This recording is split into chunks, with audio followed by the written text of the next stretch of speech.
category that delivers bold taste and a warming sensation, but with 0 alcohol, 0 sugar, 0 carbs, and 0 calories. So you can celebrate with friends, unwind after a long day, and wake up tomorrow feeling great. It's all the ritual of a drink without the regret. Discover RK at rkbeverages.com. That's ARKAY beverages.com. RK, the spirit without the alcohol. Hey, this is Mika Zibanejad. Hey, this is Adam Fox. Catch every Rangers game right here on 880 ESPN. WHSQ and WCBS FM HD2, New York.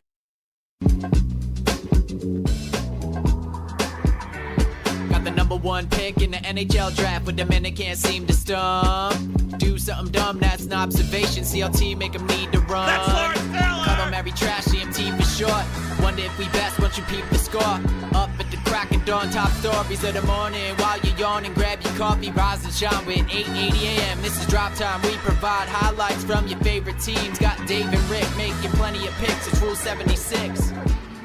I think it's working. Unbelievable. DNR with you, ESPN New York. I say good morning. We got Buster Olney today. Mets win. Yankees lose. Knicks get a little assistance from the Atlanta Hawks last night. Your biceps look phenomenal. Good morning, Rick. How are you? I'm doing fantastic, Dave. I would be doing a lot better if the Islanders found a way to win last night instead of what they did. That was what was that?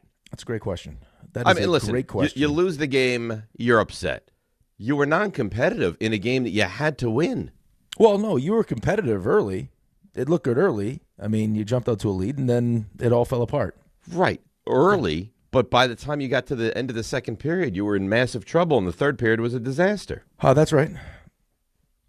I was confident about that game, too. I feel bad. I don't know why. I honestly don't know why you wouldn't be. Cassie's dad's got his Jersey Mike's NHL picks going on for a chance. I think if you win the season-long picks thing or whatever it is, I guess you win a trip to the Stanley Cup.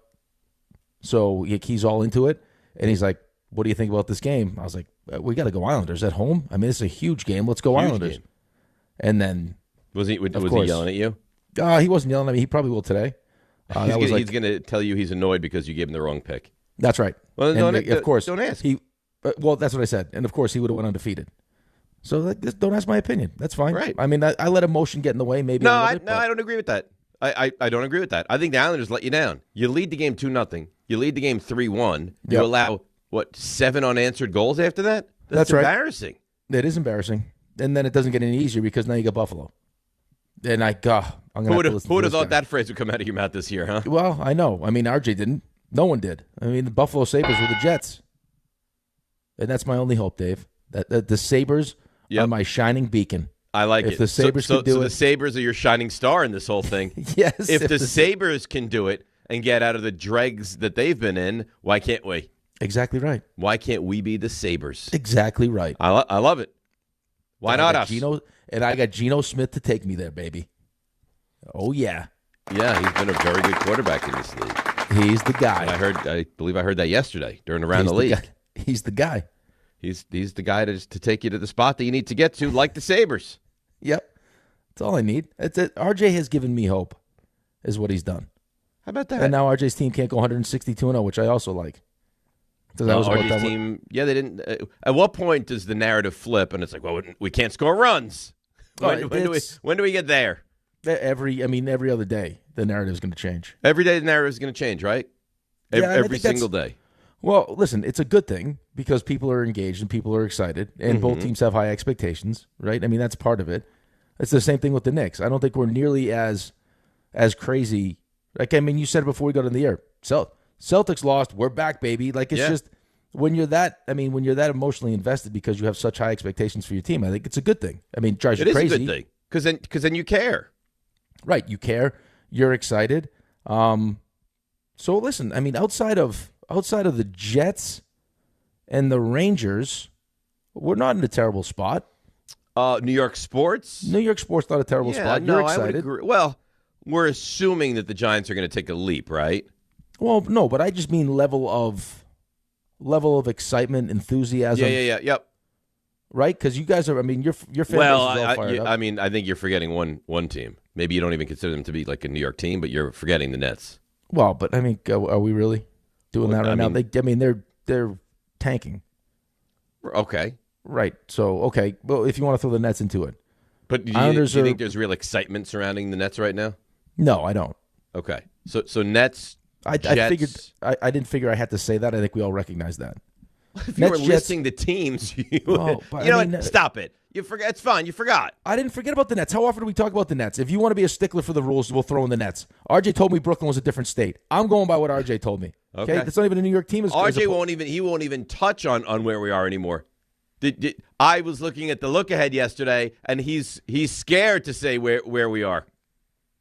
When you have a misstep like that, I mean, I would understand why he'd be a little shy to start putting in different states. Raised in Brooklyn. Raised in Brooklyn. Myself and John are in New York, raised in Brooklyn, and then you guys are in other states. Yeah, that's right. That's great. He's human. He makes mistakes, okay? Yeah. I mean, I know we all think he's great, but even the greats make mistakes. I know he makes mistakes. I'm fine with him making mistakes. I think the thing that you have to is that he was so arrogant and cocky in that. Like, look at me. I'm going to make a real funny joke here. And then it just, like a pie to the face. It did not go over well. You want to scat before you do stuff you missed? Skeetle deedle doot. Hey, listen, you know about pies to the faces, all right, bozo? Okay, I mean, let's relax. Wow. We don't need to go. It's really? 6:05. We don't need to attack my guy today. I didn't attack him. I was going to say something nice about you because we've been trying to figure out this whole. Yeah, I was. We've been trying to figure out this whole thing because the entire time we've been doing this, the volume is coming through the cameras. The bozo was getting very upset. And now we finally figured it out. It's glorious. Yeah, but I don't understand. No one does. Because it makes I no don't sense. understand this at all because it says if you mute yourself, this is great because now I don't have the audio blaring through the whatever this is, Zoom or whatever this is, Airlink. It says while your mic is muted, your camera will not go on air. Make sure to never mute yourself during a live segment. And I am, and look what's happening. We're still on air. We're still on air. So explain that to me. That makes no sense. It gives you a massive warning. Whatever you do, don't do that. And now it's changed the entire dynamic of the show. Yeah, and the screen lights up red as if no, there's no chance this is gonna work. Abort, get out of here. Right? You will not go on air like this, and here we are on air. You know what it's like? It's like ABS. Okay? It tells us that we challenge it, we win. That's what happened. Like the Yankees with ABS. We just won. I tried to tell you about ABS and how good it was going to be, and you poo-pooed it. What do you mean you love ABS? No, I did not poo-poo it. You caught me off guard. Okay? We're all excited about ABS. You caught me off guard in that moment. I didn't think we were going to ABS, and you threw me a curveball. What did the Yankees challenge? 6 and won 5 of them last night? I didn't have a I think that's what it was. And Caballero challenged 2 and 1 at bat, and that forced a walk on what would have been a strike 3. And he starts taking off all his paraphernalia and like running down to first base. He knew. He knew there was going to be listen, the Yankees were one of those teams that you looked at and said they were 5 for 5. Right? RJ, they were 5 for 5. They weren't 5 for 6, right? 5 for 5. They're perfect. I think they're 10 of 11. Okay, so they've missed 1 on the season. Yeah, 10 of 11. Yeah. But I think the Yankees were one of those teams you would look at, especially Judge, that have a really good idea of what the strike zone is and would benefit from this. I think the problem is, and you saw the frustration from Aaron Boone is that you only get 2 of them, and you don't want to have to keep challenging close pitches. Okay, but you'd rather get it right and challenge pitches than the other way. Right, but you'd rather not have to challenge 5 pitches, though. You know what I mean? Like, just do your job. Right? I mean, there still are umpires. I don't know at what point the umpires are like, okay, enough of this. But then why not just go to the automatic balls and actually umpire balls and strikes? I think this was kind of the first foray into that.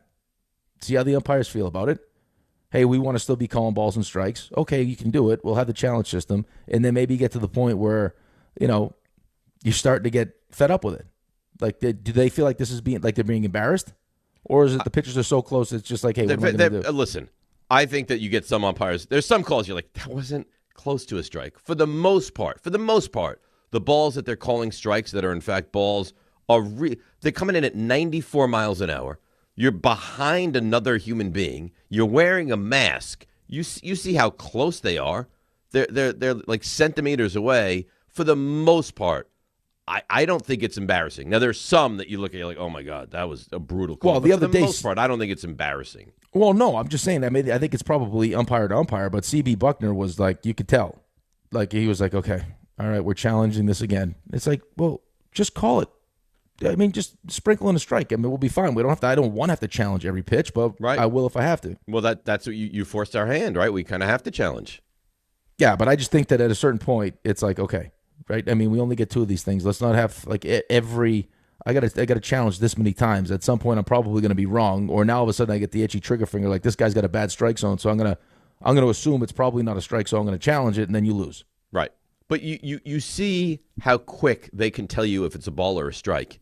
We can't be far from just having that as the answer, right? I would imagine that they have the ability to have that ball go through the strike zone and then pop up, ball or strike, and go right to the umpire behind the plate to call it. Like some kind of a chime in his ear, or just says like strike, ball, right? And then he makes the actual physical call. I'm sure that you see the technology that they have. They can give you a definitive answer with like video in the strike zone where the ball hits through in how long? In 6 seconds, 8 seconds from beginning to end? They definitely can give you a robo strike zone. So my question to you is, why is that a bad thing now? Well, the umpires are already, I guess, in their mind, kind of being embarrassed. Why would actually getting it right all the time be a bad thing?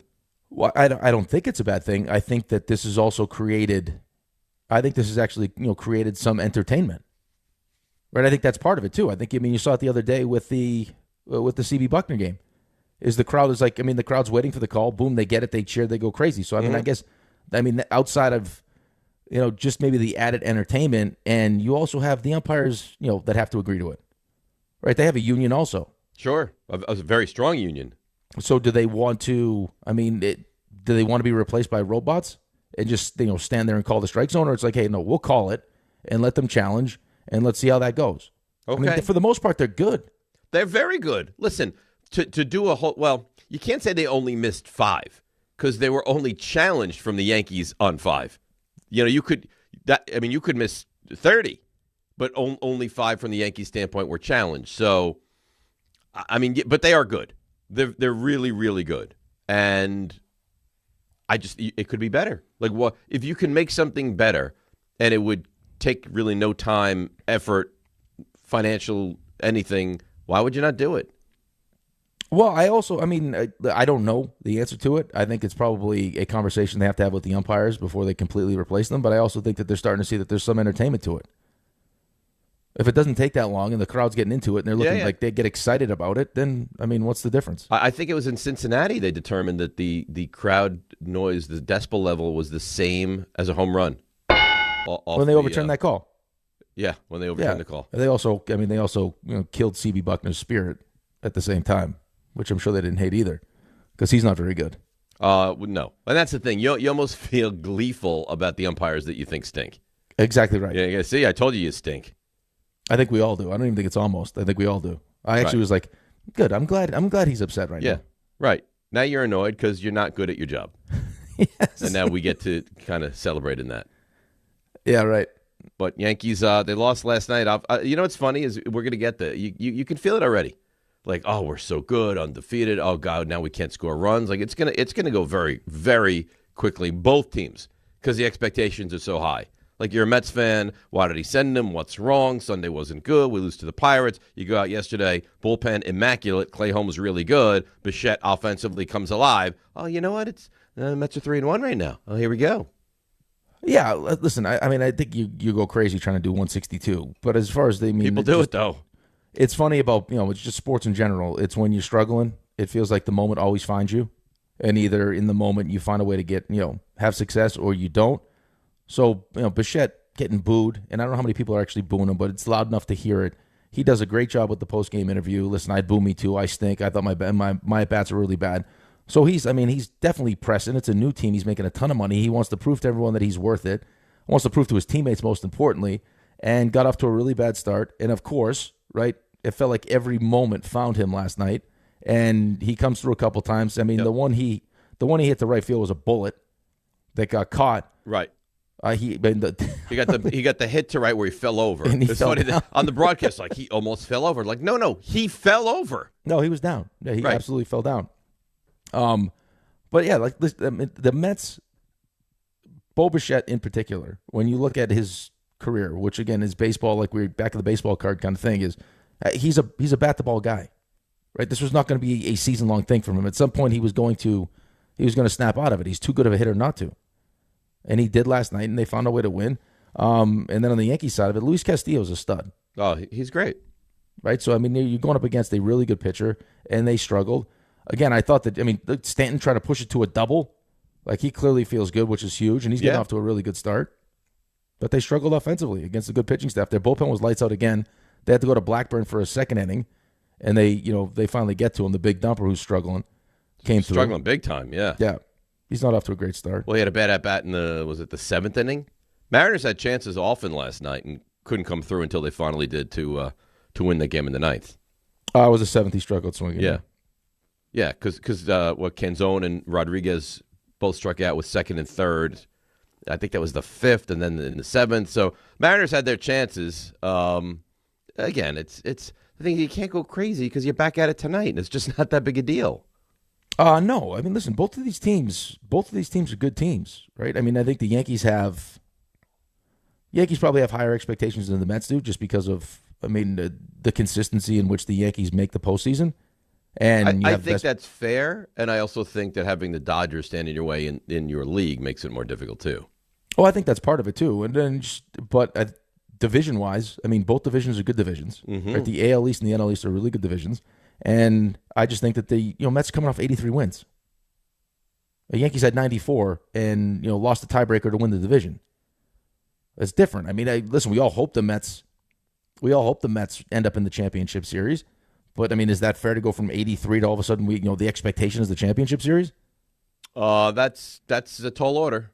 Right. No doubt about it. That's it's a big different. Increase. And on top of the fact that it feels like the Yankees ran it back. I think that Yankees ran it back, but they ran back a team that was very good. I know it was very good, but no one felt like it was good enough to beat the Blue Jays. Well, it wasn't. It wasn't close to beat Toronto last year. Okay, but so, if this was our team that we root for, and you watched your team lose to the team that ended up in the World Series. And you just said we're gonna run it back, and why will you beat them now? Because we will. You would be annoyed. But I don't know. Maybe Schlittler is that special. Well, and then Cole's coming back. Listen, I can buy into all the different reasons. It's just like I would be hard pressed. Like if I'm Aaron Judge, forget just a fan. If I'm Aaron Judge and I'm looking at this team and I watch what happens in the series. Also, not to mention the fact that the way we struggled against Toronto, especially in Toronto, I'd be like, okay, we're good, but I think we could get better. Like let's not just like. Let's find a way to tinker with some things and make us better.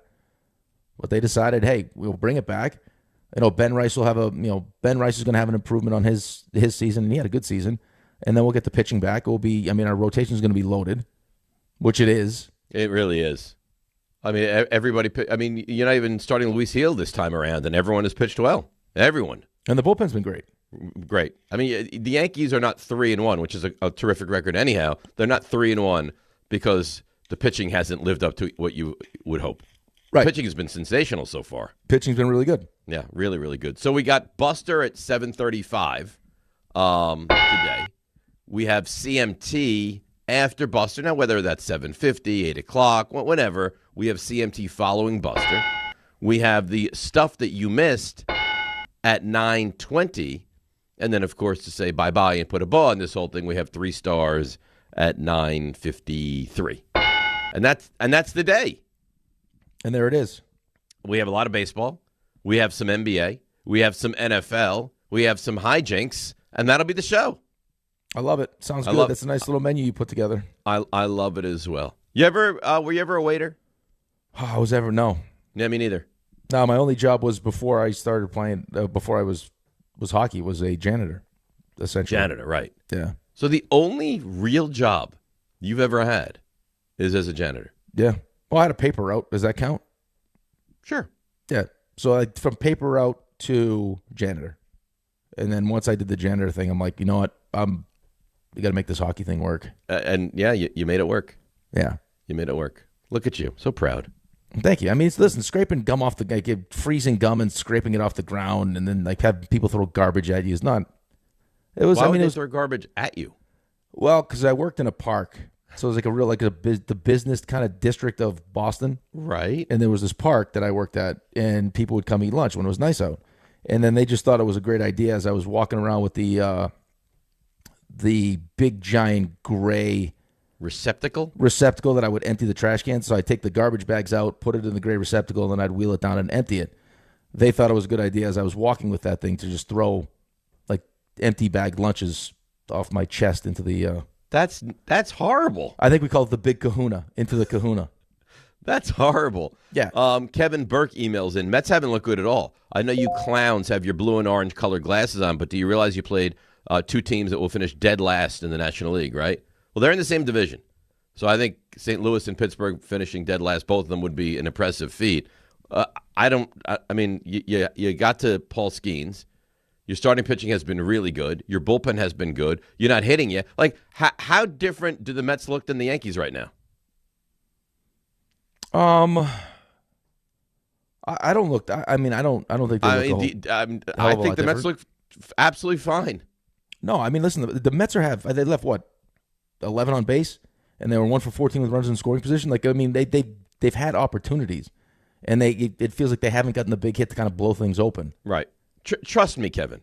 If the Mets stink, and when the Mets stink, I promise you, I'll be the first to jump on that bandwagon. I promise you. Oh, by the way, too, other thing before we go to break here, every time I watch when Devin Williams pitches well, I am always shocked that he was so bad last year.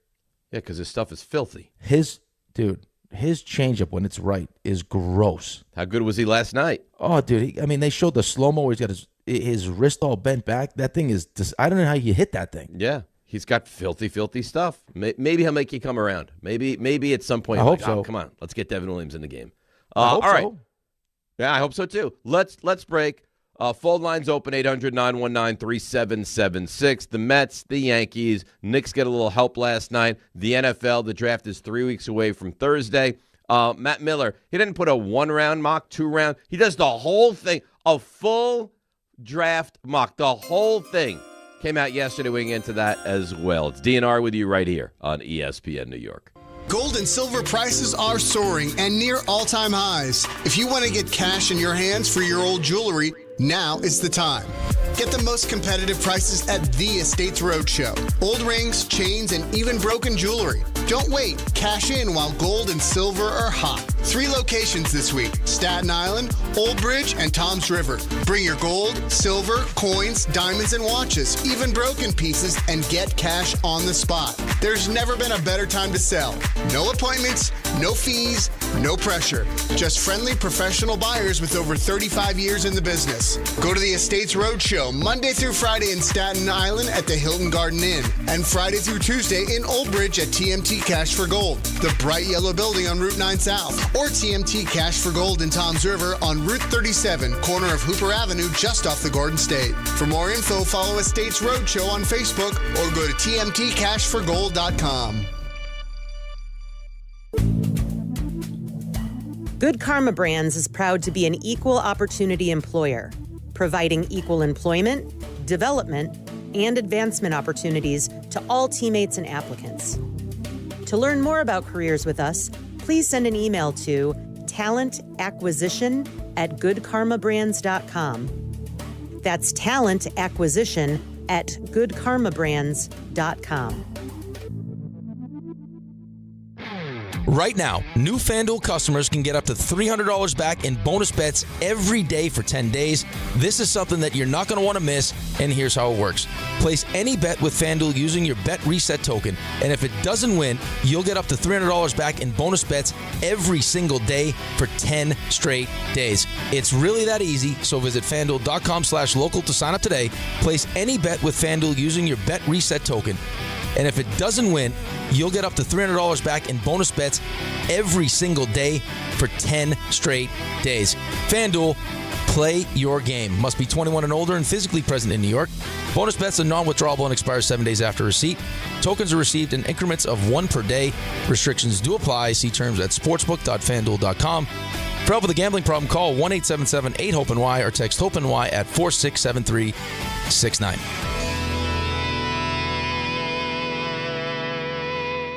Life is motion, but for Jaime, debilitating pain in both hips brought everything, including family time, to a halt.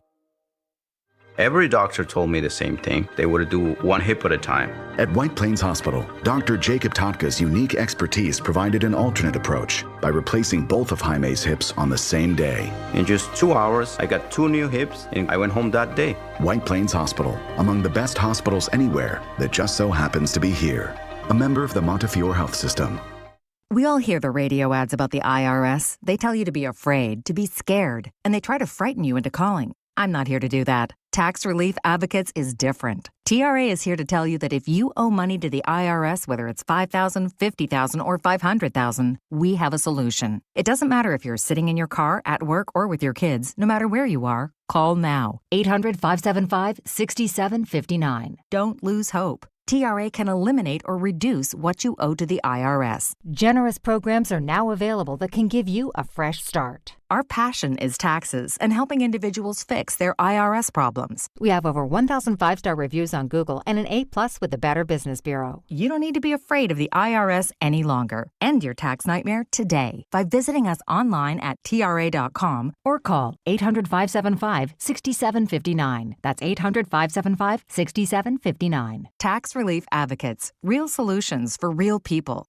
Oh, I love trash. Anything there. Is this Oscar? That's right. Oscar the Grouch? The people in Boston, when they saw Rick and threw trash at him, they imagined him singing this song. Yeah. James E. emails in. He says, this kind of sounds like the plot for Good Will Hunting. Were you a janitor at Harvard? I did get in Harvard. Look at me. It wasn't you because I weren't was a janitor solving, there. Yeah, I wasn't solving problems. Yeah, I don't think this is I probably could have. That was a mind that the world couldn't even live without. You blocked like vulcanized rubber with your body. Yeah, but how do you know? My boy's wicked smart. I was just taking advantage of the one skill. I mean, what if I really focused on my brain? This is National Honor Society with a heavy. So instead of just worrying about the physical, you actually tried to be really smart. Do you like apples? Like Yeah, instead that of I don't making know. instead of making dirty bookmarks in senior advanced math, maybe I was really honing in my craft. It's not your fault. How high up the academic rung do you think you could have gone? If Well, you what had does that mean? taken all I don't know, like grade wise, school wise, like career wise. Like if you said as the trash is being thrown at you, you said, you know what, I'm never going to have this happen again because I'm going to be a doctor. You think you could have done that? Yeah, a doctor. I could have been a doctor. Yeah. See, I don't think so. Why? I don't believe. I that to like be school. true. I like school. I was good at school. Medical school. Yeah, I was great at school. Yeah. Yeah. They just let you into Harvard. RJ, can you tell them? Do you still have to? There's a baseline. They didn't let you into Harvard. Harvard has a really good hockey team. You were a really good hockey player. Thus, they wanted you to play on their hockey team. It doesn't matter. They were not looking to admit you because you're big-brained. You still need to fulfill certain requirements to get in there. Yeah. Do you really? You know what? Yes. You know what? Notre Dame, same thing. No one wants to tell them, huh? You're exactly right. They did not let you into Harvard, Rick. You earned your way into Harvard. Thank you, RJ. That's my guy. There you go. Oh my God. That's my guy. All right. So I'm battling for the people today, and you guys are going to do glazing, huh? Listen, I'm well on my way to a PhD in coaching. Who needs this regular graduation? I'm post-grad. I'm killing it. How do you get a graduate degree before you get an undergraduate degree? Yeah, I wasn't Explain aware that to this me. was possible, but hey, listen, you're defying all boundaries. You're defying logic. No, boundaries. You're pushing past boundaries. I'm a trailblazer. This is a good email.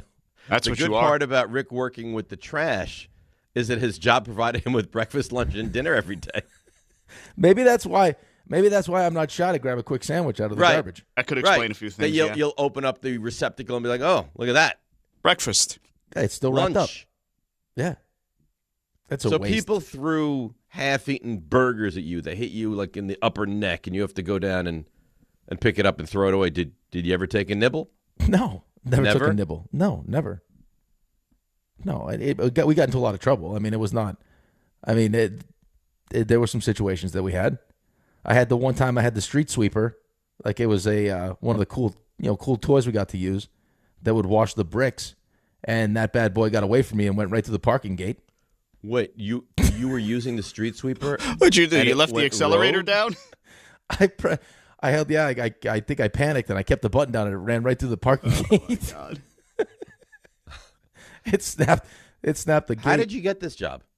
My dad got it for us. Oh, your dad got it for you. Yeah. Who is us? Me and Pete. Okay. Well, because he didn't tell us what it was. He said, I got this great summer job for you. You guys have walkie-talkies. You get to ride around in a golf cart. You'll love it. He didn't tell us what it was till we got there and realized this is what it was. And then we made the best out of it.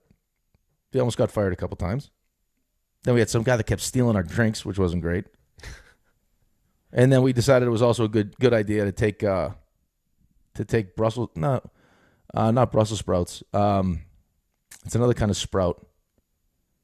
You put them on the like a sandwich. We'll have them like a fancy sandwich. We'll have them on it. All right. And we decided there was like boxes of those thrown away that we would put them as a fun joke on our boss's truck, which he didn't think was great. Well, and is that bean sprouts? Was it bean sprouts? It might have been bean sprouts. A fancy sprout? No, but like, what kind of sprout would you put on a sandwich? I don't know. Not a Brussels. Yeah, bean sprouts. Not a Brussels. No, not a Brussels sprout. No, it was not a Brussels sprout. It was the you know which ones I'm talking about. Yeah. Yeah, we decided those like long yes. Yeah, long we threw skinny those ones. Yeah, I know. Yeah, we threw those all over his truck, which he didn't. Sounds like it was a good job. It was fun. We made fun. I mean, we had fun with it. I mean, listen, what are you going to do? I mean, I'm scraping up, I'm freezing gum, and it was not great. It was not a famous sprouts. The alfalfa sprout. I think that's it. The mung bean sprout. The radish sprout. No. The beet sprout. Mm-mm. The lentil sprout, and the mustard sprout. I believe it was an alfalfa sprout. Alfalfa sprout? Yeah. Okay. Boss didn't think it was funny. He did not get a kick out of it. Yeah, I wouldn't think at that all. He would. Yeah. I wouldn't think John would if you did it today. I don't think John would either. Listen, I mean, you learn your lesson. Not great. We bounced back though. We apologized. I think we had to wash his truck, but he was fine after that. Surprised that little bleep RJ always takes Rick's side. I don't think that's true though. I think that ever since you guys had the back-to-back run-ins, that he's been more on your side than my side. The run-ins was well over a year ago. I know, but he's now committed to never letting it happen again. I didn't necessarily have a real problem with the run-in. Like I wouldn't promote the run-in, but I mean it's part of life. I still love RJ, even if he was angry at me, even if he hated me that day. I think you need to keep it on ESPN.com, but just add the commentary. Here's what I think. I think you should just shut up. All right, and allow me to run the pool the way I see fit. I don't think you have a problem with it. I think RJ was disappointed in himself. Is that true, RJ? When you attacked me verbally, you were disappointed in yourself? I've had to go through some growth moments, and I think that's happening. Work in progress. You're doing RJ great. only gives himself one a year. Like RJ was fine knowing that you have this special ability to push someone to the point where they want to physically attack you. And he's like, you know what? I'll give myself some grace. One a year, solid. He had 2 in 2 weeks, and he's like, I got a problem. The one time, remember how angry he wouldn't talk to me the rest of the show that one day. He wanted to kill you. I know. Right. So it takes a real powerful man to push someone to that. The rare 40-loss season. I got a real problem, and I need to fix it. Listen, if you want to look at it by the metrics of getting one a year, I don't have one this year either. No. So we got to make it to 2027. Maybe I'm becoming less confrontational. I mean, a man celebrated that 5 yards down the field. That was funny. I can't believe that happened. I don't think that's the case at all. I think that RJ's just. I think RJ. You think it's more of an RJ growth than a Dave growth? Yes. I got to tell you what. After listening to John Harbaugh yesterday, I don't think anybody's going to be celebrating 5 yards down the field this year. No, I promise they're not. I don't get that feeling. When do you buy in? When do you start to be like, you know what? I kind of see why Dave is buying in. Well, I do see what you're buying into. I do. I just have a tough time getting to you're definitively going to win a Super Bowl. I know it's not a guarantee. I get it. It's hard to win a Super Bowl. It's very hard to win. Listen, you guys have been as good a team over the last decade as anybody, and you haven't won a Super Bowl. But I'm buying what he's selling.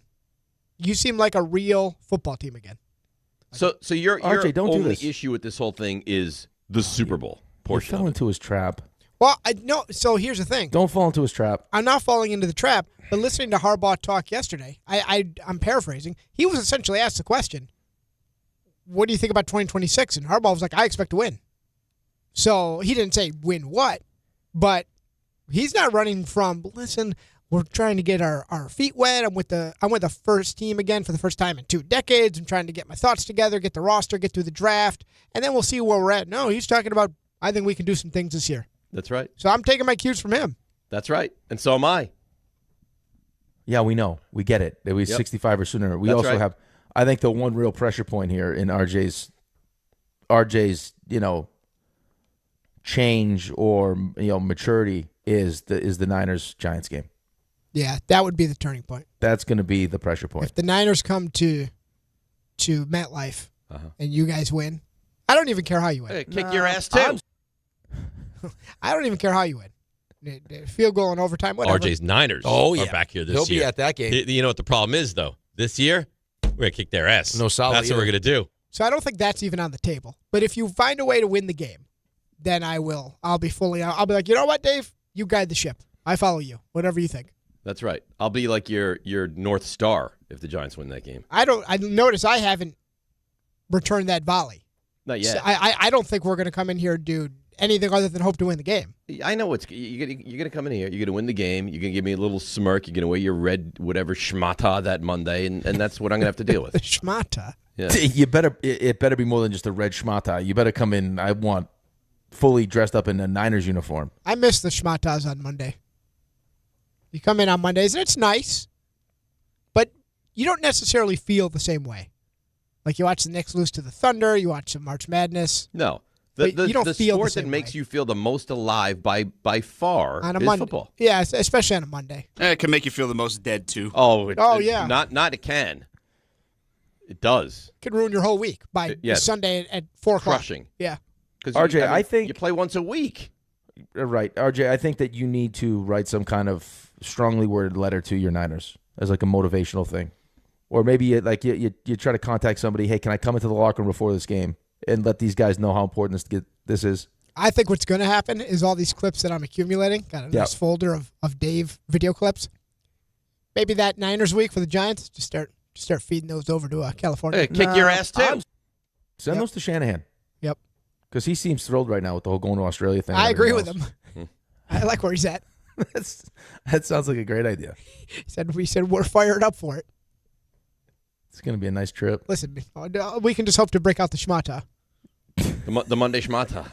RJ, I hope for your sake that what Dave is expecting to happen doesn't happen. And then you go into my stadium, you take it over, you and your red, sweatered Niners cheese-eating fans.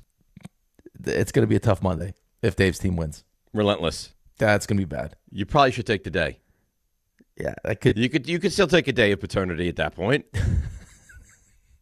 Yeah, but that's admitting defeat. You can't do that. Why? I think if that happens, I think I just have to have another kid and go missing for a little while. Why would you have to have another kid? Take a few weeks. You'll have days left over from that. No, game. I'll just need a lot of paternity time. Just do what Peter did. Just take like a month-long vacation. Yeah, go to Europe after. I won't be able to. And imagine if this happens early in the year, I'll have to hear about it for like weeks and weeks and weeks. It's going to be terrible. It really would be. What this has done, this has awakened an animal that's going to be like, if this thing goes if this goes in the steady climb that he's expecting, like, excuse me, a gremlin, like he's going to be impossible. I'm 8 or 9 this year, playoffs next year, and then look out, and then look out, bring it. It's going to be bad. It'll be real bad, and I'm coming for you. I'm coming for you, and when the time comes, I'm coming for you. No, don't point at me. There's no time point coming. At you. Just focus on Raymond and RJ for now. That's what I know, but don't. Raymond I saw your finger. is public enemy number 1. Yeah, right. But he's you pointed the John at me at the Dillinger of the show. RJ, Mr. Wall Blender, he's number 2, and then I won't forget about you either. And all your comments and all your jokes. You think you're so funny? You're on my docket as well. Okay. All of you. I can't wait for that time to come. He's Gunling, he's pent Santiago, up. If you can't tell. You name him, Jefferson, everyone. Very pent up. Everyone. You're damn right I'm pent up. He just wants to point today. He's just pointing at everybody. You. Get out of my way. Oh, because we're going to kick your ass. This has the potential to be so good and so bad. You know what I'm rooting for. But I know exactly what you're rooting for, but I'm all in either way. You're here for it? I'm here for all of it. Okay. Let's take a break. 800-919-3776. Come back. We'll get to your calls on the Mets and the Yankees. We didn't really break down the games from last night, so let's do that. We did ABS, but the actual on-field baseball, so we'll get into that. We got to get into the NFL. The Knicks get a favor from the Hawks last night. By the way, I'll tell you on the other side. I know it's going to be pumping your own tires again, or what are we doing? No, I'll tell you on the other side how I got annoyed at someone on the show. DNR with you, ESPN New York. Hi, I'm John D'Agostino from D'Agostino & Associates, the injury firm. You know what's interesting about the words personal injury? The first word is person.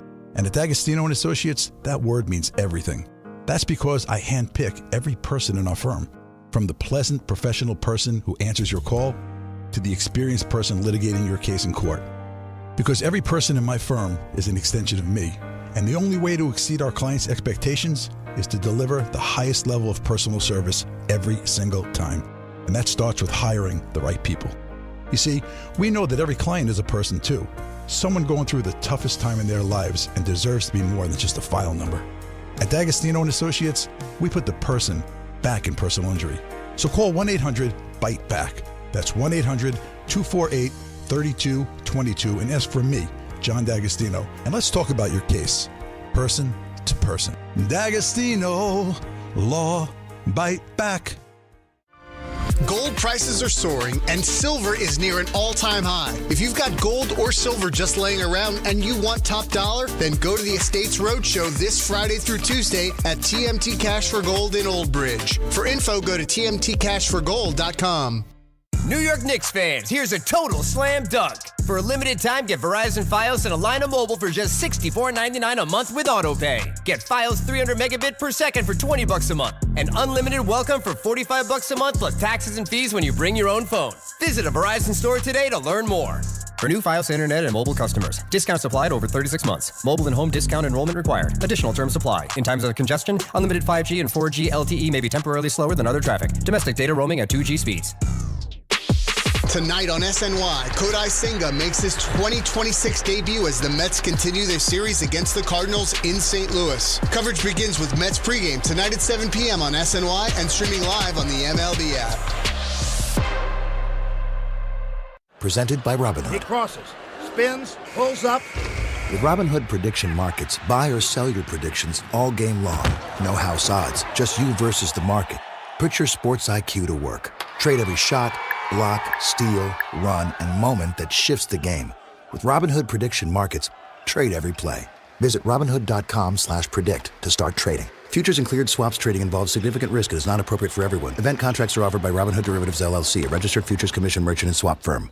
Do you owe the IRS $10,000 or more in back taxes? Penalties and interest are piling up every single day. Wage garnishments and bank levies could hit any moment. If you've been avoiding it out of fear, you're not alone. But waiting only shrinks your options and ramps up the stress. The truth is, the IRS settles with taxpayers every day through legitimate programs, and many qualify to reduce what they owe, in some cases by up to 99%. That's why thousands turn to helpwithirsdebt.com. They've guided over 120,000 Americans, resolved more than $2.3 billion in tax debt, and back every case with their ironclad resolution guarantee.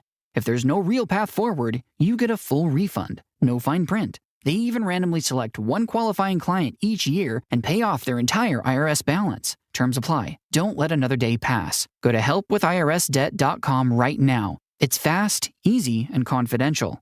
Find out what's possible today. Helpwithirsdebt.com.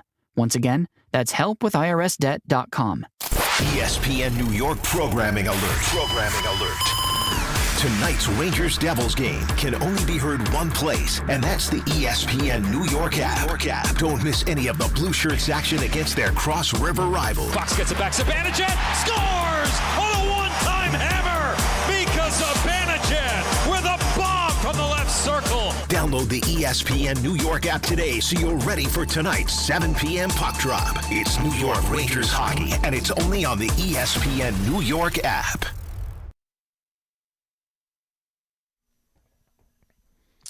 All right, DNR with you, ESPN New York. This is important, and this is sensational. The most important. The most important thing I can do today is let you know ESPN New York programming alert peoples. Tonight's Rangers-Devils game can only be heard one place, and that's the ESPN New York app. Download the ESPN New York app today, right now, this moment, so you're ready. It's New York Rangers hockey, and it's only tonight on the ESPN New York app. And, Rick, like I said yesterday, it's so easy. I believe there's a decent chance Antonio could get the app and listen to the Rangers game tonight. Yeah, here's the thing, though, is I believe that, but I also believe that, like, my kids just in general are much better with this stuff than we are anyway. I think the best way to sell it is it's so easy, Dave can do it. But that seems mean. No, but it's not meant to be mean. People that listen to the show. It's so easy, even a grandparent can do it. How's that as a slogan? It's so easy, Dave can do it. No. The grandparent's too wordy. It's so easy, Dave can do it. How about this? It's so easy, even a bozo can do it. No, because then that's demeaning to the person. I don't want to demean you. This is not one of your strengths. No. Okay, there are things that I don't do well. You just spent 15 minutes talking about how I'm not smart enough to get into Harvard, and it's just strictly I'm just a dumb jock who got it because I can stop vulcanized rubber. I think you That's what you insinuated. An intelligent guy. I don't think you're Harvard material if you can't stop a hockey puck. That's what you insinuated, is that I'm not very smart. Suppose it was getting very upset. Yeah, but I think that there are things you do really well. Grocery shopping. I mean, I go to vendors. Yeah, vendors. And there are other things that aren't your strong suit, like using technology. Yeah, I think that's fair. Right. It's just knowing like what you're good at and what you're not. And people that listen to the show or listen to the station know one of the things Dave's not great at, because Sherry does most of it or all of it, is electronics. Right. Well, but she's special at it. So why, if I have someone that's so special at it, would I not take advantage of that? Wouldn't that be bad clock management? No, I think that there's also like you have this insatiable appetite for knowledge that it'd be like, as good as Sherry is at it, maybe if I learn, I could be better. She built a computer. Oh, well, okay, but I'm saying I can't like do maybe that kind of stuff. You could if you tried. No, I don't think so. Okay, so you tease something going to break. I want to play a game here. I want to play How Well Do I Know You? And I want to guess exactly what you're going to say. Okay. Okay. The person that you're annoyed with is Raymond. That's right? That's correct. And the reason why you're annoyed is because for the last, I don't know, how many, 2 weeks? Weeks, right? Weeks. Is it fair to say weeks? Weeks. Said, hey, guys, Atlanta's playing real good basketball. They may be a problem. And I believe just yesterday I said, I don't want any part of Atlanta. Let's make sure that we avoid that matchup in round one, correct? I think you pointed out the standings and then did say that, yes. Okay. Continue. And then Raymond, during the last break, said, I'm a little concerned about Atlanta. I think Atlanta could be a problem. Yeah, right. Yeah. The very same issue I've had for weeks, Raymond is now just all of a sudden, as if he created it on his own. So am I allowed to defend myself here, or yes, do you just want to pile on here? Because it feels like this is one of those situations. Because no, because like I was saying that, well aware of what you said, it was said to be more affirmation of what you were saying. It was, I guess Atlanta is a little bit of a problem. I wasn't declaring it as if I was some genius who was the first to say that. People have been saying, and not just you, Dave, people have been saying Atlanta's potentially a problem for several weeks now. You know what? But you know, we've been doing the show long enough. You know what Dave needs when you say something like that. It's, hey, Dave, you were right. Atlanta's a problem. You want to redo it? No. You know what? As a matter of fact, no, because I'm tired of having to acquiesce and make you feel good. You should feel good that you, among many others, said Atlanta's potentially a problem. I was just reaffirming it. That's all. I don't know why you have to. I believe I said it first. I don't know why you have to get so upset. You had it as this idea that spawned from your mind is wild. I didn't say that, though. Okay. At no point did I say that. If you were wondering, at no point did I even imply that. Right. If you guys were wondering right now, we would currently be playing Atlanta in the first round. Oh, God. Yeah. Yeah, we'd get Atlanta. Cleveland would get Toronto. Atlanta's been a team that we've been conversing about in the Knicks radio booth for several weeks. Well, I'm not in the Knicks radio booth, Ray. All right. Well, there you go. On these airwaves, on this show, among the four of us, for weeks I've been telling you I don't want any part of it. On these airwaves, you're king. Actually, let me stop that. I almost said something very bad. They could always dump it. I can't say it. The Knicks will be in Atlanta on April 6th. And that's great. That's a Peacock NBC situation. Oh, terrific! Guess how you can watch. Well, that's fine. It's on NBC. Yeah, that's fine. But I like my guys. I didn't know the Mets game was on NBC the other day, the opener. And you were panicked. No, I went on Peacock. I was watching it on Peacock. I think that isn't that part of the deal? That if it's like in your local area, they have to put it on a regular station. I don't think so. No. I think those big ones. I feel like Peacock does that, and it has to be on NBC. And I think there's another one that does that. Oh, maybe it's news to me. I don't know that that's the case because it's not like the Yankees are on Prime and only Prime, lots of games. But I think that's like a deal that they made with. There's a certain amount of games that you have to give to the local provider. Oh, all right. Well, listen, I had no idea, so I'm watching it on Peacock, and then Alex came home and he's like, "Why are you watching on this?" I was like, "Because this is the only thing it's on." He's like, "It's on NBC." This is not great for you. It's too many. It's too many ways to consume these games. Right. You can't keep doing this though. What? Because you're slowly chipping away your own sports credibility. No, I'm not. Yeah, you are. You can't. You can't have Alex walk in and be like, "Hey, dummy, what are you doing?"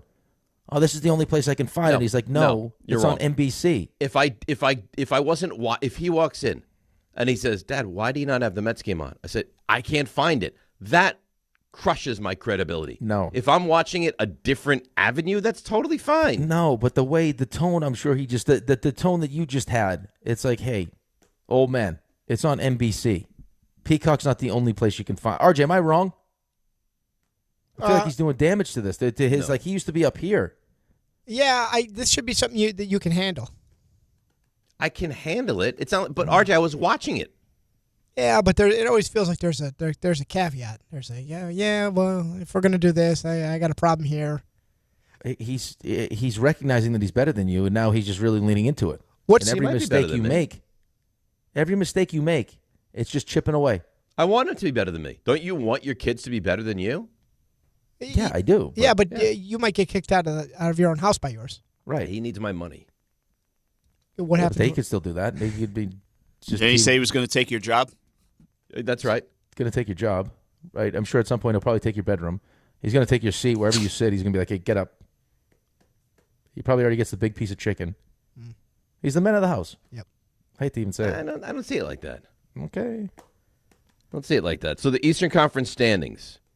Atlanta is in the 6th spot, like you mentioned. They're one game in the loss column behind Toronto, one game in the loss column ahead of Philadelphia, 2 games in the loss column ahead of Orlando. So from 5 to, we'll go as far as 10. It's separated by 4 games in the loss column. That's it. That's it. But in a perfect world, we'd like Toronto. Yes. I think if you had to put those 4 teams, Toronto would clearly be 1, probably followed by Orlando, Philadelphia, and Atlanta. Give me Toronto. I totally agree with you. All right, so here's my question for you then. Okie dokie. Would you rather go to the 2 and have Atlanta in round 1, or go to the 4 and have Toronto in round 1? I would rather take the 2 and have home. 2 in Atlanta. Well, because if I'm 2 or 4, now I play Cleveland. That changes everything, though, because now I get Detroit in the second round. It changes everything. It's a good question. It's a good question, but I still don't have home court. At least 2 gives me home court in the series. 2 gives you home court Boston. until the conference finals, yes. Yeah. I think I take the home court. You take the 2. So you'll roll the dice that you can beat Atlanta, and then if you beat Atlanta, you have a huge advantage because now you're home against Boston. Right. Right. Yeah, I think that's probably the right way. But I don't think it's a no contest slam dunk answer. No, I don't think so either. But come on. What are we talking about? We need to. There should be no question as to whether or not we win in round 1. I don't think that's a foregone conclusion. I think Atlanta's a really good team. No, I think Atlanta's good too. I'm just saying, like I couldn't even. You better. I don't want to live in a world where we lose in round one. You better. NFL draft is coming up on April the 23rd. It's a Thursday, 3 weeks from this Thursday. New York is on the clock. Join ESPN New York's Couchcast, your second screen for the NFL draft. Real-time reactions, instant takes, everything New York fans care about. ESPN New York's Couchcast on draft night, April 23rd, 8 p.m., presented by Calandras. That's gonna be good. It's gonna be real good. Let's get to a call, and then I know you have a read that you want to get to as well. Max in the car. Max, good morning. You're on ESPN New York. Hey, what's up, guys? Can you hear me? What's up, Max? Yeah, we hear you. Yeah. Yeah, I got you. So, can you hear me? We got you, buddy. My bad, guys. Okay, so I wanted to talk about the ABS real quick because I've been having some talks with my buddies about it, and it's getting a little bit heated. So, you guys probably caught the CB Buckner game where he got basically embarrassed back-to-back in the same at bat, Yep. but he got embarrassed by Geno Suarez, who strikes out like 200 times a year. And so I'm watching this, and I'm like, this guy K's at an incredible rate. So, of course, if he gets fooled by a pitch, he's going to tap his head because he's a 50-homer guy, too. So, like, a swing is so valuable to him. So, of course, like, and the pitch ends up being literally, no kidding, 0.3 inches off the outside corner. And so he stays up there. To me, that's a strike. I mean, I'm sorry. It's been a strike for 100 years. It's not a strike. There should be some... So but Max, what becomes that line in the sand where you're like, okay, now it's too far? It's not a strike either. I mean, it's pretty black and white, right? Like if it's in the strike box, it's a strike, and if it's not, it's a ball. Yeah, no, I agree with you. I do, but like then we can get into like, okay, is the box that you're seeing on your screen pinpoint, right? We're talking about 0.3. Yes, they all got measured. Inches. I mean, they all got measured. No, I know they did, but they got measured. Like some of them were 6'2", now they're 6 foot tall. We're talking about 0.3 inches. So, but I get where you're coming from. I agree with you. It's just difficult for me 4 games in to be like, oh my God, like what we're going to deal with this because the CB Buckner's not going to last. A report came out that he's like, he's not going to want to be behind the plate anymore for these games. Is that a real loss? All right, then we'll see you. I mean, no. That's CB Buckner a real loss? All right, thanks for the call. No, it's not. Right. I mean, so then what? He's gonna quit his entire career because he doesn't like the way that they're doing automated balls and strikes. Listen, they agreed to it, right? I mean, this is again they have a union. This is something they agreed to, and again, it's not easy. No one's saying it's easy, but everyone wants the calls right. So they have all these guys that's the most important thing. Read for me. Would you read for me, please? Well, you're going to love this one because you love Tricon. I know I am. All right, because we deal with this on a daily basis. If you manage an active facility, okay, you don't have time for disruption. Tricon Construction specializes in working inside healthcare, commercial, and industrial buildings without shutting operations down. That means tight planning, clear communication, safe, disciplined execution. Because when patients are inside, when tenants are working, when production can't stop, there's no margin for mistakes. When it has to be handled professionally and handled right, Tricon is the only choice. Visit TriconBuilds.com, TriconBuilds.com. That's nice. Very well done. 800-919-3776. More baseball to the NFL. Buster Olney as well. CMT. It's all happening on a Tuesday right here on ESPN New York. All right, let's see what's happening on the roads today on this Tuesday. Here is Debbie Duhame. Hi, Dave. Hi, Rick. Hey, guys. Don't want to pump my own tires, but I've been warning you about the Bruckner Avoid It westbound getting down toward the Bronx River Parkway. It's an accident in the right lane. Big-time delays there. We're seeing delays on the LIE East at Casino Boulevard with a crash. Staten Island Expressway eastbound moving very slowly through Richmond Ave. Eastbound Gowanus, heavy traffic up through the area of the Prospect. Watch for delays over on the westbound belt getting out toward Lefferts Boulevard. Sponsored by Positive Coaching Alliance. If you have questions about youth or high school sports, Positive Coaching Alliance can help. PCA builds better athletes and better people through sports. Info at positivecoach.org. I'm Debbie Duhame on 880 ESPN New York. Hey, it's Rich Eisen for Pella Windows and Doors. Sometimes teams take a timeout to regroup and call the right play. When it comes to your home, Pella Windows and Doors always has the winning game plan. They're not just window and door experts. They're experts at taking care of you and your home. At Pella, they find the products that meet your needs and their experts install them. They do it every day, and that's why your neighbors trust them. Discover why Pella is a trusted choice for homeowners everywhere. Visit Pella.com/Eisen today. That's Pella.com/Eisen. I'm Boomer Esiason. My mom died from cancer. She was only 37 years old. She didn't have life insurance, and that was devastating for my family. That's why having life insurance is so important to me. Ethos makes it fast and easy. Get a quote in seconds, apply in minutes, and get same-day coverage. You can get up to $3 million in coverage with no medical exam. Get your free quote at ethos.com/play. That's ethos.com/play. Paid spokesperson. Time spent on application may vary. Online health questions required. It feels like everyone's sick right now. You aren't imagining it. Doctors say this is the worst cold and flu season in 25 years, and it's not over. I was just traveling. It was like everyone around me was coughing, sneezing, and sick. I can't afford to get sick, and I doubt you can either. That's why I ordered a medical emergency kit. Having a medical emergency kit is like having urgent care and pharmacy right in your home. It includes essential prescriptions like generic Z-Pak to help you get well faster, plus important antibiotics to treat pneumonia, strep throat, sinus and ear infections, nausea, even UTIs, and many more common and serious illnesses. It's your kit the moment you need it. Just match your symptoms to the right prescription in your guidebook or call their telemedicine doctor standing by. It's genius. Every home needs at least one medical emergency kit. Order yours online in minutes and it's shipped to your door. I can save you $45 when you use my promo code 880 at urgentcarekit.com/880. Again, save $45 with my promo code 880 at urgentcarekit.com/880. Time to bench those other job sites and let ZipRecruiter help you build your championship roster. What's the advantage? Well, with ZipRecruiter, when you need to hire someone fast, you get them fast. But you also get the MVP for your team. Plus, ZipRecruiter doesn't make candidates wait to take the shot. It passes the ball right to them.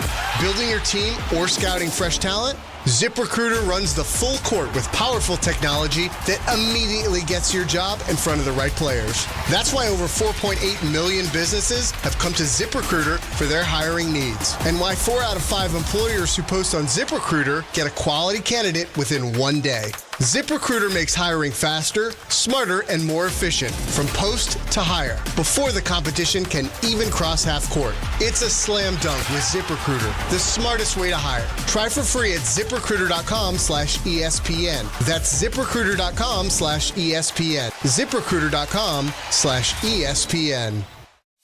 If you love to travel, Capital One has a rewards credit card that's perfect for you. With the Capital One Venture X card, you earn unlimited double miles on everything you buy. Plus, you get premium benefits at a collection of luxury hotels when you book on Capital One Travel.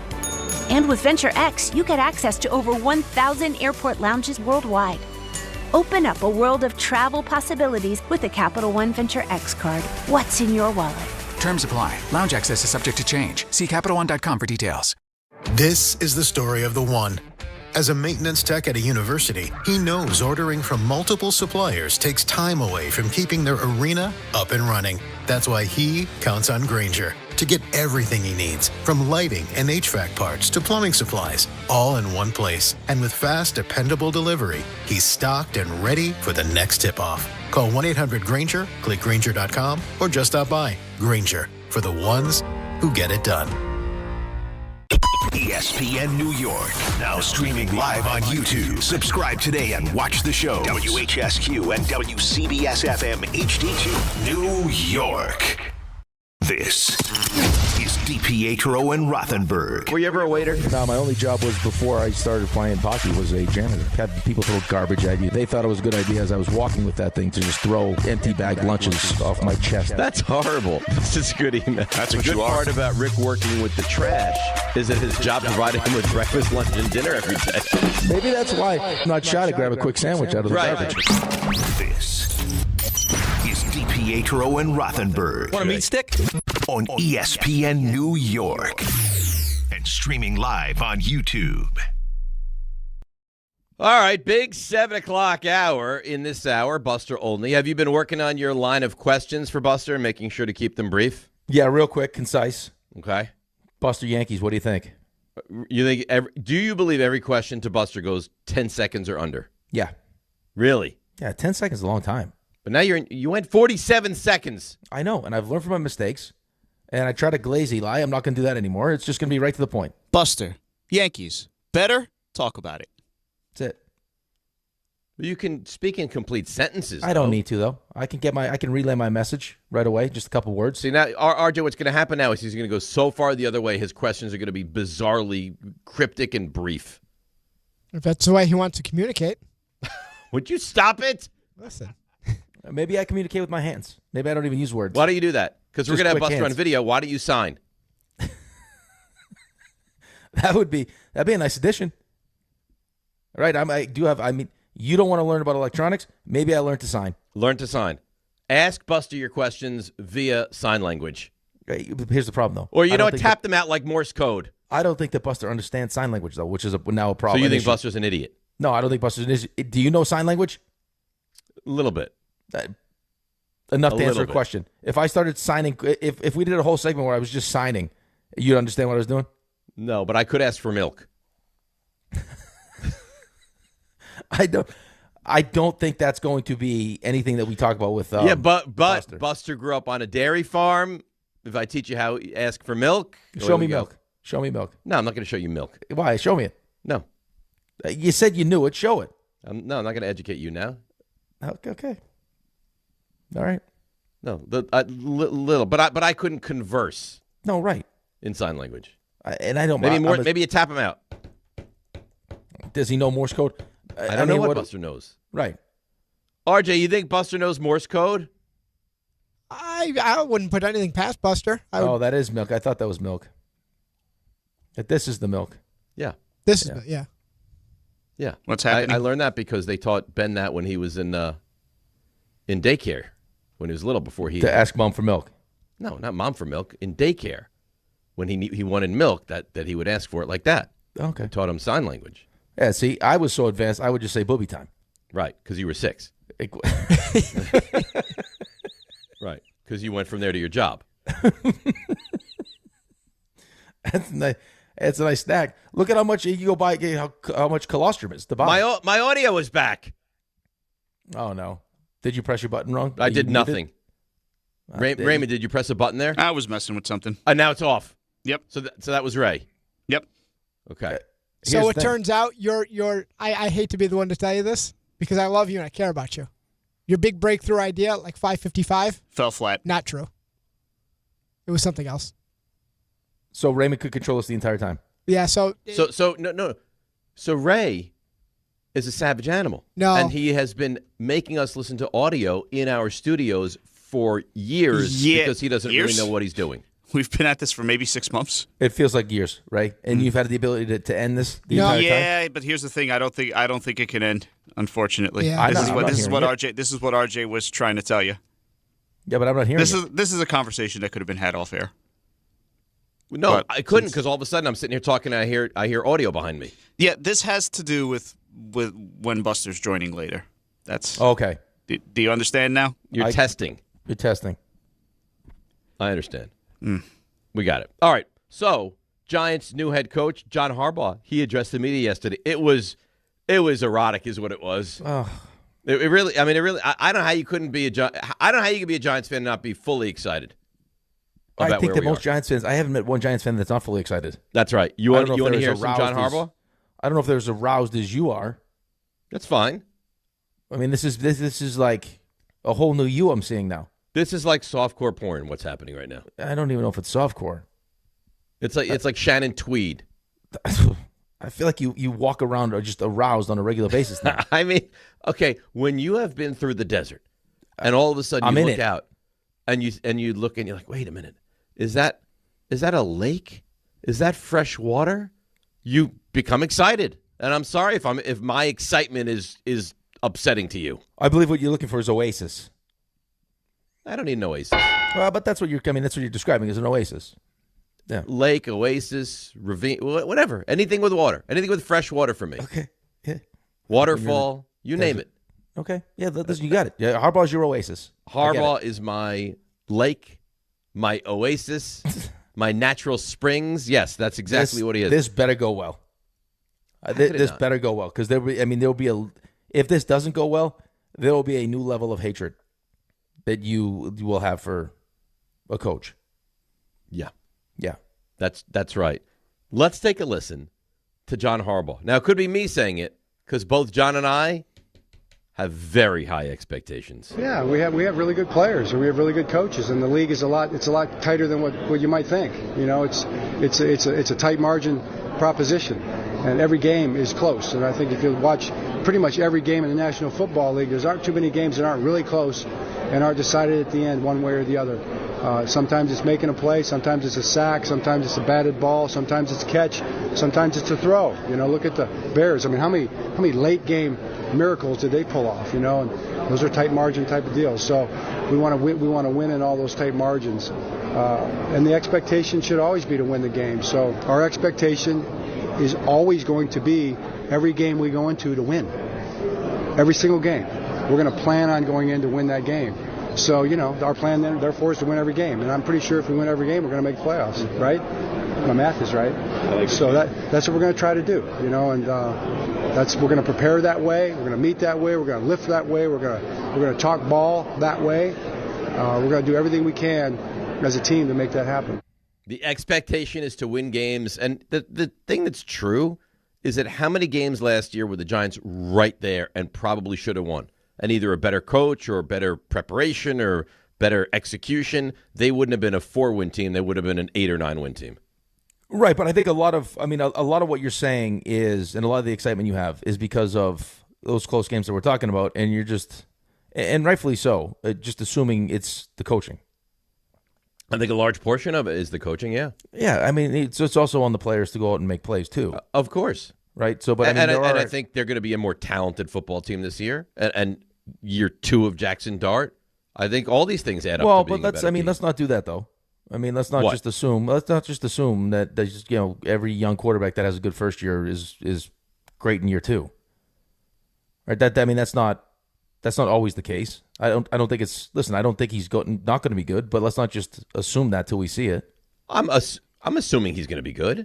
I mean, we thought that Jaden Daniels was going to have a great season. Well, Jaden Daniels got hurt though. Okay.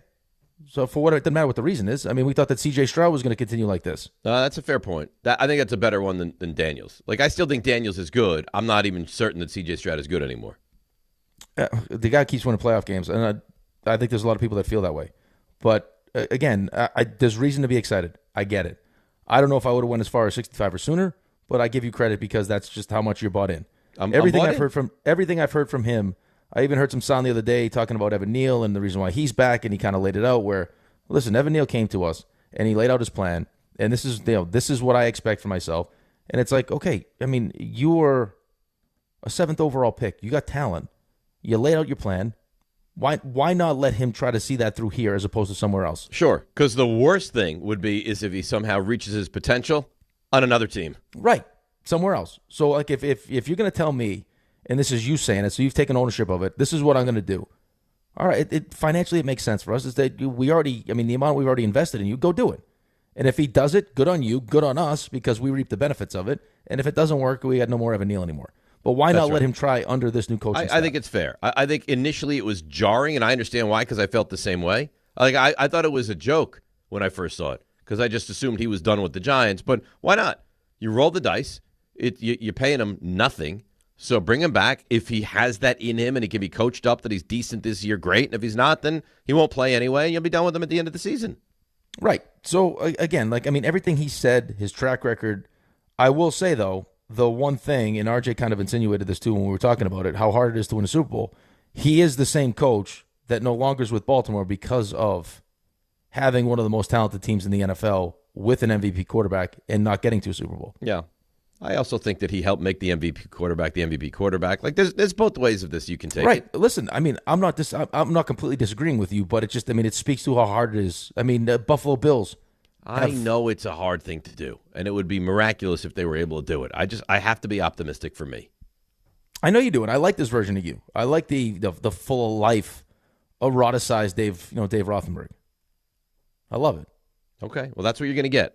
Until proven otherwise, that's what you're going to get. I mentioned Jaxson Dart. Here is the head coach of the New York Giants discussing building this team around the second-year quarterback. I want a high-powered offense. I want an offense that scores a lot of points, protects the football, is efficient, is effective, is in sync with all three phases, So what does that mean? It means you build around the players that you have for sure. And so it starts with building a system that is going to be elegant enough to handle all the complicated things that go with attacking defenses nowadays, but simple enough where the players can operate it, in action, in battle, in the heat of battle, just like that in a real effective way. And it's going to be built around what the guys do well. So the good thing about one of the many great things about Jaxson Dart is he does so many things so well. I mean, he can live in a lot of different worlds. And if you've watched the offenses that we've had over the last many number of years, it's built around a lot of different elements. And there's a lot of different elements that Jaxson can play in. We talk power run, drop back pass, quarterback-driven stuff, RPOs, quick ball out type of completions. He can throw the ball downfield. He can throw it off a play action. I'm not sure what he really can't do, So we're going to try to live in those different worlds and see how it fits all the other guys on the offense. He loves, and I've been told this separately from this, he loves Jaxson Dart. Yeah, I don't know how you can't. Seriously. I mean, I think so much of this, I was thinking about this morning, just because I knew we were talking about Ty Simpson and everything else, is how hard it is just to sit here and kind of give you like a real solid opinion of what you think someone's going to be when you haven't had a real chance to be around. And I'm speaking just strictly about quarterbacks. Been around them, see how they're in the locker room, see how they're with their teammates, like how much they actually are around the facility, how much they study. I feel like those things for a quarterback especially are almost as important as your actual talent level. Right? Like what makes the special ones, like they're really the special ones, is they have all that stuff. Right? They're great leaders. They're, all about ball. They study the hardest. And then they have kind of what Harbaugh was talking about with, like there's nothing he can't do. So it gives us so many options with how we want to run our offense. It's a tremendous advantage. It's a huge advantage. And I think that's why the draft sometimes becomes such a crapshoot, is because I'm sure in Shane Steichen's mind is he's looking at what Anthony Richardson can do, and he's like, I can't teach this stuff. And could you imagine offensively what my playbook can look like if I have there's not a throw he can't make. Right. He's a super freak athlete. I think it was probably what got Kyle Shanahan in trouble with Trey Lance. I'm sure it was. He's like, because you look at all the things you can do, but you forget about the fact that these guys, Richardson, Lance, they can't really do them. You think they can, but they can't. Right, but because I think because I think that you're not as focused on the other stuff that I was talking about. Like, how much does this guy really love football? Right. Is this a guy that's just been strictly getting through just on talent, or is he someone that's willing to work at this thing? Because a lot of these guys that are super talented have never had to work hard. They're just better than everybody else. It appears that Dart likes to work hard. It seems like that's what I mean, though.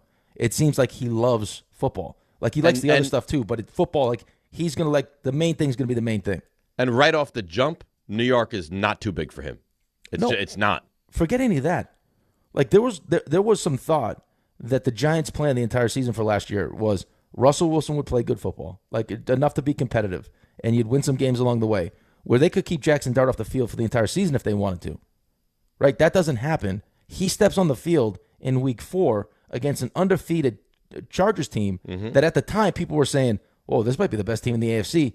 And the second he stepped on the field, the entire vibe around the Giants changed. Yep.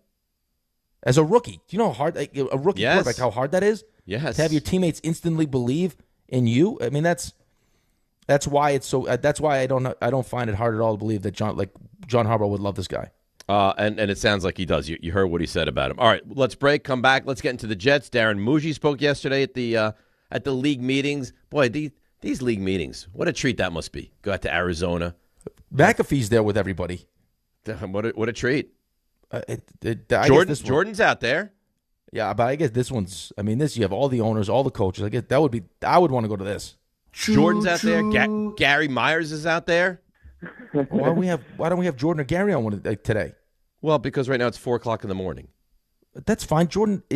There is no one hungrier to be on the radio than Jordan. All right. So I'm the conductor. Maybe the 9:00 hour we have Jordan on. That's nice. Is Gary going to be upset that we didn't go to Gary though? I don't think so. Okay. I don't think so. Let's take a break. Come back. We'll get into the Jets. Then we got Buster DNR with you, ESPN New York. At Uline, they know going the extra mile takes hard work. For companies pushing to go further, Uline will go the distance with you. 24/7, they answer the phone to get you the shipping and industrial supplies you need. Business can move fast. Unexpected large orders, adverse weather, new safety guidelines, and changing economic trends. Uline works hard keeping 41,000 items ready to ship, minimizing detours on your way to the extra mile. Visit uline.com. Start spreading the news. New York Yankees baseball is back in the Bronx. Come out to Yankee Stadium on Saturday, April 4th for a Yankee Stadium promotional giveaway tradition. Calendar night. The first 40,000 in attendance will receive a New York Yankees calendar courtesy of MasterCard. For tickets, log on to Yankees.com/tickets. Again, it's Yankees calendar night on Saturday, April 4th against the Miami Marlins. Visit Yankees.com/tickets today. This is Rick Brunson, the assistant coach from the New York Knicks. I'll be driving to our games this season in style in my new Jeep Gladiator from Princeton Jeep. My friends at Princeton Jeep gave me all-star treatment, and you can expect the same thing. Just mention I sent you, and they'll treat you like family. Princeton Jeep has tons of inventory and great deals on new vehicles. Visit Princeton Jeep at 1045 State Road in Princeton, New Jersey, or online at PrincetonJeeps.com and tell them Rick Brunson sent you. Life is motion, but for Jaime, debilitating pain in both hips brought everything, including family time, to a halt. Every doctor told me the same thing. They would do one hip at a time. At White Plains Hospital, Dr. Jacob Totka's unique expertise provided an alternate approach by replacing both of Jaime's hips on the same day. In just 2 hours, I got 2 new hips, and I went home that day. White Plains Hospital, among the best hospitals anywhere that just so happens to be here. A member of the Montefiore Health System. The NBA moves fast, and the stars move faster. With DraftKings Sportsbook, the #1 sportsbook for live betting, you're never a step behind. DraftKings keeps pace with every play, offering industry-leading live betting, dynamic odds that shift as the game unfolds, and more open markets more often. They're live when others aren't, so you're always in the game when it matters most. Get in on the action with live player props as the most exciting performances unfold in real time. Download the DraftKings Sportsbook app and use code WHSQ. That's code WHSQ. In partnership with DraftKings, the crown is yours. Gambling problem? Call 1-800-GAMBLER. In New York, call 877-8-HOPE-NY or text HOPE-NY 467-369. In Connecticut, help is available for problems gambling. Call 888-789-7777 or visit ccpg.org. Please play responsibly. On behalf of Boot Hill Casino and Resort, Kansas, pass-through of per-wager tax may apply in Illinois. 21 plus age and eligibility varies by jurisdiction. Void in Ontario. Restrictions apply. I'm Boomer Esiason. My mom died from cancer. She was only 37 years old. She didn't have life insurance, and that was devastating for my family. That's why having life insurance is so important to me. Ethos makes it fast and easy. Get a quote in seconds, apply in minutes, and get same-day coverage. You can get up to $3 million in coverage with no medical exam. Get your free quote at ethos.com/play. That's ethos.com/play. Paid spokesperson. Time spent on application may vary. Online health questions required. In sports, the tape never tells the whole story. Hiring is no different. AI can make candidates look like an MVP on paper, so knowing the person and the skills behind the resume matters. That's where Robert Half changes the game. Our recruiters combine their expertise with award-winning AI to evaluate skills and fit quickly. Learn how we can find you specialized talent in finance, accounting, technology, and more. At Robert Half, we know talent. Visit roberthalf.com/talent today. This college basketball tournament moment is brought to you by Marriott Bonvoy. Just got to take one game at a time and go up there and try to play our best and hopefully get a win. In the 2003 NCAA tournament, junior guard Dwayne Wade led third-seeded Marquette on a magical run to the Final Four. In the Elite Eight, Wade scored 29 points, grabbed 11 rebounds, and dished out 11 assists as he carried the Golden Eagles to the upset win over one-seeded Kentucky. Marriott Bonvoy, where game day checks in. Evan Cohen here. Game day brings the excitement. Your stay should feel just as memorable. With Marriott Bonvoy, official hotel partner of the NCAA and U.S. Soccer, you're connected to a portfolio of brands designed for how you travel. Some offer complimentary breakfast, others give you room to spread out, space to stay productive, or extended stay comforts. So whether you're a traveling fan or part of the team, Marriott Bonvoy celebrates the moments that live on before and after the game. Marriott Bonvoy, where game day checks in.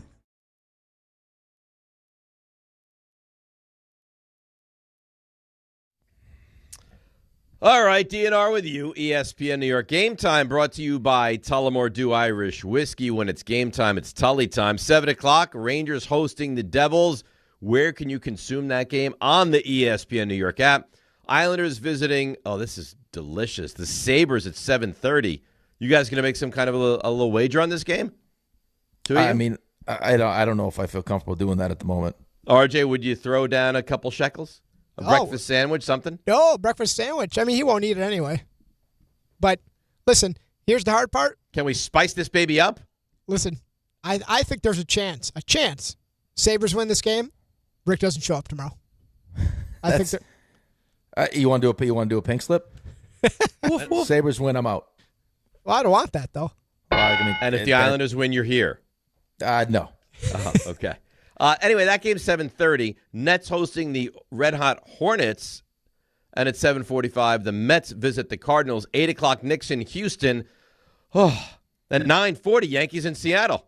This is a busy night in sports, huh? This is what you wanted. I love it. Game Time brought to you by Tullamore Dew, the original triple distilled, triple blended, and triple cask matured Irish whiskey. Be sure to grab a Tullamore Dew or try the new Tullamore Dew Honey during today's action. Glasses up to enjoying Tullamore Dew responsibly. We'll hear from Mougey in just a moment. Let's hear from Ira in Staten Island quickly before we get to the Mougey. Good morning, Ira. How are you? Hey, good morning, Dave. Good morning, Rick. And thanks for taking the call. You know, Dave, people have been making fun of you. I back you 100%. I am on board. I totally agree that the Giants will get to a Super Bowl within 5 years. And it's strictly because of Dart. You know how I felt about Dart. And however the Jets scenario plays out, and I do believe they're taking Simpson at 16, I think Mougey's, once he leaves the Jets, he'll always be known for passing out on Jaxson Dart. I'm not comparing him to Dan Marino, but you're going to have the same type of story where the Jets passed on Marino and took Kenny O'Brien, even though it was in the same draft. Mougey passed on Dart and took Simpson the following year. Not that Simpson won't be a decent quarterback, but I think you're going to have an elite quarterback compared to a decent quarterback.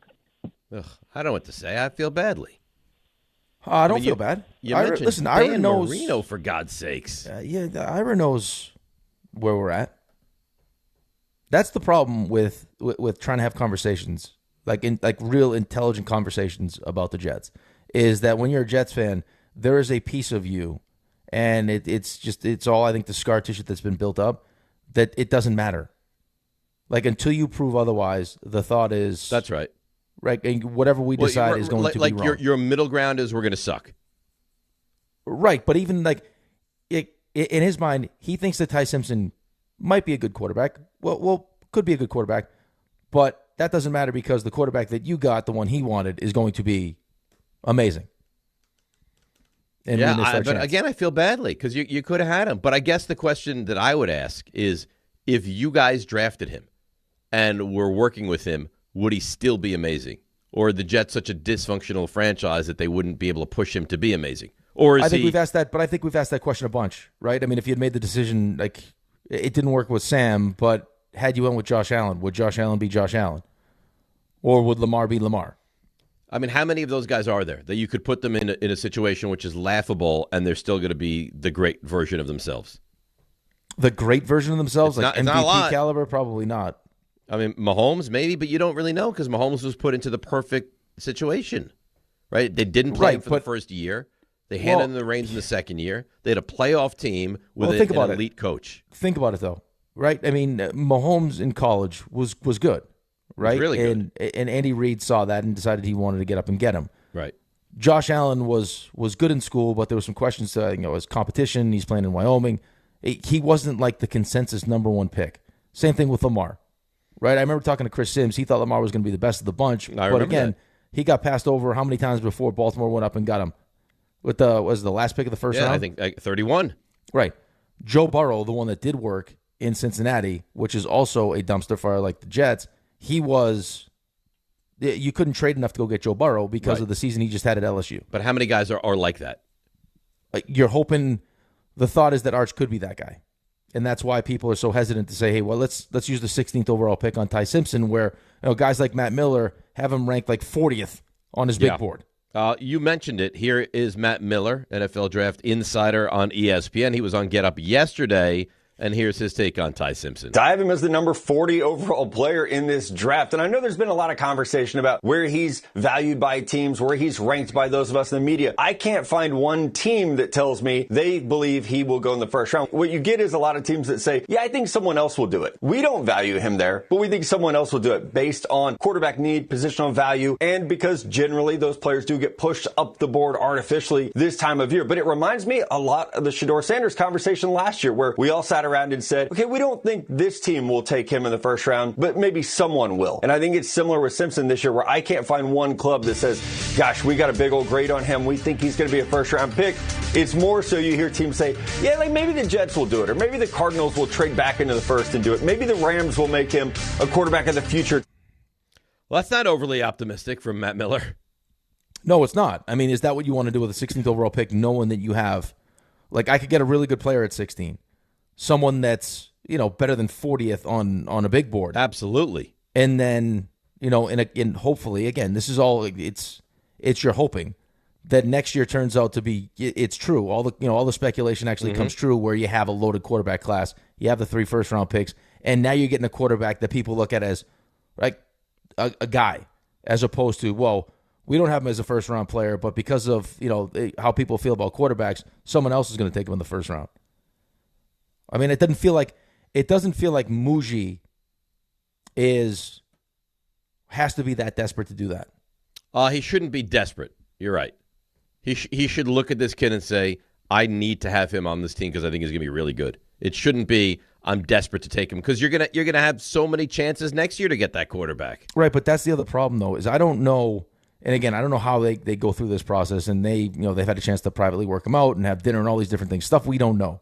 So those things could obviously change my mind, and I could fall in love with a guy, or I could be like, you know what, it's not going to work, and we're not taking him with 16. Is right now at the moment, after watching Ty Simpson, and he had a real good start to the season, and then because of the injury or whatever, kind of trailed off.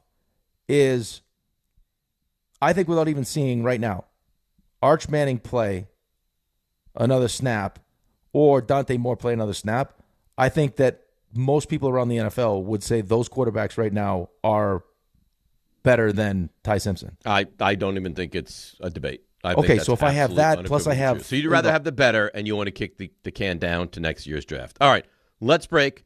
Buster on the way. CMT, all the good stuff coming up. 800-919-3776. DNR with you right here on ESPN New York. If you've been injured in an accident that wasn't your fault, then you need a lawyer who knows New York's unique personal injury and workers' compensation laws. At the Parisman Firm, they have decades of experience handling all types of accident cases and a proven track record of delivering huge results. Their team has already recovered nearly $1 billion for injured New Yorkers. From construction to car accidents and slips and falls, they've got you covered. Call the Parisman Firm now at 718-WORKERS, where your case is their cause. Get the justice you deserve today. Tonight on SNY, Kodai Senga makes his 2026 debut as the Mets continue their series against the Cardinals in St. Louis. Coverage begins with Mets pregame tonight at 7 p.m. on SNY and streaming live on the MLB app. It feels like everyone's sick right now. You aren't imagining it. Doctors say this is the worst cold and flu season in 25 years, and it's not over. I was just traveling. It was like everyone around me was coughing, sneezing, and sick. I can't afford to get sick, and I doubt you can either. That's why I ordered a medical emergency kit. Having a medical emergency kit is like having urgent care and pharmacy right in your home. It includes essential prescriptions like generic Z-Pak to help you get well faster, plus important antibiotics to treat pneumonia, strep throat, sinus and ear infections, nausea, even UTIs, and many more common and serious illnesses. It's your kit the moment you need it. Just match your symptoms to the right prescription in your guidebook or call their telemedicine doctor standing by. It's genius. Every home needs at least one medical emergency kit. Order yours online in minutes and it's shipped to your door. I can save you $45 when you use my promo code 880 at urgentcarekit.com/880. Again, save $45 with my promo code 880 at urgentcarekit.com/880. Hey, it's Alan Hahn. Rings End is your locally owned Benjamin Moore retailer. They're your store for quality with a full line of brilliant and durable Benjamin Moore paints. They're your store for inspiration with thousands of colors and a variety of sheens. And Rings End is your store for expertise with one-on-one advice for contractors and homeowners. Insist on Benjamin Moore paint from Rings End because the gorgeous color you love can't be matched in another brand of paint.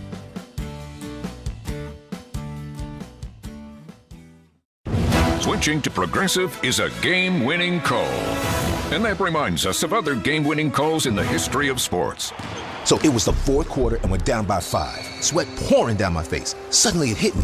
If only I could wrap part of the towel around my forehead. And that's how I became the first basketball player to wear a headband. Okay, not really a game-winning call, but it was a good call. You can make one too. Switch to Progressive and you could save hundreds. Progressive Casualty Insurance Company and affiliates, not available in all states.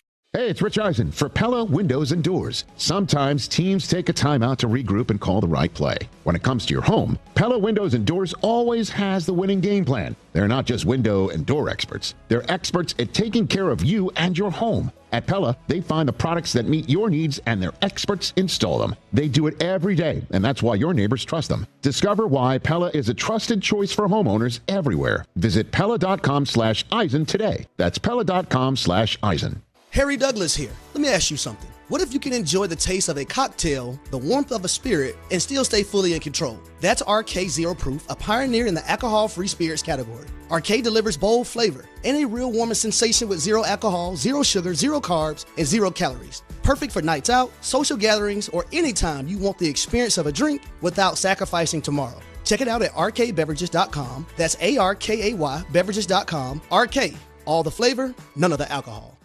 It's about time delivery worked on your schedule. Same day, next day, or scheduled in advance. However you plan it, the Home Depot delivers the whole job. From drywall to doors, plumbing to paint, we'll get it there when you need it. Because on the job site, timing is everything. You order, we deliver. It's that easy. The Home Depot Pro. It's about time. ESPN New York Programming Alert. Tonight's Rangers-Devils game can only be heard one place, and that's the ESPN New York app. Don't miss any of the Blue Shirts action against their Cross River rivals. Fox gets it back. Zibanejad scores on a one-time hammer.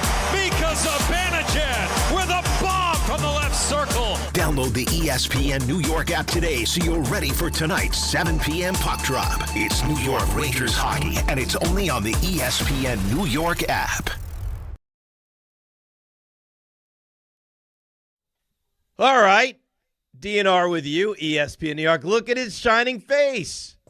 Buster Olney joins us here on ESPN New York. How are you, my friend? I'm doing great. I think I got to back away from the camera, though. I'm like, the Jolly. Your pores Green look Giant great, Buster. Compared to you guys. I'm a mile and a half away. Rick has gotten closer, and Buster, you're all over the place. Trying to center it up. Okay, there we go. There you go. All right. So, how are you? Pleasure to have you. I'm doing great. Good to see you guys. Yeah, you as well. This is now the Buster Olney Report, brought to you by the Parisman firm. All right, so walk me through first couple of days of the Major League Baseball season. Your take on ABS. You can see umpires don't like it. You can see fans are gaga over it and love it. Aaron Boone got annoyed they had to use it so much last night. What's your overall view of the ABS so far? I mean, it's going really well, and it does remind me of the first days of the pitch clock, where there is a little bit of, complaining that gets a lot of attention. And complaining is not the right word. C.B. Buckner didn't complain out loud when he had that situation the other day. But you could tell, I think it was like the second or third time that he was challenged, that he kind of took off his helmet like, really, again? But generally speaking, I think it's gone well. And I think the umpires, their best approach is to understand this is not personal, right? These are guys in their at-bats. They're trying to battle, to extend the at-bat, to get on base. And if you're a pitcher, if you feel like you throw a strike, your catcher, you feel like you got a strike, you're going to ask for the replay. And so I think umpires, CB being first and foremost, I think he's got to understand it's not personal. I think it's going to get more smooth as we go along. And the one thing I would say is this has demonstrated that typically the best umpires for balls and strikes are the younger guys, which makes sense, right? The best NASCAR drivers are the younger guys. The guys who throw the hardest in baseball are the younger guys because they have better reflexes. That's not a surprise to me that we're seeing some of the older umpires get dinged more than the younger umpires. All right, I'm going to say this now. Okay, I'm going to ask short questions. There's not going to be, minute-long questions. But this is a preamble to set up my actual question because this wasn't going to be my question. Dave had mentioned to me earlier with ABS, everyone just wants it right. At what point do we go to strictly robots? And I said to him, I don't know if that's going to be the case necessarily because of what you saw with CB Buckner and the response from the crowd. It's actually, it's adding an entertainment value to this thing. Is that something that the league pays attention to? I think that based on the research that they had done when they were testing this out in the minor leagues, they knew that the crowd would respond. I don't think anybody anticipated what we saw in Cincinnati the other day, where it felt like it was a walk-off hit with the way the response to the Eugenio Suarez challenges. And it's never going full ABS. It's never going to do that because the people in the sport value the position of catcher, and they understand if you go full ABS, then a lot of these skills that guys like Yadier Molina refined through the years, they're just going to go away. Pitch framing, Austin Wells is excellent at that. And that skill will no longer be valued. Patrick Bailey, San Francisco Giants, same thing. And that's why when you talk to folks, in Major League Baseball, you talk to players, I've gotten no support for full ABS system. Yes, they want to get more calls right, but I think generally speaking, they feel like, and the ABS early in the season has demonstrated this, the umpires get the vast majority of them right. And so that'll never happen because it will gut that position, and it's valued too much in the sport. Now you've confused me because you said that wasn't your question, so I thought you maybe had another question, and now you're not asking your follow-up second question. No, I was going to ask a different question, but you did such a good job with the first question that I wanted to stick with the ABS. All right, so I guess I'll take it back. You're Buster Olney with us here on ESPN. We get to see his shining, beautiful face. Buster, I've heard you, I think with us and in other spots, you're really bullish on the Yankees. Like, beyond the 94 wins and tying the Blue Jays last year, you think – even though it's a very similar team, this is a better Yankees team this year. It's a better Yankees team that developed over the course of last year, which is how they landed on 94 wins, tying the Blue Jays. And then the Blue Jays absolutely dominated them in that postseason series. But I think that what we're going to see is the Yankees will get better as this year goes along because Garrett Cole continues to look great in his rehab. Carlos Rodon will be back. Their pitching is already excellent. The addition of Weathers, probably one of the more underrated trades of the offseason. I remember talking to him in spring training, and he was talking about being excited about adjustments that he had made, and we saw that last night. Will Warren, he generally speaking, had some ups and downs last year, but no one doubted the stuff, and it looks like he's putting that together. But most specifically, Cam Schlittler. The other day, it was interesting because Tony Vitello, the new manager of the Giants, after that game, he was kind of, taking blame. He said, I got these guys too fired up. The at-bats were too emotional. And I'm just thinking, no way, dude. Like, this was all about Cam Schlittler throwing 99-mile-per-hour sinkers. Like, he is his stuff is probably among the top 10 pitchers in baseball. And if you get that all through the year with what else they have in their rotation, they should be great with their pitching. And then, of course, their offense is so good. And especially, and I heard you guys mention this yesterday, having Giancarlo Stanton back in the lineup and healthy at the beginning of the year, that's very different from last year when he missed half the season. Is there anyone, Buster, I know it's early, is there anyone in the Yankees right now that you are a little bit concerned about? Jazz Chisholm, who I think is 2 for 15 early in the year. He's an impending free agent. And look, I mean, no one doubts Jazz's talent. And, I did a ranking of second basemen in the offseason, and the feedback I got from other evaluators, other teams, was this guy is a great player. If he went 40-40 this year, 40 homers, 40 steals, it wouldn't surprise anybody. But he is, as you guys know, he can be a streaky player. There are periods where he kind of disappears a little bit. And if he gets off to a slow start, you wonder how that gets into his head. You guys have seen, I've seen players in their free agent year, they begin to feel that pressure if they don't perform well early. Jazz strikes me as being a player where that could get in his head, and you don't want that. So for the Yankees, for Jazz, it would be really good for him if he had some success here in the next few days. All right, let me ask you about the Mets. Juan Soto, Buster, it looks like he's done a complete 180 from the start of last season to the start of this season. He looks calm. He looks relaxed. He looks like a completely different player. Totally different. Look, I was at the WBC when the Dominican Republic was playing, and I was watching. You guys, I'm sure, have heard stories. Like, he and Manny Machado didn't hit it off very well when they had that time together in San Diego. And those guys were so relaxed around each other. They're dabbing it up. You could tell they were talking. That jumped out at me. And then watching Juan early in this season, the way he's connecting with other players, the handshake with each individual guy, he does seem more relaxed. And look, I mean, we were all young at one point, and we were all idiots at one point and made different decisions on how to handle situations. I think he's growing up before our eyes.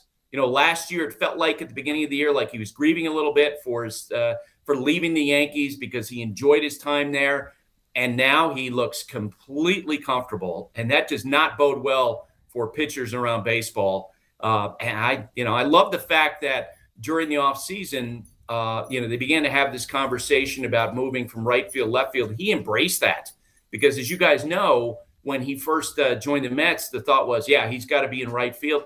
And nope, he's moving to left field. He looks completely comfortable out there. Buster Olney joins us here on the show. Buster, I know, Pete's gone, Nimmo's gone, McNeil's gone. You changed the core of the group, and the clubhouse was an issue last year.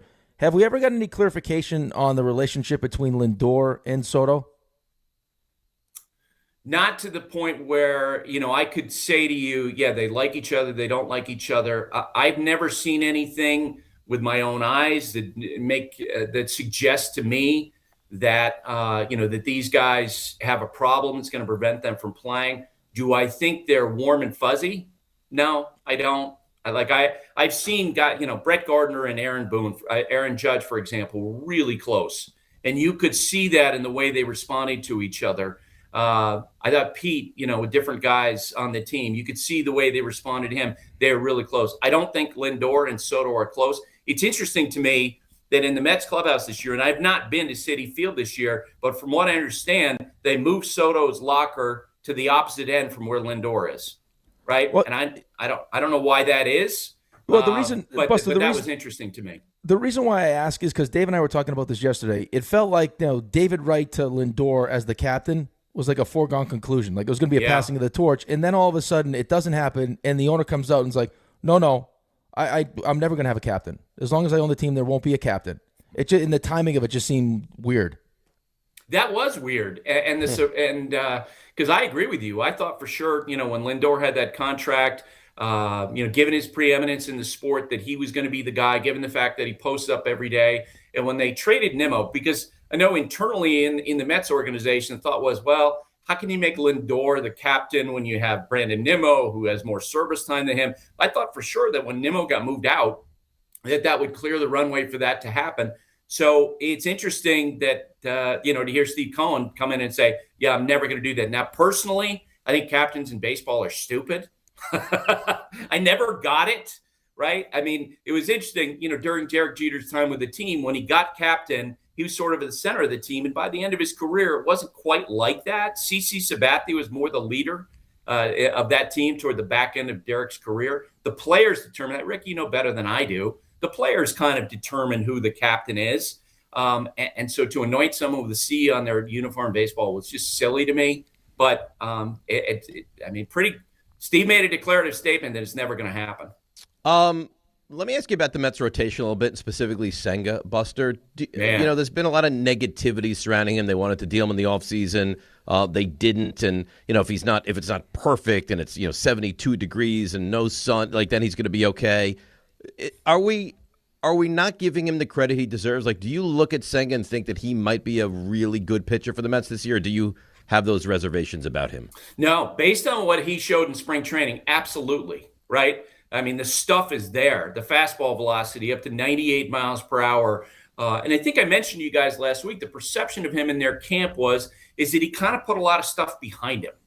And I, the conversations, whether he had him with a friend or, maybe a mentor or something like that, but that stuff that I think did frustrate the Mets in the last couple of years, that was not there in spring training. And it, felt to Mets people that I spoke with that it's going to be a different Senga this year. Now, guys can do all the preparation and talk about change during the course of the offseason. And, when the rubber meets the road in the season, you see how that actually plays out. But I know that they are very encouraged by what they saw in spring training and all those other things that maybe hung over in the last couple of years. Buster, I know the production's not there yet, and he kind of maybe broke out of it hopefully last night, but how impressed were you with the way Bo Bichette handled the whole already getting booed situation? Perfect. That to me is absolutely perfect if you're talking about a player coming to New York, because it is a rite of passage for star players coming into New York, right? If you're a homegrown player, if you're Carson Benj, you're going to get an extra length of rope from the fans, just like Aaron Judge did in the beginning of his time with the Yankees. The homegrown guys have it a lot easier than the stars coming in because the expectation is from day one. Alex Rodriguez can tell you that you're going to get booed. And I don't know if it's interesting because the perception of him in Toronto was that he was a little bit more isolated. I know there are folks with the Blue Jays organization who are watching Bichette after he signed with the Mets wondering, wonder how that's going to go in New York for him. His handling of that the other day was absolutely dead on. Essentially, to be waiting for the reporters when they come in and to diffuse it, make fun of himself, own the fact that he's struggling. That's right out of the playbook you would give a star free agent coming into New York. You've been covering this game for a long time. Is this a new thing? I don't ever remember star players, new acquisitions, 2-3 games into a season getting booed by the home fan. I totally remember that. Really? Okay. So yeah. Is it more like public now than it used to be? What's the issue then? I don't know.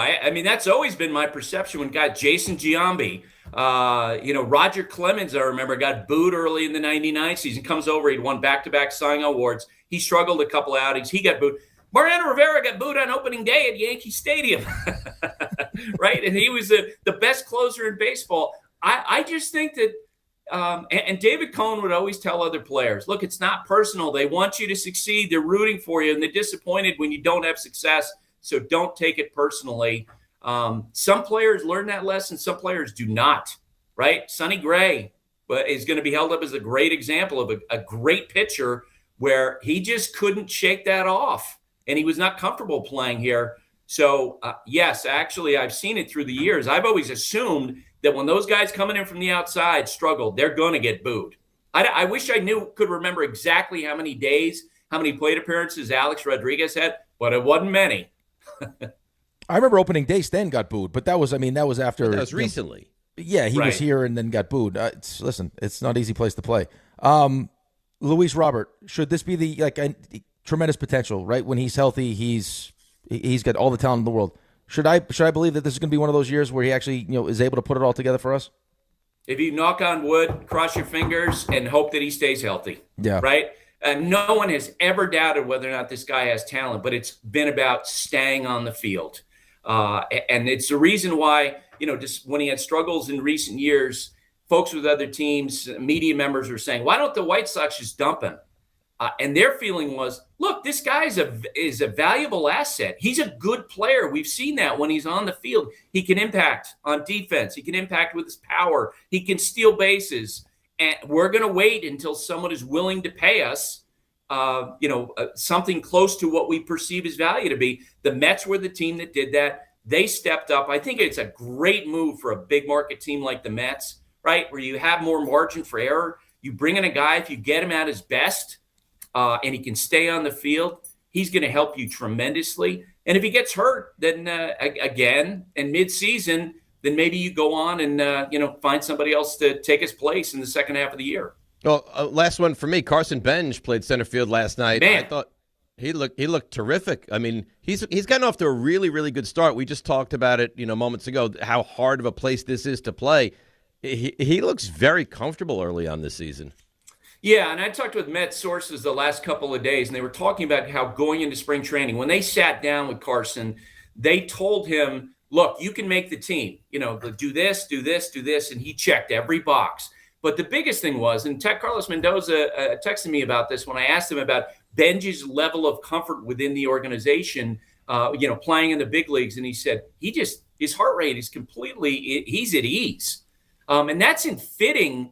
I think that fits with so many of the young players that we've seen at the beginning of this year around baseball. J.J. Weatherholt of the Cardinals, right? Hitting a 430-foot homer in his first game, walk-off in his second game. Kevin McGonigal, Detroit Tigers. All of these guys look like they step into the box, believing they belong in the big leagues. I talked to Weatherholt's college coach, and he said, look, these young players are more talented than they've ever been. They've had more information than players did 10, 15 years ago. They are ready, and they're showing it. Carson Bench is right at the top of that list. It really is amazing how these young players in all the sports are. I'm dealing with the Islanders. 18-year-old kid jumps in and completely changes everything for us. Buster, last one for me. So Dave didn't like the Netflix opening day, and there were some strong opinions. What were your thoughts on that? So what I would, first off, having done a lot of, worked with different groups on Sunday Night Baseball for a lot of years, there is definitely a learning curve, right? Where guys are getting comfortable with each other. The one piece of advice that I give the Netflix people, man, the next time you have, because they opened up in the ballpark, and there you have El Duncan, I worked with at ESPN, of course, you guys did too, Barry Bonds, Albert Pujols, Anthony Rizzo, and they go to the desk, and it's opening day, and it's dead silent. They need a fluffer. Like, get someone who's standing there, getting that crowd going, get some excitement. I thought, and I worked with Hunter on Baseball Tonight last fall. Hunter Pence, I think, is really good at what he does. Matt Vescursion is a pro. I think that, CC, I thought, did well. I think that if the next time they did it, they would learn from their mistakes the first time. And, man, let me tell you, you're going to make mistakes. You're going to try things that don't work. I saw the holes like you guys did, but I also give them some grace, having screwed up myself a lot. You still owe us a meal, Oh, I have to bring it up. Okay. Well, so I got the first part of our schedule. We are not in New York in either April or May, but at some point, I believe in the month of June, and I can't give you the exact dates because they haven't been released yet. But I think I'm going to be there. We got to make this happen. All right. We look forward to it. Luger's is elite. And you know what's good, too, is that not doing Sunday Night Baseball, like I'll be there in the middle of the week, which fits with your guys' schedule better. Beautiful. Then we can do a lunch. I mean, the options are limitless. Buster, you're the best. We appreciate you. We're happy baseball's back of the year with us, and we will talk to you next week. That sounds great. Thanks, guys. Yep, thanks. That, of course, is the great Buster Olney, and that was the Buster Olney Report brought to you by the Parisman Firm. If you've been injured in an accident that wasn't your fault, call the Parisman Firm now at 718-WORKERS and get the justice that you deserve. The Parisman Firm, where your case is their cause. You know what? Very optimistic from Buster today on both the Mets and the Yankees. Why are you laughing? No, because we went through this whole thing where it's like, hey, let's make sure that we have Buster's video. And then as you're doing the read, it's me by myself, and then it goes to Buster on the phone. Oh, yes. They had that in reserve just in case. Just in case it didn't work out. Just in case. But, I mean, he likes Benj a lot. Robert he likes. Senga, he says, don't sleep on that. He might be good. Yankees are a better team than last year. Pitching is unbelievable. Like, Buster is very bullish on the local baseball teams. And listen, again, it's so early, but when you look at where the Yankees are at and the emergence last year of Schlittler, and it's like, okay, I mean, could you imagine? Kind of like what you said about Jaxson Dart, right? Like the reason why you're so confident this year is because of what you saw from Jaxson Dart, and you would imagine, full off season, he would only build on that, and he'd be, better coach, and he'd be better this year. Mm-hmm. I mean, Schlittler, and then what you saw in the regular season, and then you saw the start against Boston in the postseason. You're like, oh my God, can you imagine getting this kid for a full season? What that would mean for us in this rotation. And then you got Garrett Cole coming back, and he's looked awesome, right? It might be a little bit different if Garrett Cole on his way back, doesn't look as good as he's looked so far. You're excited about him, and you also know that Aaron Judge is going to be Aaron Judge. You got a healthy Giancarlo Stanton, and what that means. The Jazz thing does make some sense though when you think about it, because we live this with Pete Alonso. Right? Pete going into a contract year. Some guys in a contract year, they have great seasons. Yeah. And then some that get off the slow starts put so much pressure on themselves that they end up having bad seasons. I mean, Jazz is going into a contract year. Yes, he's also been on record saying, I think I can go 50 and 50. Right. Right. So he's already putting that extra pressure on himself. So if he's off to a slow start, hopefully that doesn't continue, because Buster's not wrong, man. I mean, that he's looking to get paid. And you know how he feels about himself. You'd hate to see that happen because you do have questions about the left side of the infield. You do. I mean, Caballero's good, and you like him. I like him a lot. I don't know that he's an everyday player, though. No, but it's like I said this the other day. Like to get the best, like the most value out of him is he's going to play a lot. He's going to play a bunch of different positions. He's going to get on base. He's going to steal bases. If you need a pinch runner, like his versatility is his greatest strength. Yes, as opposed to just plugging him into shortstop every day. His greatest strength may be his view of the strike zone. Well, that's the other thing, though, too. He's unbelievable. Right, but, I mean, that's what would drive me crazy. And it was always kind of like Aaron Judge because he's getting punished for how big he is. I pride myself on knowing the strike zone, and I'm not reaping the benefits of it because I'm getting pitches that aren't clearly strikes called against me. Right, very fair. But now that changes everything. If you are just a genius when it comes to the strike zone and you can figure out what is a ball and what is a strike quickly, I look at the advantage you have. 100%. Yeah, and again, it also gives you the opportunity now where you know exactly what your strike zone is to really hone in on it. Yes. And, I mean, it's great. It's also, for some guys, a wake-up call. Like, hey, I can't say that I'm 6'2" when I'm, really, 5'10". Did you see some of these numbers? What, the heights of these guys? I was listening to K yesterday, so they went through the whole measuring thing. And some of these guys, here's one. You'll love this. This is my favorite one. Because this is I feel like what RJ would do with like RJ's high school like football was probably like you're spot on. I know what you're about to say. Yes, so they're going to add. He's going to add. RJ's going to add. So Bo Naylor, you know who Bo Naylor is? Yeah, correct? Of course. He was listed. He was listed as an even 6 feet for the Guardians, and he's 5'9". He's 5'9". Is that really true? Yes. He's only 5'9". Well, they threw it up on the Yes graphic yesterday, and they were talking about it. So I guess every team measured people between 10 and noon, 10 a.m. and noon, because I guess that's when you're taller in the morning. Yeah, you're taller. So who knows? I might be 5'8". We don't know. Let's go measure. But the reason they did that is because obviously guys were pushing to be measured later in the day, so they have a more favorable strike zone because everyone's measured from certain body parts for the strike zone. So that everyone mandated 10 a.m. to noon or something like that. Yeah, they took this real serious. Like this was this was. Well, it matters. Exact. And you see how fine it is, right? Yeah, it has to be though. I mean, that's what you want. You want exact. You want an exact idea of where your strike zone is going to be, depending on how tall you are. You're listening to DiPietro and Rothenberg on WHSQ, WCBS FM HD2 in New York. Something cannot be glossed over. You hear what Buster said? And I liked it. I think you'll like it as well. RJ picked up on it. Buster said when I was listening to your guys' show yesterday. Oh, yeah. I mean, Buster is a consumer of the show when he's not on the show. Well, I think Buster's a true professional, too. I think Buster wanted to get a feel for what we were talking about, so maybe he could add a little bit of, what he heard. I think that Buster likes the show, and he likes being a character on the show, and he listens all the time. I hope that's the truth. I mean, RJ, did it not sound like that? I think Buster genuinely and truly enjoys talking to you guys. I could have kept him for another half hour at least.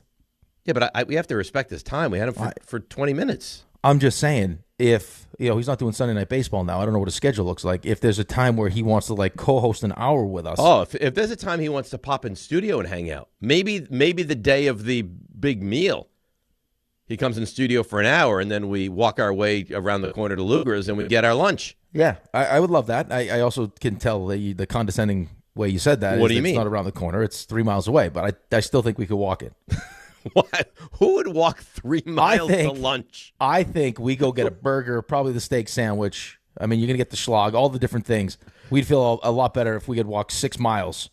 I agree with that, but nobody says, hey, place is right there. Let's walk 3 miles to it.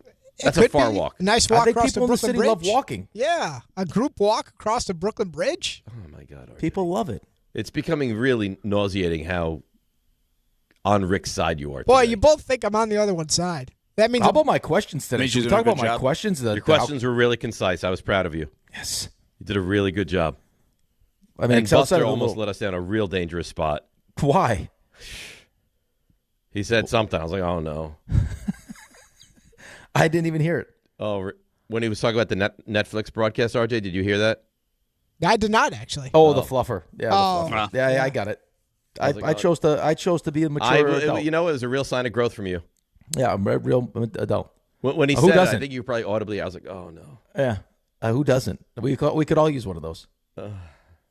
Just get the crowd going. Get the juices flowing. RJ, how you doing?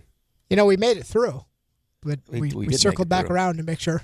You guys did a great job. Yeah. Outside of Dave's little foible where he thought I was going to ask another question for some reason. Sure. No. RJ. So we're gonna cover that at some point here. The RJ. RJ. Whose fault is that? Well, Oh, no. RJ, come on. No, we're gonna decide. No, but I don't want you to ask us this in CMT. I want you to answer that. Maybe I can answer then. Answer whatever you want, but I need that to be answered. I think there's only one place it can be answered, and that's CMT. Okay. Let's go. Wow. Okay. Let's go. Cuddle, servicing 3 times as many people as he's able to get to. Not everyone can afford to take off work and pay whatever it costs to get a foursome. Or to trash. Let the wild rumpus begin. That. Want a meat stick? Is the question. Yeah, things happened. You got to remember, Dave, it's on his left side now, so just patience. No, Listen, sometimes I have to let that breathe. I'm sorry. Sometimes you hit a button and nothing happens. He's a righty. It happens. At least you found the button, Ray. Oh. Some of us on the show don't even know where that button is. That is true. Yep. A lot of pointing today. That guy. That guy. You stay out of my box. Oh, boy.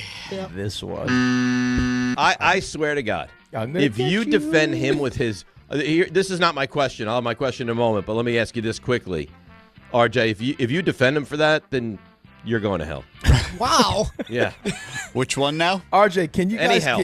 RJ, I know this is new technology to all of us. Can you make it so my finger, like as I'm putting my finger through into his box, it pops out on the other side? No. No. You got to superimpose it. No, we can't do that. How great would that be? You stay out of my box. It's stuff that's out of our... I'll spritz water in your box. Or that in your box. Well, I don't... He's gonna. Right, you stay out. He threw a Polish. I just threw a water bottle right in your box. I wish you told me that. I would have pretended. I would have had one ready to catch it on the other side. This way. Boy. Well, I got another one to get through, so I'll. We could have all sorts of fun. We could do fun games in these. This boxes. is like the Brady Bunch. Yes, it really is. Alrighty, so we're gonna get to that. Some of the concerning issues. I'd give Carol a shot. Oh boy. So she's not with us anymore. I mean in the past. Okay.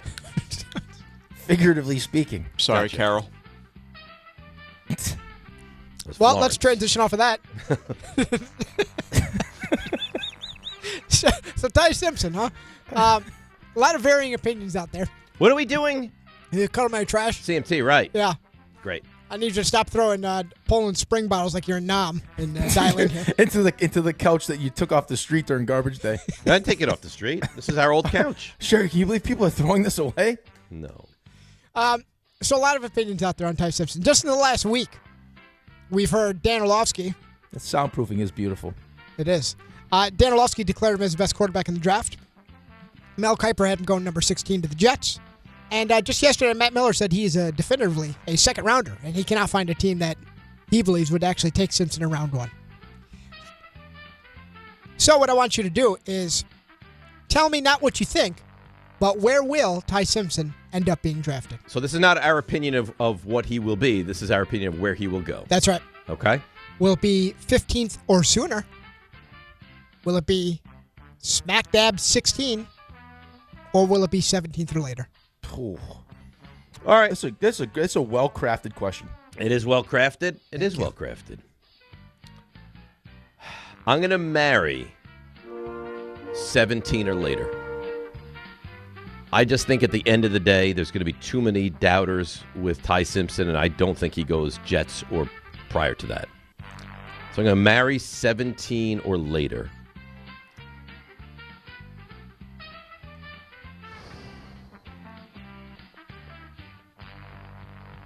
I'm going to Cuddle 15th or sooner.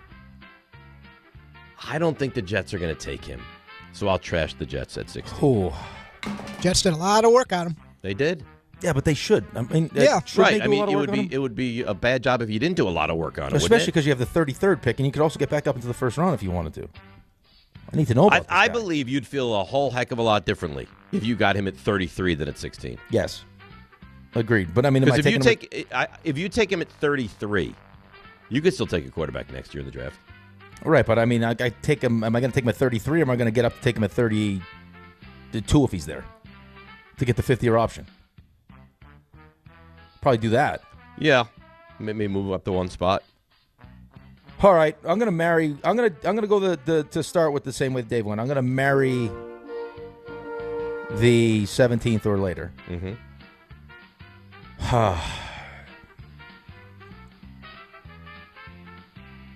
I'll cuddle 16. I'll trash 15 or higher. So you're saying there's a chance? Well, I think there's a decent chance. I don't know who in the top 15 picks is going to take. Are the Browns going to mess around and take another quarterback at 6? No, see, I think your answer is fair. I don't think he's going to go to the Jets, and that's why I trash the Jets. Well, you heard it may not be the Jets, but Dan Grasso, when he was with us last week, adamant that he's going. Where did he actually end up landing? Did he throw a number out there, Rick? Yeah, he said before 16. Yeah. But who? Again, I'm saying who is trading up past the Jets to take Ty Simpson? Like the Rams, the thought was the Rams have 13 anyway. Right, but the Rams thought that the thought was that the Rams had 2 first-round picks. So maybe with that second first-round pick, Ty Simpson can be our quarterback of the future. But they're trying to win a Super Bowl now. You got 13. You got to take Ty Simpson to sit behind Matthew Stafford. Right, when you were right there on the doorstep to win the Super Bowl last year. The Bengals aren't taking him. I mean, the Dolphins just paid Malik Willis. Cowboys aren't taking him. Chiefs aren't taking him. Saints aren't taking him. Unless the Browns are talking about having Deshaun Watson start. They just drafted 2 quarterbacks. I told you that. They're going to go with Deshaun Watson. But I was reading that yesterday. Not only the Browns are talking about. You see what the owner said? Yeah, I was going to say. Did you see who said it? Yeah. Well, do you know who signed him? Yes, that would be the owner was responsible. That would be when Jimmy Haslam. Right. So Jimmy Haslam said, the Browns are leaning towards Deshaun Watson starting. Translation: Deshaun Watson's going to start. Right. As long as he's physically capable of moving. It's going to be just a disaster. Things are going well there. Got an email for you, RJ. Yeah. It's a nice offer. Okay. Dave, please tell RJ if he wants to come to Melbourne to watch the Niners, I have a spare room. My family is great company, and I'll even get the tickets. Ooh. I'll even take a few days off of work to be his tour guide for the great city of Melbourne. At that time of year, the Australian rules football finals will be on. We can probably get into that as well. Give the little guy a week off so he can come down and hang out and watch the Niners. See the last part. What? You're doing so well. He added that, though. No, I did not. It says little guy? It says little. Give the little, I made it little. But it says give the little guy a week off so he can come down under. Listen, I don't know if I would have actually gone, but there was some actual juice there. No, until there's that last no part. chance you're going. You don't know this man. You're not going to stay. It's Adam Wright. And there's also there's a tremendous amount of pressure now. What if you don't really like him, and now you're stuck with him for the whole week? Well, then we're watching Aussie rules rugby. Right. Well, then you check into a hotel like any normal person would do. Yeah, but when are you going to do that though? Because he's the one that bought the tickets, and he has the tickets. Now you're gonna risk not going to the Niners game. Good job. Good point. He's got you. A lot of teams would hype up that game. Kyle Shanahan has no time for this whatsoever. Why would you want to play in that game? Nobody would want to. No, nobody would want to. But No I think, one wants to play in that game. I think a lot of teams would, put on a good face for the league. Shanahan, no interest. Shanahan doesn't care. Just none. So it's a nice offer, but All right, so Adam, he says no, thank you. This is actually Rick's fault because Why? when I was going to get my coffee this morning, all here by my lonesome, just taking a moment, and I stare over at the board. I'm waiting for my coffee, and there it is again, like we talked about, Lil RJ. That's Lil right. RJ. That's who he takes his cues from. You're a RJ, leader. but I mean, think about how many people in the hip hop industry want to be Lil Wayne. Do you think that's RJ? Are you in the hip hop community? Yeah, I was going to say, do you think that's an accurate parallel to make? A little baby. RJ, what you don't even know is, for some reason, we were all around that whiteboard the other day, and he makes a point. He goes, "Hey, watch this," and he takes his marker and he writes "Lil RJ." What? Yeah. What? He wants everyone to see that he's doing it. I thought it was a fun little game that RJ would play with me. Lil Kim is Lil. Yeah, see, Lil Kim. Lil Kim is Lil. By the way, I love the work. Of who? Lucy Vert. I got to say this, okay? Little We Jordan Renan on with us on ESPN New York. That's my cousin right there. Little Jordan Humphrey. We love Tricon. We met Luke.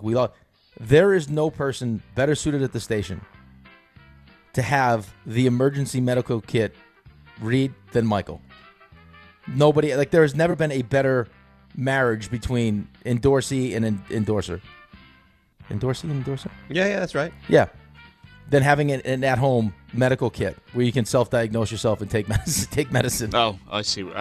Did you not hear the read for that? Yeah, I heard the read for it, but it's got Z-Packs. It's got all sorts of medications. It's got everything you could possibly want. Right, but how do I use it? Well, just look at your symptoms on the piece of paper. Self-medicate, yes. Yeah, you're right. There's no bet. That's a hand-in-glove fit. That is perfect. It really is, isn't it? Alrighty, so the Knicks. It feels like there's a growing list of teams it depends who you ask who on the show. Some differing of opinion here. But the teams that stack up in the East that will be playoff teams in terms of, I'd like to avoid that team. It feels like that list is growing quickly. So, if we boil it down to what on the Knicks concerns you the most and what could hold them back, how would you cuddle, marry, trash these three? Would it be the possible playoff path, which right now, in theory, it's daunting. Could be Atlanta, Boston, Detroit, Oklahoma City. Which is probably not how you draw it up. Nope. Would it be their depth, which I was reading yesterday and I saw they rank? Heck, if a quick guessing game. Where would you guess the Knicks rank in terms of bench scoring in the league? I don't need an exact number, but middle. What? How many points or where they rank? Where they rank. I'm going to say they rank. But the reason why you're asking is going to be bottom because you're asking it. 28th. Yeah. Oh, that's surprising, actually. Or would it be, now someone on the show has brought this up lately, or would it be their coaching that could hold them back? Coaching, playoff path, depth. I'm going to, you go. Whoa. Oh, go ahead. Easy. Go ahead. Your fancy pickleball, your fancy interrupting Buster like you did, but go ahead. I thought that was a good, I thought that was a nice place to interrupt him. You have to interrupt. Go ahead. RJ, I should get a comp day for having to work with him. I'm sure you can finagle it somehow. Really. I will marry playoff path currently. I will cuddle the coaching. I will trash the depth. I would love to disagree, but I can't. I agree across the board. I answered it for you. That was nice. You answered it correctly. You're welcome. Let's see how you do this one. What will happen first? This is very simple. What will happen first? Will the Jets make it back to the playoffs? Yeah, you're not a good person. Will the Giants win a playoff game? Or will the Yankees win a World Series? 65 or sooner. So I see what you're trying to do. You're transparent. I don't think so. But I'll take the bait. You're like a flounder. You're a master at that. I'll take the bait. I am. No. What? No. What kind of fish would Dave be? He'd be like a scrod. No. I would be... What is it, fish? A mahi-mahi. Like a delicious, meaty, wonderful fish. I feel like you'd be something like with like a fatty tuna. No. Yeah. No. Or like a bluefish. Like a bluefish, like you like to fish for. Bluefish. I am a fan of blue fishing. All right, so I'm going to answer this the only way possible. I'm a big fisherman. What do you fish for? Blues. Yeah. Why would I do that? I don't know. You tell us. It'll never make sense. As he's passing out scalding hot tequila shots, I also fish. Yeah. Bluefish. Now I was all no, in. no. Now at that moment, I was a fisherman.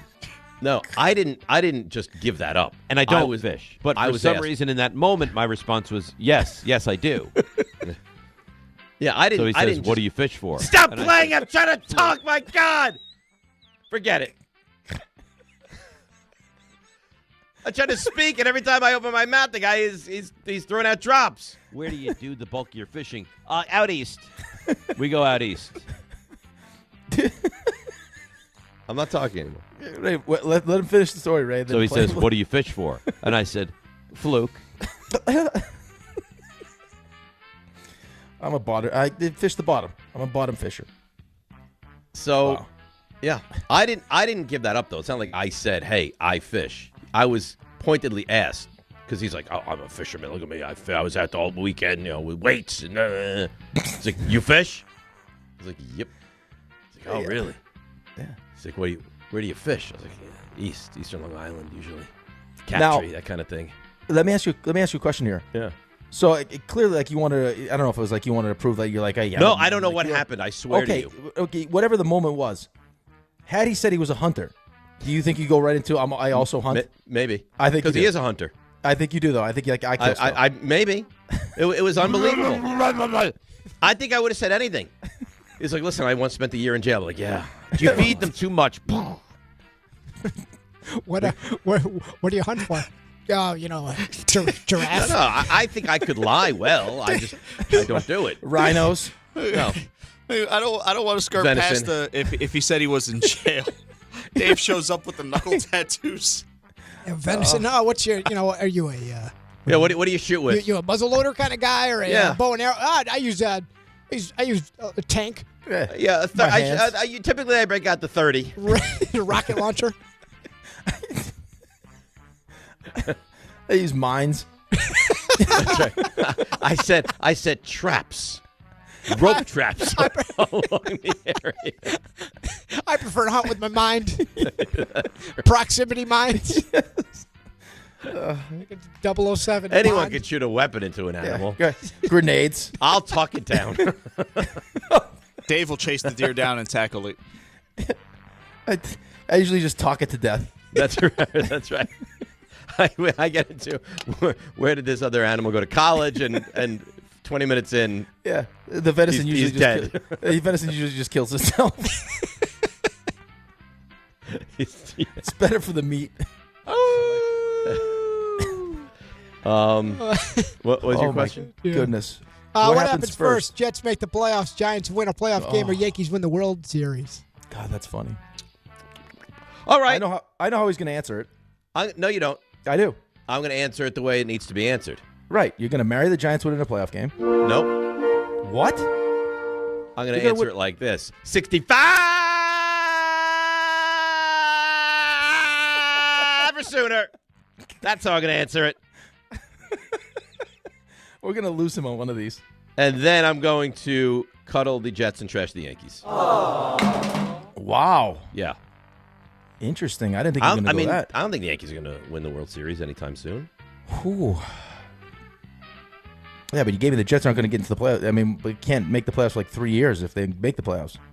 Right, but I don't see the Yankees having a World Series championship. Ooh. At all, really. The Jets are starting Geno Smith. Right. I'm going to marry the Giants. I don't think the turnaround happens immediately, RJ. That's Aaron Gunn's guy.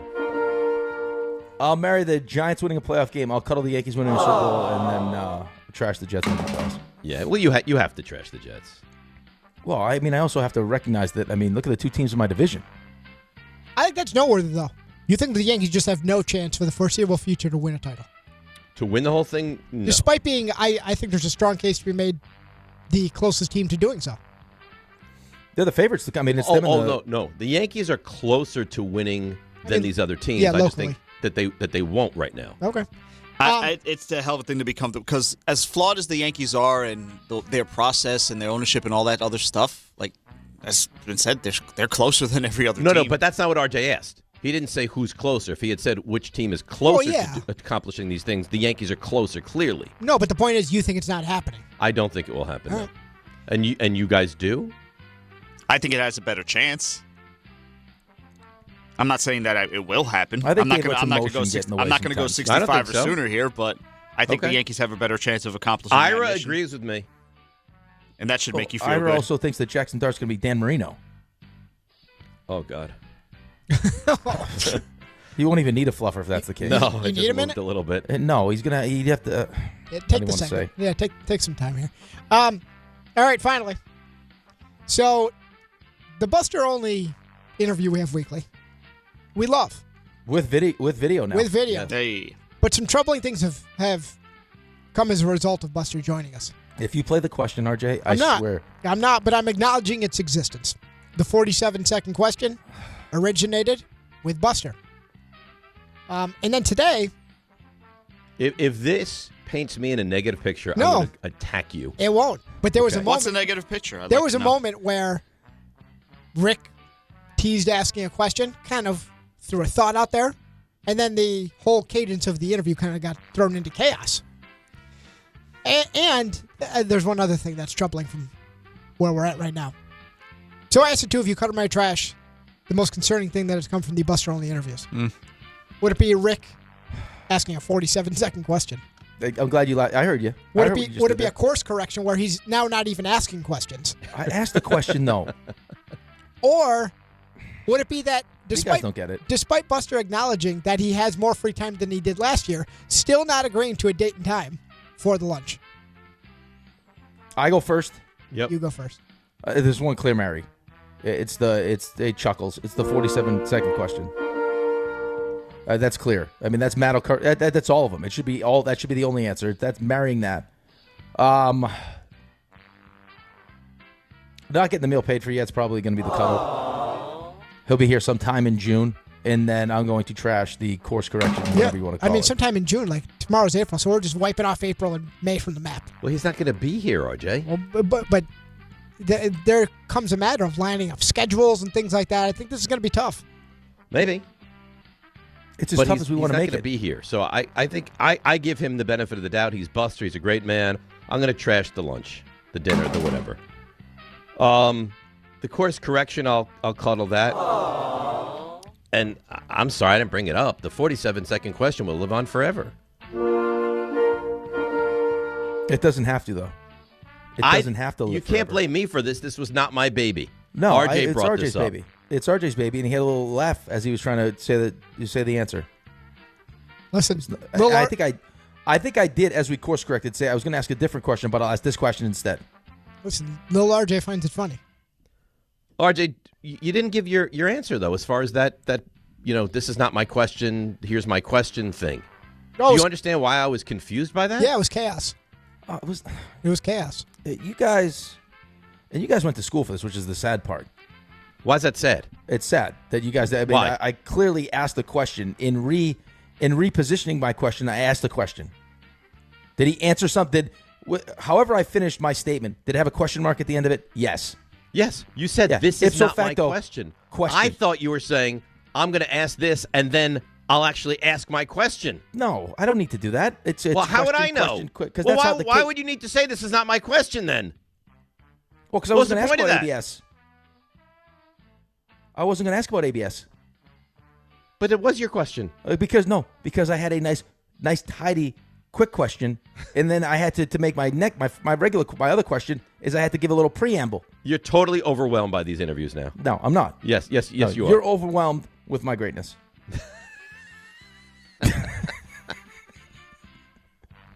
I'm like Cronkite.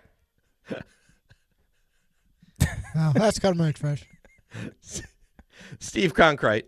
Yeah, that's exactly who I am. Yeah, that's who you are. How about that? Oh my God, you really are a treat.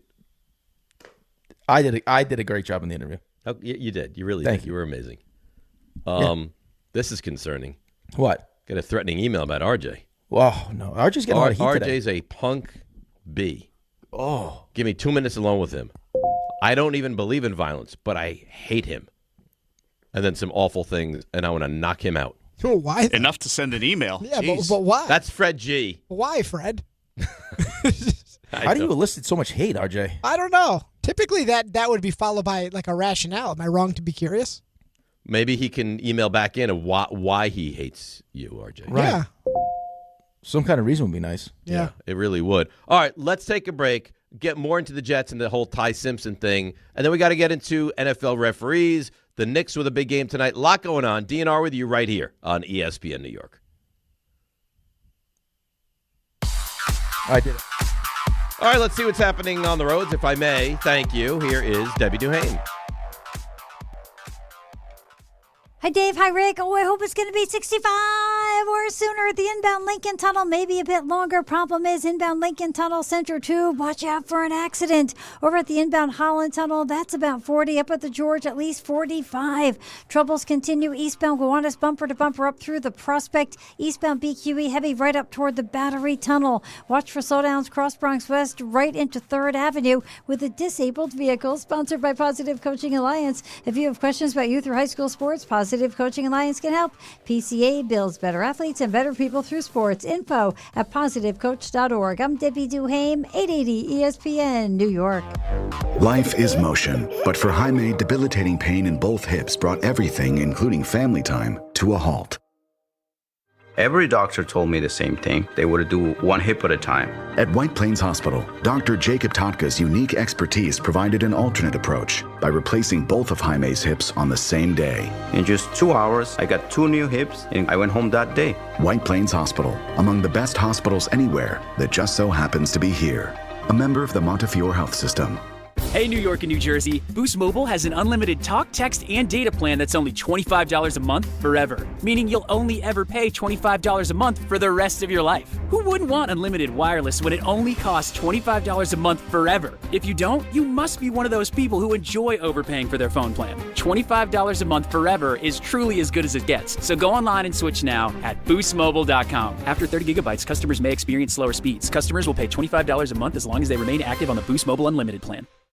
It feels like everyone's sick right now. You aren't imagining it. Doctors say this is the worst cold and flu season in 25 years, and it's not over. I was just traveling. It was like everyone around me was coughing, sneezing, and sick. I can't afford to get sick, and I doubt you can either. That's why I ordered a medical emergency kit. Having a medical emergency kit is like having urgent care and pharmacy right in your home. It includes essential prescriptions like generic Z-Pak to help you get well faster, plus important antibiotics to treat pneumonia, strep throat, sinus and ear infections, nausea, even UTIs, and many more common and serious illnesses. It's your kit the moment you need it. Just match your symptoms to the right prescription in your guidebook or call their telemedicine doctor standing by. It's genius. Every home needs at least one medical emergency kit. Order yours online in minutes and it's shipped to your door. I can save you $45 when you use my promo code 880 at urgentcarekit.com/880. Again, save $45 with my promo code 880 at urgentcarekit.com/880. If you've been injured on a construction site, then you need a lawyer who knows New York's unique labor laws. At the Parisman Firm, they have decades of experience handling construction accident cases and a proven track record of delivering huge results. Their team has already recovered nearly $1 billion for hardworking New Yorkers. From scaffold accidents to slip and falls and equipment failures, they've got your back. Call the Parisman Firm now at 718-WORKERS. That's right, 718-WORKERS, because your case is their cause. Get the justice you deserve today. Smalls here. What if you could enjoy the flavor of a cocktail without the alcohol? Meet RK Zero Proof, a pioneer in the alcohol-free spirits category that delivers bold taste and a warming sensation, but with zero alcohol, zero sugar, zero carbs, and zero calories. So you can celebrate with friends, unwind after a long day, and wake up tomorrow feeling great. It's all the ritual of a drink without the regret. Discover RK at rkbeverages.com. That's ARKAY beverages.com. RK, the spirit without the alcohol. Evan Cohen here. In life, as in sports, the pros make it look easy. That's why pro golfers like Jason Day, Ben Griffin, and Patton Kazire trust the pros in lawn care. True Green. They have the experience and expertise to give you a lawn worthy of the PGA Tour. And since True Green does the work for you, you get more free time, or more tee times. So stop stressing over your lawn and start loving it. Sign up now at TrueGreen.com because nobody makes it easier to get a golf course quality lawn than True Green, the official lawn care treatment provider of the PGA Tour.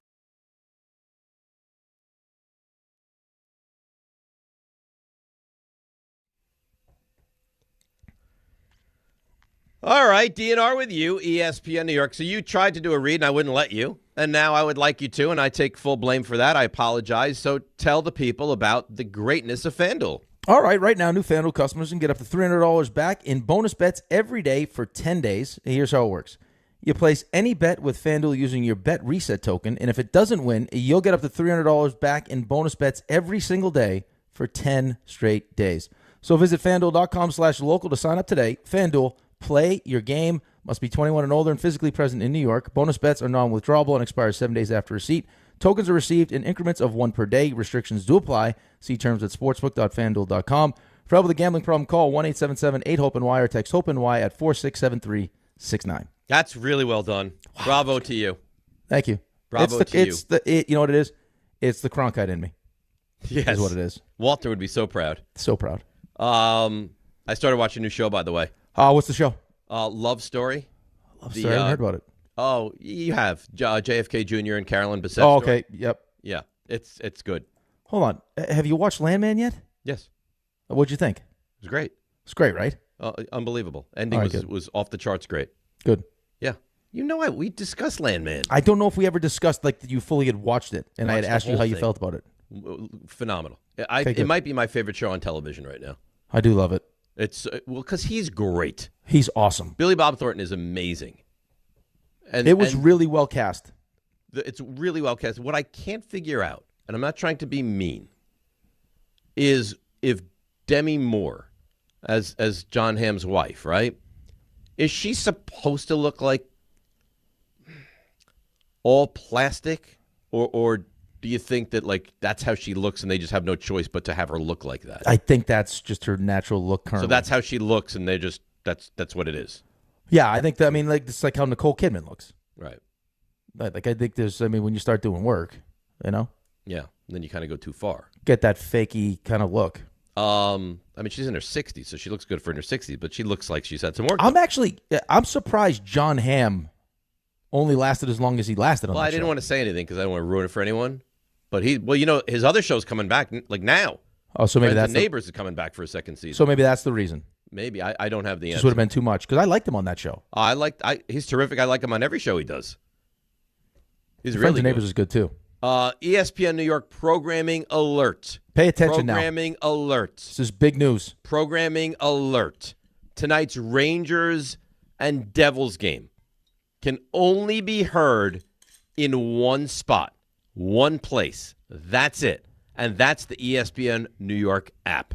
So download the ESPN New York app so you're ready. It's New York Rangers hockey, and it's only on. Again, it's only on the ESPN New York app. Yes? Here's the beauty of this, though. Yeah. It can be heard in the one place, but taken anywhere. Right. Anywhere. So you're not, I got to listen to it in the car. You take this thing anywhere. Anywhere you want to listen to this thing, you choose. Doesn't matter. It's up to you. So easy. Dave can do it. That's right.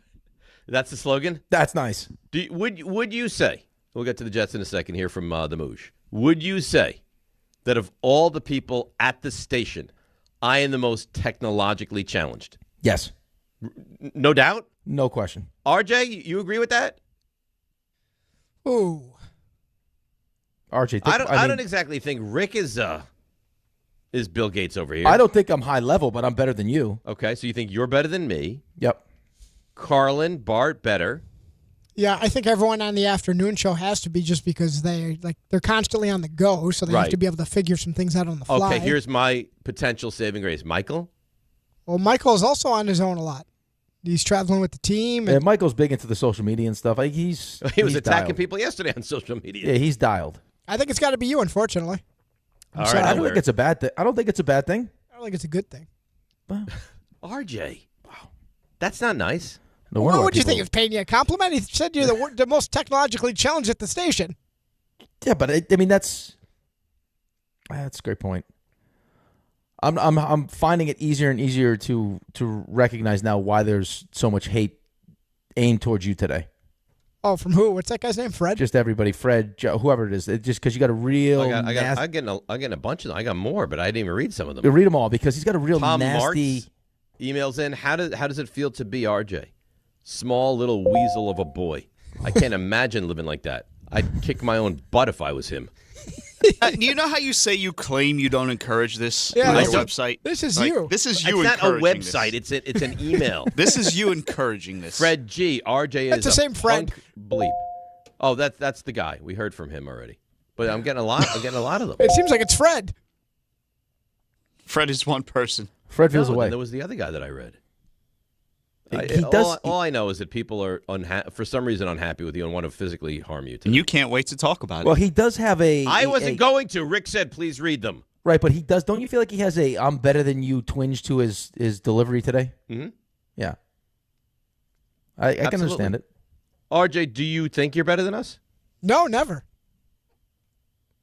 I don't believe that. Yeah, I don't believe that either. What'd you call him earlier?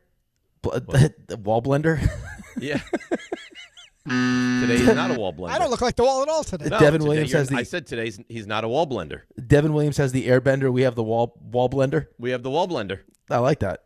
Yeah. You shouldn't be allowed to wear gray. I like not gray. sitting that close to the wall. He shouldn't. Because you blend right into the wall. You're like a chameleon. Listen, what I'm learning is you just can't make everyone happy. You can try. You just won't, especially people named Fred. Fred hates you. It seems that way. He said you're a punk little bee. He did say that, and he wants to pummel you. I will say this to Fred. I apologize for RJ and how you feel about RJ, but please don't let your hatred for RJ not allow you to download the app so you can listen to the Rangers Devils. I totally agree with that. Yeah, I mean that's really the thing is it's so easy. So easy. It's so easy. Even Dave can do it. I love it. Yeah, it is a nice slogan. All right, so let's hear from the Mougey. Here he is. How was the meeting with Ty Simpson? It was good. It was a good visit with Ty. Really enjoyed the time down there. We went to dinner and had a workout in the morning with him. It was good. Man, and this is the way it should be. I really can't figure out whether they are truly thinking about taking Ty Simpson at 16. Well, I think you have to absolutely love him. Right? Like he has to sweep you off your feet. Like it has to be this is one of the greatest meetings. The workout was great. Right. We love the tape. Because otherwise, you have the 3 first-round picks in 27 where again, we don't know. You're speculating that class is going to be better. You got 2 quarterbacks at the top of that class now that if they were in this draft, they would have gone ahead of Ty Simpson, no question, already. He would be, if those 2 came out, Arch and Dante Moore, he would be the 4th quarterback in this class. Right. Because Mendoza is ahead of him. Right. Mendoza's ahead of him. And Mendoza's not going 1 probably. If those 2 are available. Mendoza. No, he wouldn't go 1. I think he'd probably go ahead of Dante Moore, but I think that Arch would go number 1 in this class. So do you wait? Do you run the risk? You can. You can, but if again, like 1 in the hand's better than 2 in the bush, is that how it goes? Yep. So if you love him, do you want to run the risk and you think that, there's enough talent now, the moves you've made, once you get through this draft, maybe you're buying into that Aaron Glenn, just had a rough first year, that you're going to win 6 or 7 games. And now what happens? If you love him, I think you have to take him. No? I mean, how could there be a quarterback that you could get at 16? You love him. How could you sell on not taking him? If you love him? If you love him, yeah. But again, right. I mean, I think the other problem you have is that you have potentially 2 different timelines, right? Like, I mean, Glenn came in first, and then they hired Mougey. So it's not like it's a package deal where it's like you brought in, you brought in a coach and GM that were tied together necessarily. It feels like, Mougey's done a good job. Aaron Glenn hasn't. So Mougey's going to be here to pick the next coach if he has to. So, like, how much does Mougey buy into Aaron Glenn also? Because if there's any question as to whether or not Aaron Glenn's going to be a good coach. Well, we don't know that, right? Well, for Mougey, it feels like and again, they can say whatever they want, but it feels like Mougey's kind of established himself as the guy. So if when push comes to shove at the draft, Glenn wants one thing and Mougey wants something, it feels like that Mougey might win out. Like, do you want to take a quarterback at 16? Things don't work out with Aaron Glenn, and now I got the quarterback. I'm trying to find a new coach, and I got 3 first-round picks. And who knows who that first-round pick is? I mean, say it's 2, and I got a new coach. What am I going to tell him? Hey, no, you can't take the quarterback you like. You got to stick with. No, you're going to have to say, listen, we can move on from Simpson, or he can be the backup, and we're going to take the quarterback you wanted 2 overall. You can't hamstring yourself. Like no, right. So if you draft Simpson and the season is a disaster and you win 3 games and you fire Aaron Glenn, you can't say to a new coach that you want, no, you can't take Dante Moore. We're all set with Ty Simpson. You'll get nobody. Right. So again, I mean, it's a weird, clunky situation to me. Yes, that's correct. Especially because there's no clear-cut consensus as to what Ty Simpson is. Right. I mean, some people like him, some people don't. Well, if you're Mougey and staff, you're going to have to trust yourself. Of course, and that's exactly how you'd want it, right? I mean, this is, again, why we have this argument with people where it's more important to win games as opposed to having the higher draft pick. Well, it's a crapshoot. Well, let it be my crapshoot. Let me be the one that makes the decision as opposed to hoping that someone, just getting whatever's left. Yes. And hoping it's the right choice. Yeah, you don't want the scraps. You want to be the one. You want to be the one running the race. Right. You don't If want I'm to be the going one out, reacting to those that run the race. Right. If I'm going out, I want to go out with a pick that I made. Absolutely. If it's not going to work, it's not going to work the way I want it to not work. Correct. RJ, you want positive emails? Here you go. Jennifer from Tampa writes in. I see the ladies love love him. fiery RJ. Yeah. I hope he stays this way. Fred sucks. That's very nice. Thank you, Jennifer. I'm most curious to find out what I did to make Fred so mad. I'm not even opposed to it. I'm just curious He what I did. tracks the ladies' emails, clearly. Probably, This is the RJ, he's probably doesn't have the kind of hair that you have, and he's probably jealous. I'm just curious. Who knows? Maybe he's a Leafs fan. We don't know. He probably recognizes, too, that if you're 6'2", Yeah, it's a good one. You're the greatest. You're the greatest weapon of all time. I don't know about that, but You're a man missile. RJ can describe himself as 6'2" now. That's the thing. At some point, Fred. But then they'll measure him and they'll realize he's not 6'2". When are they going to measure him? Official ESPN New York roster.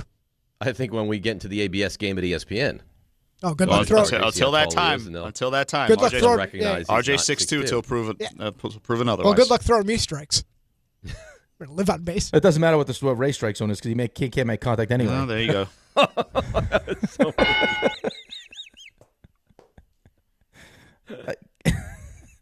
You didn't deserve that, right? Yeah, but you'll do it anyway. You didn't deserve that. No. I felt like RJ was getting it I all. think when you make an awful comment about someone and you respond like, man, you didn't deserve that, it doesn't make it better. Really doesn't. See, I'll stop saying that. That's the thing about this show. That conversation started 30 seconds prior about a man named Fred threatening to beat me up. It ended with Ray just catching a stray out of nowhere, minding his own bit, having said no words. That's beauty. Ray wasn't even involved in the conversation. That's I the know, but beauty I of the felt like show. we were piling on RJ, and I felt like someone else needed to take a little bit of shrapnel. No. That's the show, though. That's the show. I'm genuinely curious about why Fred's so mad. I'll tell you what, though. Reach out again. I'll tell you what, though. That is the beauty of a locker room, is that you got to make sure at all times you're paying attention to what's going on, because you could catch a stray at any moment. He wasn't even involved in the conversation. It doesn't matter. He's in the locker room. Though. He's fair game. I feel like 50 Cent right now. What'd you say that to me for? Well, not even supposed to be here today. The proof was in the pudding, Ray. We all watched it. Yes, we were there. It's not great. It was a softball too. It wasn't like all right, enough. Okay, so you just said. So do I still not deserve this? Do I still not deserve this? Or no, you told me I can't say that you don't deserve it. I said something mean. I stand by it. Get it all out. Get it all Stand out. right by it. Get it all out. Go on. Big giant softball. Let's go. Good. You know what? Empty the tank. What else? No, you got? I have not. That's it. I That's a lie. Done it. That's a shouldn't lie. have done it.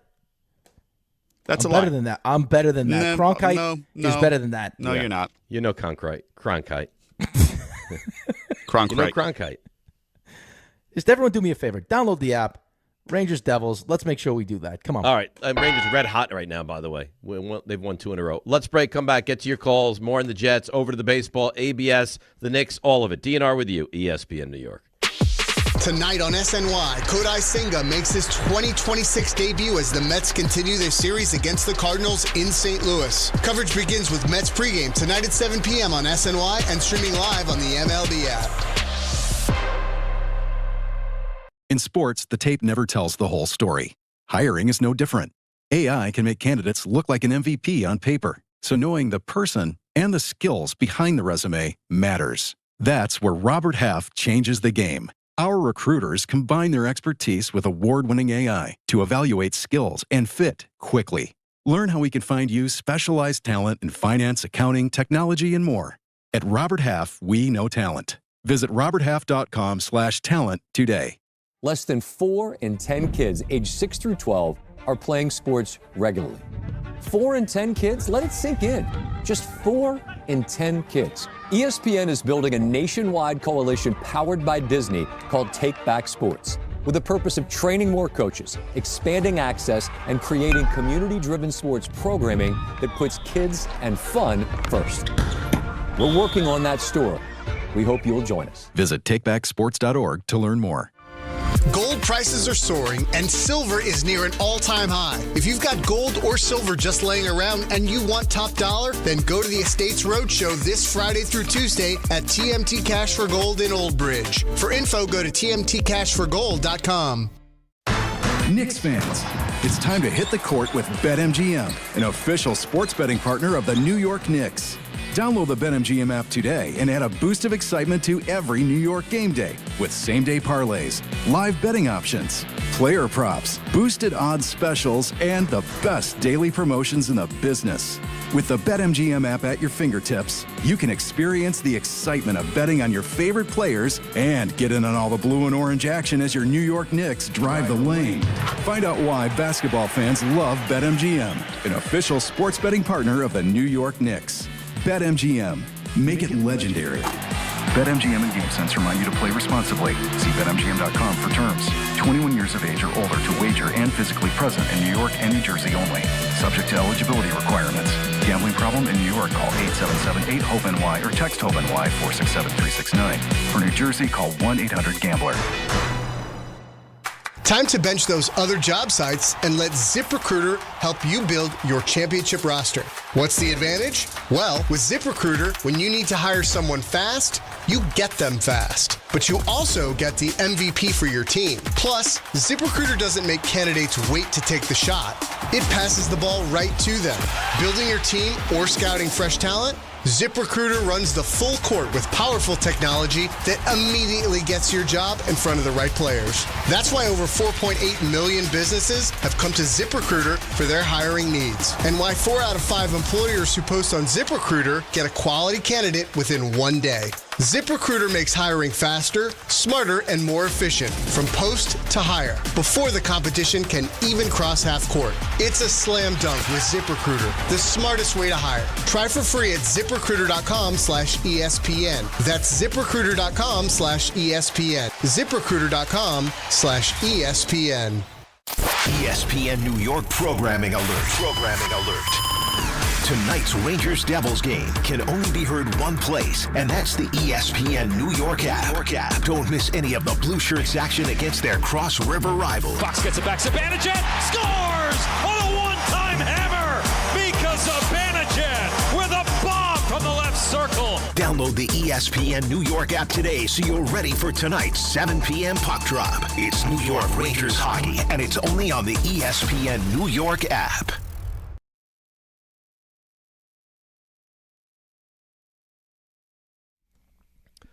All right, DNR with you right here on ESPN New York. Callers, let's get to them. 800-919-3776.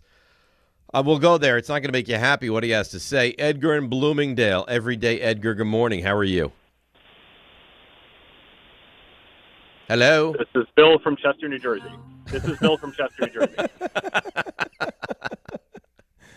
is going Why wouldn't it be? Yeah. All right. Go ahead, Bill. What's on your mind? Watched Luis Castillo last night, and it just epitomizes how the Yankees overvalue their prospects because in 2022, the Yankees were intended on trading for this guy, and they wouldn't give up Davy Garcia and Jason Dominguez or Volpe and Peraza. Just curious what you guys think is going to happen at the trade deadline when somebody wants George Lombard or Spencer Jones. They're not trading George Lombard. To get. This is their thing, though, right? We actually, thanks to the call, Bill in Chester, we actually talked about this before the show, before we were on air. Like, that's a trade that they should have made. Now, in hindsight, I mean, you'd like Castillo. The Yankees are very rich in pitching. But you talk about what will they do at the trade deadline? There's no way they're trading George Lombard. There's no way they would trade him. No, and this is, I completely understand the frustrations. Because when you hear about these players and what the Yankees' expectations are for these players, and they're so hyped up. And you hear, okay, hey, Luis Castillo's available and Frankie Montas is available, but the Yankees aren't willing to part with, Peraza or Volpe, whoever these guys are. And then you get a chance to see them play, and by the time you get to see them play, it's like, this guy's not nearly what I thought he would be, or he doesn't get a real chance to play because there's no spot for him. And then, well, what's he worth now? Well, then he loses all his value. Right, so we get Frankie Montas, who, RJ had mentioned, should be sued by the league for stealing. Seriously. At some point, Montas must have been capable, no? Well, I mean, according to David Stearns, he was. And that's worked out well. Right. Well, the Yankees wanted him. The Mets wanted him. Like, why would all these teams want him if he was always such a loser? Well, I mean, did the Yankees really? I mean, they got him, but they really wanted Luis Castillo. They just weren't willing to pay the price for it. Well, they wanted him as a secondary option. But it's not like they had no interest in him. No, I mean, there was definitely interest in him. I get it. And then for whatever reason, David Stearns decided to give him a 2-year deal. For what, 17 per? Yeah. It's good money. Here's the deal with the Yankees. As much as the Yankees fan wants to believe that for Brian Cashman and Hal Steinbrenner, it's World Series or bust. For them and how they want to run this business, because that's what it is, it's a business, it's in their best interest as far as they're concerned to be good every year as opposed to start gutting the farm system to try to chase a championship in that season. But, well, I mean, you tell me, would you rather win one year and then have other years where you're just not great, or would you rather be competitive every single season? What I would want and You'd what want to win. Makes better sense financially. Any fan would want to win. Right, but these fans aren't the ones responsible for, answering questions from the board or making payments and everything else. Right, but on the flip side, from the Yankees' standpoint, they want people to be in the stands. They want people to be buzz around the team and around the stadium, and they don't want 17,000 people at a game. No, they don't want this thing to just fall off a cliff because they went for it and didn't win it. Because in their mind, I mean, like they've said how many different times you have to hear it before you believe that what they say is they think that the playoffs are a crapshoot. But is ridiculous. Right, which is funny because, I mean, if you look at if you look at the history of, we'll just say this team with Aaron Boone, it feels like, every time Aaron Boone goes into a series where the Yankees are supposed to be the better team, the Yankees have success. Right? When they don't, then they don't. Well, I mean, look at last year. They were supposed to beat the Red Sox. They beat the Red Sox. They were supposed to probably lose to Toronto, and I don't know that they were supposed to get embarrassed like that, but they lost to Toronto. Right. So, again, I mean, so now is that a crapshoot, or is that just, hey, we got to make sure that Aaron Boone has I think they kind of are what they are. They're one of the better teams in baseball. They beat the teams for the most part they should beat. When they go up against the teams that are better than them, they don't beat them.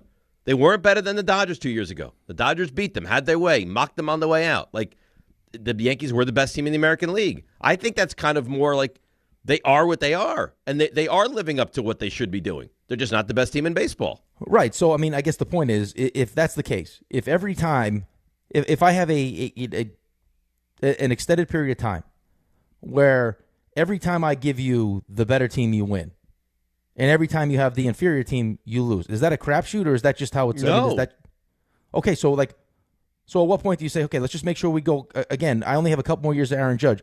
Let's make sure, as much as it may hurt later, go in now, have the better team so we give ourselves the best chance to win a World Series. I agree.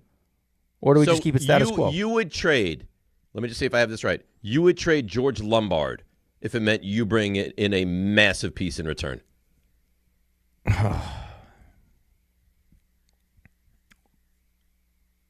No, you would not. For the reason that Anthony Volpe hasn't really shown anyone that he's capable of being the full-time shortstop. I'm not going with Caballero, and Lombard would be the one that kind of fits into that spot. Okay, so that's your shortstop of the future. But Dominguez, Spencer Jones, those are pieces that it's like, well, where are they playing anyway? Yeah, but Dominguez doesn't have any value now, or certainly not what he once had. No, but even before that. Well, definitely not now. I mean, Spencer Jones might still. But no one's playing right field. You just signed Bellinger long-term. And then, I mean, I guess Grisham's got the 1 year. But, I mean, Dominguez wasn't good enough to play left field. He's going to play center field? No, I don't think he can. At the moment, he can't play the outfield, which is your problem. RJ, I have clarification for you. Is this Fred? The bleeper RJ, he just sucks up to Rick all the time, and that's why people hate him. Stop being a little guy. Be a big guy. And handle your business. Well, what business? I don't think he sucks up to me all the time. Rick told me an hour ago right down the middle. that I've been sucking up to Dave for the last hour or the last year. Let's say RJ takes that advice and I don't know, goes at Rick. I don't think he needs to. I don't think what he's saying is go at Rick. I think the email was just saying, can we get a little more fairness from RJ, a little more down the middle. I think. The fact that both of you think that he's taking the other one over you I would say that means keep he's a playing it down the scorecard. middle. When we go to RJ as the mediator, he goes to Rick all the time. I think we've picked up on what's happened here. Fred is Dave. Is a plant. Yep. Okay. To get a message across. Yep. I understand. It's fine. However you want to use your website. It is his website. You know what? I can't with you guys. Listen, I'm just going to go. I'm going to go handle my business, and then we'll talk after the. I work with ignoramuses. Stand up. Handle your business. However you want to handle your nasty website. Read me more. Read me more. I read, and now I'm making it up. Okay. Who says read me more? Who says that? RJ. Because I love this. Read me more. Read me more. Rick before. I was like, I'm not going to get into this. Please read more. Okay, I don't think you're making it up. I just think maybe you're in cahoots with somebody. Who am I in cahoots with? I don't listen. Why does the email server exist to begin with? Right. We don't know because I'm so technological. It's my website. I don't believe. And on the website, you're able to get in touch with me. A, I don't believe this is a technological thing. B, I don't believe you had much to do with making the website. I had nothing to do with making the website. I didn't think Jerry so. made it. I can't build a website. But you can check email. If it filters in, I can read it. Yes. Sherry built the website? Yeah. She really is. I mean, how she can do anything. I'm not sure how it happened, but good for you. Yeah, I stepped right in it. All right, let's break. A lot to do in the 9 o'clock hour. We'll get to your calls. We'll read more mean emails to RJ. We'll get into the Knicks a little bit. They gained a game in the loss column last night. DNR with you right here on ESPN New York. Spring cleaning isn't just for your house. It's for your life. If your job is getting old, it's time to clear the clutter and spring into IT. Go to My Computer Career. My Computer Career helped me get the skills and certifications I needed to start a new life as an IT professional in months, not years. Earn the certifications that top employers are looking for right now. Visit mycomputercareer.edu and take the free career evaluation to see if it's time to spring into IT. Financial aid is available to those who qualify, including VA benefits. Harry Douglas here. Game day brings the excitement. Your stay should feel just as memorable. With Marriott Bonvoy, official hotel partner of the NCAA and U.S. Soccer, you're connected to a portfolio of brands designed for how you travel. Some offer complimentary breakfast, others give you room to spread out, space to stay productive, or extended stay comforts. So whether you're a traveling fan or part of the team, Marriott Bonvoy celebrates the moments that live on before and after the game. Marriott Bonvoy, where game day checks in. Big hits get even bigger with Dinger Tuesdays on FanDuel. Customers choose their own reward every Tuesday to use on MLB bets. How will you play your game? Well, good question. You have choices. Option 1, the bet reset. Use this on your wager and you'll get refunded in bonus bets if your bet loses. Or there's option 2, a 50% profit boost. Make your bet, activate the profit boost, and if it hits, that's extra winnings at no extra cost. Make your choice, and the reward will be ready to use on your next MLB bet. Just visit FanDuel.com/local to choose your reward for MLB bets every Dinger Tuesday. FanDuel, an official partner of the MLB. Must be 21 and older and physically present in New York. Opt-in required. Rewards are non-withdrawable. Restrictions do apply, including bonus and token expiration, leg requirements, and max wager amount. See terms at sportsbook.fanduel.com. For help with a gambling problem, call 1-877-8-HOPE-NY or text HOPE-NY at 467369.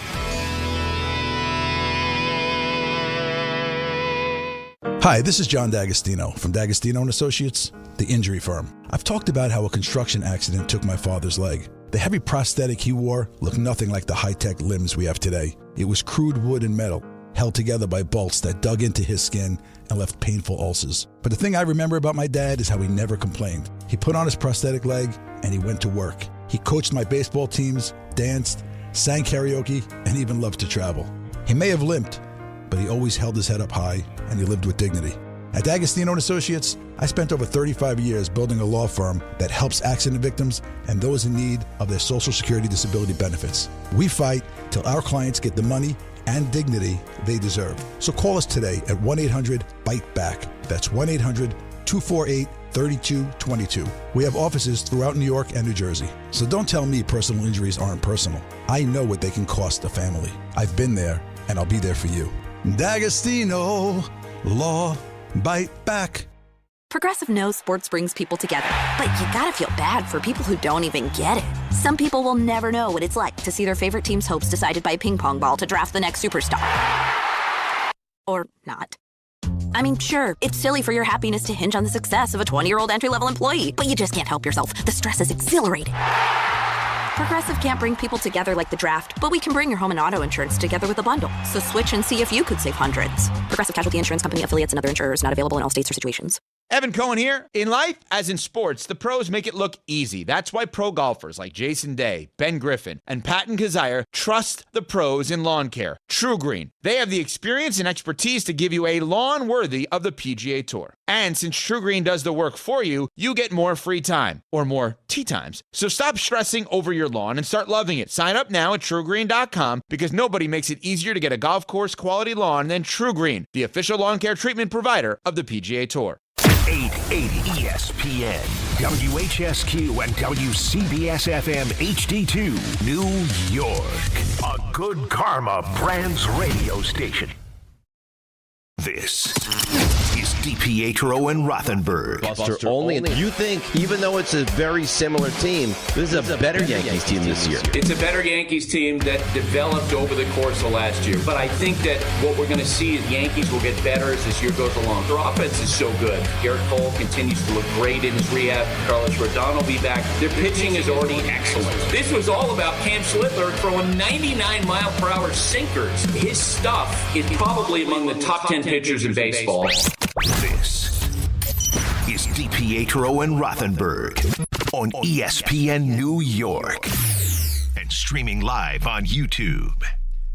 All right, now, the big 9 o'clock hour, DNR with you, ESPN New York. So I think the Schlittler component of this is very interesting because for all of the Jason Dominguez's of the world, the Anthony Volpes of the world, the Spencer Joneses of the world that we hear about them for years, and they're so hyped up, and they're going to be phenomenal. And, you know, it's not a question of do they make the All-Star game. It's when did they make the All-Star game. And Cam Schlittler, they brought him up, and I don't think most people even knew who he was. And Buster just joined us a little while ago, and he says he's got top 10 stuff in all of baseball. The guy's filthy, and you brought him up last year, and he was phenomenal from the jump, and he was great in the postseason. And what a blessing this guy has been and will be for the Yankees. Right, but it's one of the reasons why I think Brian Cashman felt comfortable running it back. I think you're probably right. I mean, again, when you look at what this rotation is going to be and the depth of the rotation once Cole and Rodon are back, not to mention the fact, Clark Schmidt's also coming at some point. So think about this now. At some point, Cole's going to probably be your ace, right? Your number one pitcher. Like you start a postseason series, you go with Cole, would you think? Yeah, I mean, but you got Max Fried there also. Right, well, that's – and then Fried, and then Schlittler, and then Rodon, and then Heel, and then Schmidt, and then Weathers. I mean, my God. When you look down the road at what the Yankees potentially can throw out there every single day on the mound, Dodgers included, I don't think anybody compares to that. They're right there at the top of the league. I think we went through the rotations like last week or whenever it was. I think it was the Dodgers were up there. I think Seattle was up there. Yankees were up there. But I mean, the fact that the Yankees went out and got Max Fried, and Max Fried did what he did last season. It felt like anytime the Yankees lost, boom, Max Fried's on the mound. Yep. Okay, he's going to stop that. You're going to win. Last you saw Max Fried wasn't great, but still, from like start to finish, outside of that one little blip because of the blister situation he had going on, he was the definition of an ace. He was awesome. Rodon's established himself as, I mean, again, it was not smooth sailing for Rodon, but he's established himself as a very, very capable, good starter. Absolutely right. And now, I mean, you got Schlittler doing what he's doing. Will Warren's looked great through the spring. I mean, getting like Clark Schmidt here back at some point. Luis Heel, who won the Rookie of the Year, isn't even making starts right now. Like, I mean, good pitching. Again, we keep going back to the same thing with the Yankees, though. As far as Yankees fans are concerned, the reason why they don't win in the postseason is less to do about pitching and more to do about hitting. But when you look at what happened to the pitching last year against Toronto, it was not good. The starting pitching against Toronto was not good. It was terrible. Okay, so, and then you had your best player at 500 for the postseason. Problem was that he didn't really have anyone else to come along with him. Stanton wasn't Stanton. Grisham was awful. Volpe was awful. Mm-hmm. They didn't have enough. They weren't as good as Toronto was last year. Factually. So, I mean, again, like, is Toronto going to take a step back? potentially. A lot of people think so. And then now Yankees, with what they brought back, plus what they're going to add in the rotation, they'll be, because again, I heard Aaron Boone explain. I forget what he was where I heard it, but he was explaining why, because they both had 94 wins, and the Blue Jays, especially up in Toronto, dominated the Yankees.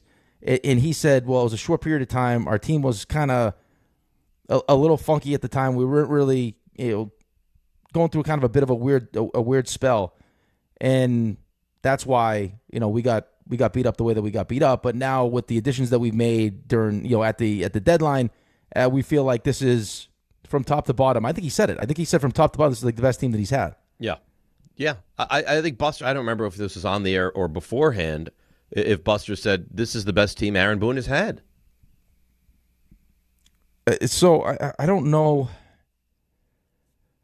I don't know if that's. I mean, I guess, but I still. I mean, I still do have questions about. So, what are your questions then? My question. And about what? You're going to say questions about winning the division, about going to the World Series, about winning the whole thing. Like what are your issues? No, I think they're going to be right there to win I think they'll be right there to win the division. I just think once we get to the postseason, because they're going to be a postseason team, right? And you start looking at, I don't know what version of Grisham I'm going to get this season. I mean, if you look at Trent Grisham's career, right? Last year was a bit of an anomaly, right? That's not what you've seen historically from Trent Grisham. That was the outlier, right? That was the outlier. So I don't know what to expect fully from him after having the season he had last year. I would be surprised if he was able to duplicate last season this year. Right. I mean, sitting here looking at his numbers. I mean, you went the 3 previous years to that, to what you saw last year. We went for he had 235 is not great, but still he had the 34 home runs. You went and this is 22-23. This is 152 games, 153 games. He had 184 and 198, had 17 home runs and 13 home runs. I mean, those are bad seasons. Those are bad seasons. Well, when they acquired him, you thought okay, he's a part-time player. Well, he's a nice addition. He's a nice throwing piece. He's a nice defensive player. He's got a little pop. You can play him as your fourth outfielder. I don't think any of us thought when they acquired him he was going to be the starting center fielder on the Yankees. Well, no. I mean, remember what Aaron Boone said before the season started last year. Right? I think Grisham got off to a pretty good spring. He's like, I actually probably made a mistake. I should have played him more the year before. Mm-hmm. And then he credit to him, he takes the job, he runs with it, has an unbelievable season, and now he's back making $22 million. So, and he was awful in the postseason, again, which is where this team is going to be ultimately judges in the postseason. Right. Stanton looks great. You have to be good enough in the regular season. You have to get in. You have to go through the slings and arrows because Yankee fans are going to be upset if you don't win every game, and then you have to make your money in the postseason. Correct. The fact that Stanton, after we heard that he couldn't open chips or a jar of pickles, looks as good as he looks now is a huge positive for the Yankees. Because I think everyone was scared to death. I mean, just think about that. You got a guy whose job is to swing a bat that can't open a bag of chips. It's like, I don't know. And he missed time last year, so he looks great. I mean, he looks very healthy right now. Yep. He tried to push it, a pop up that they lost they lost to a double. He's clearly feeling good. Volpe coming back. Again, Volpe wasn't good last year. His defense wasn't great. In the playoffs, he was really bad. I don't know if Caballero is equipped to be a full-time shortstop. He's not. And I got a platoon at third base. Right? Is that enough to win a World Series? I don't think so. But, as good as your pitching is going to be, especially knowing you're going to good enough that it'll carry you far. Well, but I'm also going up against potentially a Dodgers team whose pitching is just as good. Yeah. Well, you know what? But that's in the World Series. You're going ace. I mean, you're going ace for ace in that series. Some World Series again, wouldn't it? It'd be a great World Series. Not to mention the fact that they added Kyle Tucker and Edwin Diaz. Tanner Scott's a setup guy, right? You look at that. They really are unbelievable. They're the Yankees now. I mean, they're what the Yankees. They're what the Yankees used to be. Now they're what the Yankees used to be. Yes. If there's someone available on the market that's the best that we're going to get him. We'll get him. We are going to get him. And then the Mets side of this, and a lot of people stink. I'm getting so many emails about, you're 3-1, but look who you're beating. What are they supposed to do? I mean, you have Pittsburgh, who a lot of people are. Hold on, I'll tell you what they're supposed to do. What are they supposed to do? All right, so I think the pushback you're getting is people just don't like you, and they feel you think it's me? Well, no, I think they for whatever reason, baseball is the one sport for you where I think that Yankees fans don't like you a lot. I don't think the Jets fans dislike you. Well, I have no issue with the Jets. Right. Yankees fans don't like you, and I think it's probably on the Yankee fan that's attacking you right now because they feel like that you are, you're biased to the team that you like. Yeah, but no. I'm not biased. I want good things for the Mets and not good things for the Yankees, but I can look at it fairly and honestly and tell you how good the Yankees. I just sat here and said the Yankees starting pitching doesn't have a comp right now in Major League Baseball. I said that Schlittler is out of his mind good, and when you look at what they can eventually be. So if you say I root for the Mets over the Yankees, that's accurate. 100% that's accurate. But I can look at it fairly and objectively. But they don't believe that. Okay, I believe then you're that. wrong. Well, right, I believe that. I think that's, again, it's why I love doing shows with you, because I think you're not the, I'm just going to wear Mets-colored glasses all the time and everything is great. You'll be the first one to criticize your team. I crushed the Giants. What the Mets could have done, to answer your question, because you play who you play. They took care of business in the first game against Skeens. That was awesome. Right? It's the next two that bother people. So people are going to complain that they won a game on Saturday? It's how they won it now? It's style points? Yes. Okay. So if Soto clears the bases with a double, or Bichette clears the base, or whatever, now you feel differently about that win against Pittsburgh. Well, what are they going to say at that point? Right? You're saying, okay, I don't know. You beat crappy teams. Well, what if I beat the hell out of crappy teams? Then what are you going to say? I mean, it's the fact again, that I'm not jumping the Yankees. The Yankees beat a crappy team, too. Their pitching looked unbelievable, but they beat a crappy team. There's no shame in beating up on a crappy team or beating a crappy team. I don't think so either. The win's the win. They don't ask how, they ask how many. But that's, I'm just saying, if they were to criticize the Mets for anything, it's that it took extras to win the game in Pittsburgh. Then you lost another one in extras, and then you only scored 4 last night. So, Clay Holmes pitched really well. The bullpen was immaculate. Yep. Bichette got going, and I'm supposed to sit here and apologize because the Mets are 3-1 and they narrowly beat the Cardinals last night? No, that's ridiculous. No, I'm with you, man. I'm just trying to give you the other side of it, why someone would go after you. I don't agree with it. I'm just telling you. So then if Senga goes out and throws 6 shutout innings tonight, does that mean nothing because it's the Cardinals? No, listen to me, okay? And maybe I'm different than these other people. As much as I want all these wins, right? Because we can pretend like these don't mean anything now. But at the end of the season, when you're a game back, they mean the same. They mean the same. All of them count the same. I am much more willing early in a season, as we're battling through cold weather and guys trying to find their timing and everything else, is to look for positives that I know will impact my team later down the line and deal with the loss if there's a loss. Like if Senga goes out and pitches 6 unbelievable innings and looks great, and it just so happens that the bats are cold, are silent, and we lose, we lose a game 2-1 or whatever it ends up being. But Senga was awesome. Mm-hmm. The loss sucks, but I will take the positive out of it that Senga was great, because I know long term Senga being really good for us is going to be huge. It matters a lot. Yes. So I'm willing to do that. I want the wins. Don't get me wrong. But I am also looking for, I need Bichette to snap out of this, especially if he's hitting behind Soto. Bichette has to have a good season if we're going to have any success. And I agree with that. Bichette has to have a big-time season. Are you concerned that he won't? Because no, I'm not. 3 games, he's 1 for 14 and striking out at nobody's business rate. So you think he's not going to? No. I absolutely think he's going to, and I've said that the entire time, and I can't believe that people were booing him. What I'm saying is that if you lost last night, and Bichette was, 4 for 4 with a home run and a double, but you lost, the loss would stink. But I'd be like, okay, listen, I got Bichette coming out of it a little bit. I got Bichette going a little bit. All right, but you won, and your starting pitcher was terrific, and your bullpen was, like I said, immaculate, and Bichette wasn't 4 for 4 and great, but he got an RBI single, and he lined the ball to right field, and he drove in a run, which wasn't a hard hit ball, but he drove in a run a different time. So I just feel like we're nitpicking. You had a lot of positives. Did you crush them? No. You didn't crush them. You had opportunities, you went on the road though. And you won a game you needed to win. Right. There were opportunities to break that game open. You just didn't. It didn't happen. Right. You left 11 on base? They had opportunities to blow that game open. Right. So again, I'm with you. I'm not disagreeing with you. I also like the fact that Clay Holmes was talking about how.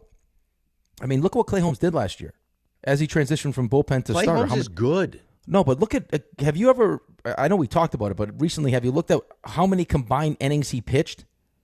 Like in the lead up to all of a sudden now pitching, I think it was like 160 innings, 170 innings last year? It was like 100, and what he did last season was phenomenal. And then towards the end, he faded off, which is understandable when you're pitching when that many more innings. But at least when he pitched, he gave you a chance. And do you remember he went through that really rough patch, and then when they got to the final weekend of the season against Miami on that Saturday, I believe he pitched a gem in that game. So the fact that he was talking about how now, listen, I'm acclimated now, and I can just pitch. I could just let it go because I'm not worried about, this all of a sudden this new workload that I'm going to be dealing with. Like it was some absurd number too, like the increase from what he had done previously to all of a sudden now being dumped on. The innings from 2 years ago to last year. Yeah, like the most he pitched 102 more innings last year than he had pitched the previous season. It really is crazy. Like so, I mean that's a big deal. He made 31 starts last year.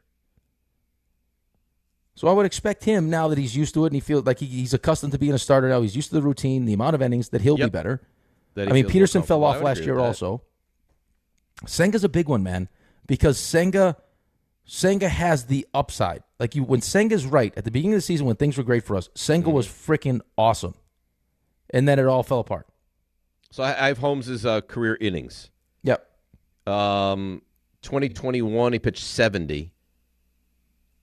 22, he pitched 63 and 2/3. 23, 63. 24, 63. Yankees liked him right there on that 63 innings number.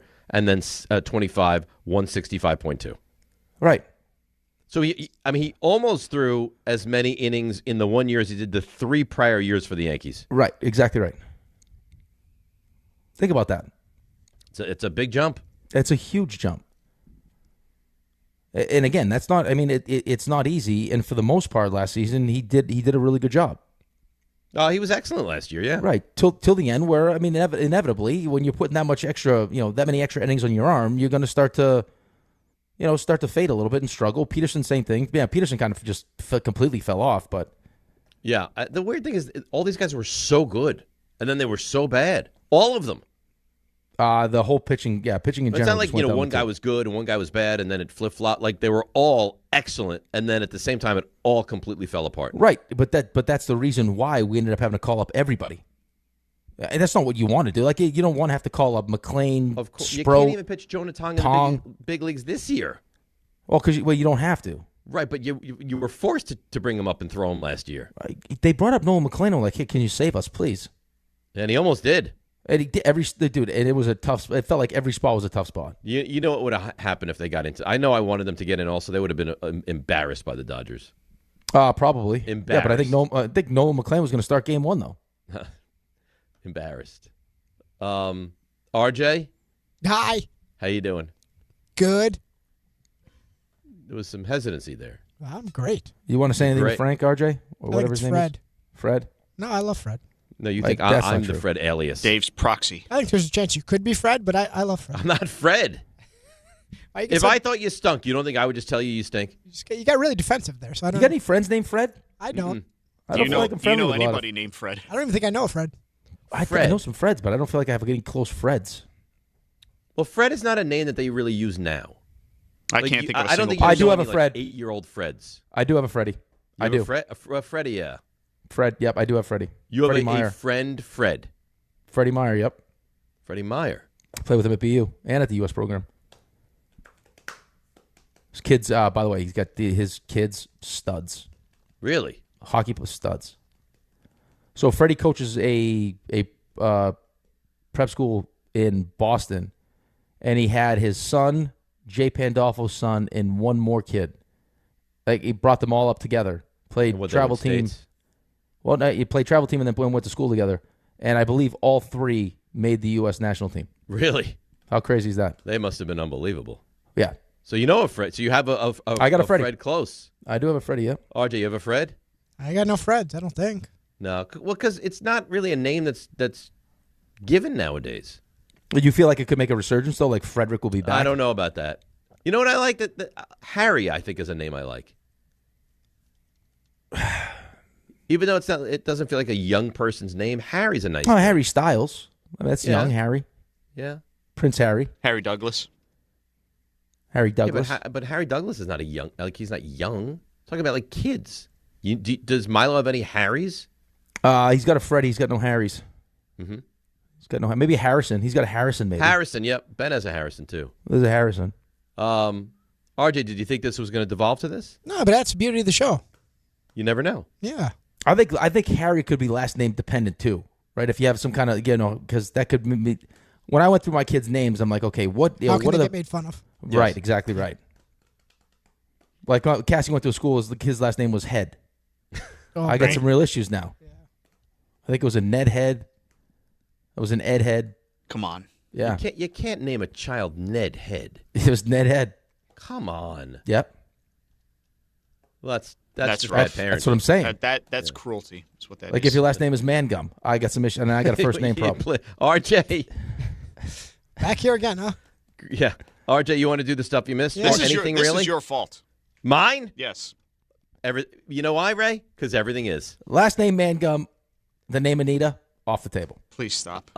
RJ, Yep. fire something up. All right. Now. He got it! See ya! Score! Put it in the box! The you missed. All righty, you guys. By the covered way, it. Okay. I have an update. On? Anita. Okay. She paid the pool. Wow. Yep. She's in good it, standing now. So it only took to the Final Four. Great. And you know what? And multiple threats. You know what? To At dox least she her. paid. All right. You heard him say he was going to start doxing people on Wednesday. Yeah, he's going to start announcing names. Yeah. So you'll take this, though. Like this outcome, although it was uncomfortable. Like she's welcome back next year? Wasn't uncomfortable for me. But you put her on blast to the entire pool. So? Okay. But whose fault is that's not my fault. No, it's not your fault, but I thought... Sometimes you deserve it, RJ. I agree. I just thought maybe that would result in a penalty, a suspension of sorts for a year. Nope. Nope. All right. You reap what you sow, RJ. That's right. And I sew like a seamstress, RJ. You eat what you catch. Dave catches blues, he eats the blues. That's right. Great. We went blues. We went blues. Turns out Bo Bichette, good for you guys. He's not going to go hitless the rest of the year. So things are in a good spot. You know what? Good for you. You're not going to go lossless, okay? We will not go okay? lossless.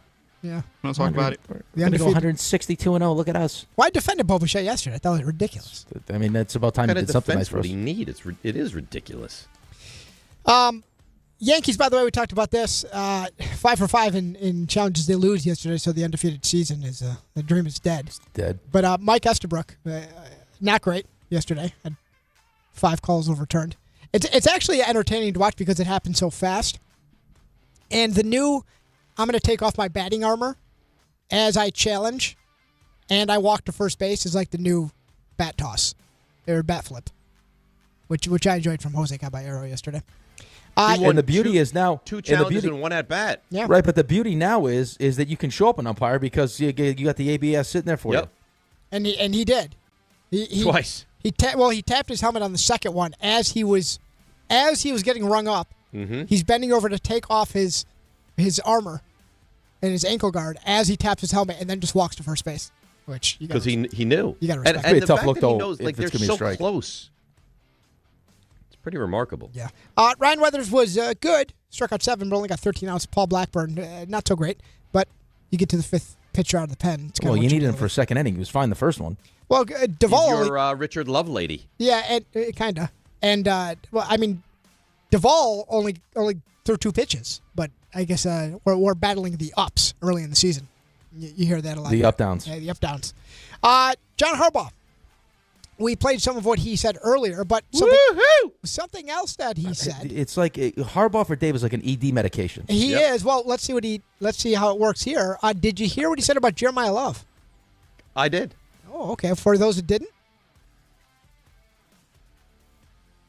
I think you recognize all that, but the business is football. We are a football business. That's what we do. We're trying to make our fans happy. We want to win games. We want to be successful. We want them to come out to the stadium and be happy after the game and be celebrating. And to do that, we've got to build the very best team we can. So you build the best team you can with the best players you can get. And you put them out there and you let them play. So that's where it starts. You agree with my assessment that he's a very good player? Yes, I do. Yes, I'd probably put very, very good player. Put a couple varies in front of that. Maybe a couple more. He's really good. Oh.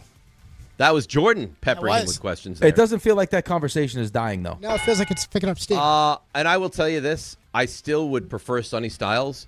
If they took Love, I'm not going to freak out about it. Well, Matt Miller, should you? Matt Miller, who we talked about earlier, said he has heard that should Jeremiah Love get past the Titans at 4, that's the one I saw. then he's going to the Giants. I think Styles or Love are your guys. I think those are your guys. I can live with that. Giants also leave the door open for a possible reunion with Odell Beckham. Which I would prefer not, but whatever. Darren Mougey said that Sounds like Neighbors is trying to get him back, he too. is. Yeah. LSU. Hold on, can I ask a question? I like can I just interject now because I think this is a fair question because Dave has the Saquon Barkley kind of thing in the back of his mind. Adding Sonny Styles to your defense turns your defense into what? It makes it a better defense. Like how much better? That's what I mean. Into the 85 Bears, it makes them better. I think he's a difference maker on defense. So what do you think? What do you think your defense without Sonny Styles is? Give me somewhere, some kind of number. Like middle of the pack. Middle of the pack. Yeah, I think between 12 and 18. Okay, Sonny Styles. That addition puts you closer to 12. Yeah, I think so. Imagine. What does Jeremiah? What Jeremiah Love say? Assuming Malik Neighbors comes back and he's healthy, what does Jeremiah Love another do massive weapon to the offense, right? Well, but how much better does it make your offense? I think it makes it a lot better. I think the Giants have a chance to be certainly a top 10 offense. Yeah, I have the Mooney Austin combination at the other receiver. Who knows if they'll take a receiver at some point? I got hopefully Neighbors and Jeremiah Love to go along with Scadaboo and Tracy. You have a lot of talent that's young, and you're not paying them a lot of money. And, right. And offensively, what would you do, Ray? If I was in the Giants' position? Yeah, you're the football purist. Say both are sitting there. You got Styles and Jeremiah Love sitting there for you. It kind of feels like you can't make the wrong choice, but go ahead. I don't think you can make the wrong choice. I think if you're looking at it strictly from a what makes us better faster standpoint, you're taking Love because that giving as many weapons as you can to dart on offense. Plus, the offensive line is better. You've got the receivers, you got the tight end, you got multiple good running backs. You can really do something with that offense. You really could. And again, like I said, you're not paying a lot of money to those guys yet, so you have the ability to add more to that defense as time goes on. And plus, that defense should take a step forward just for the fact that you think you'll get better effort from certain players, right? Ray's scared. You can hear it in his voice.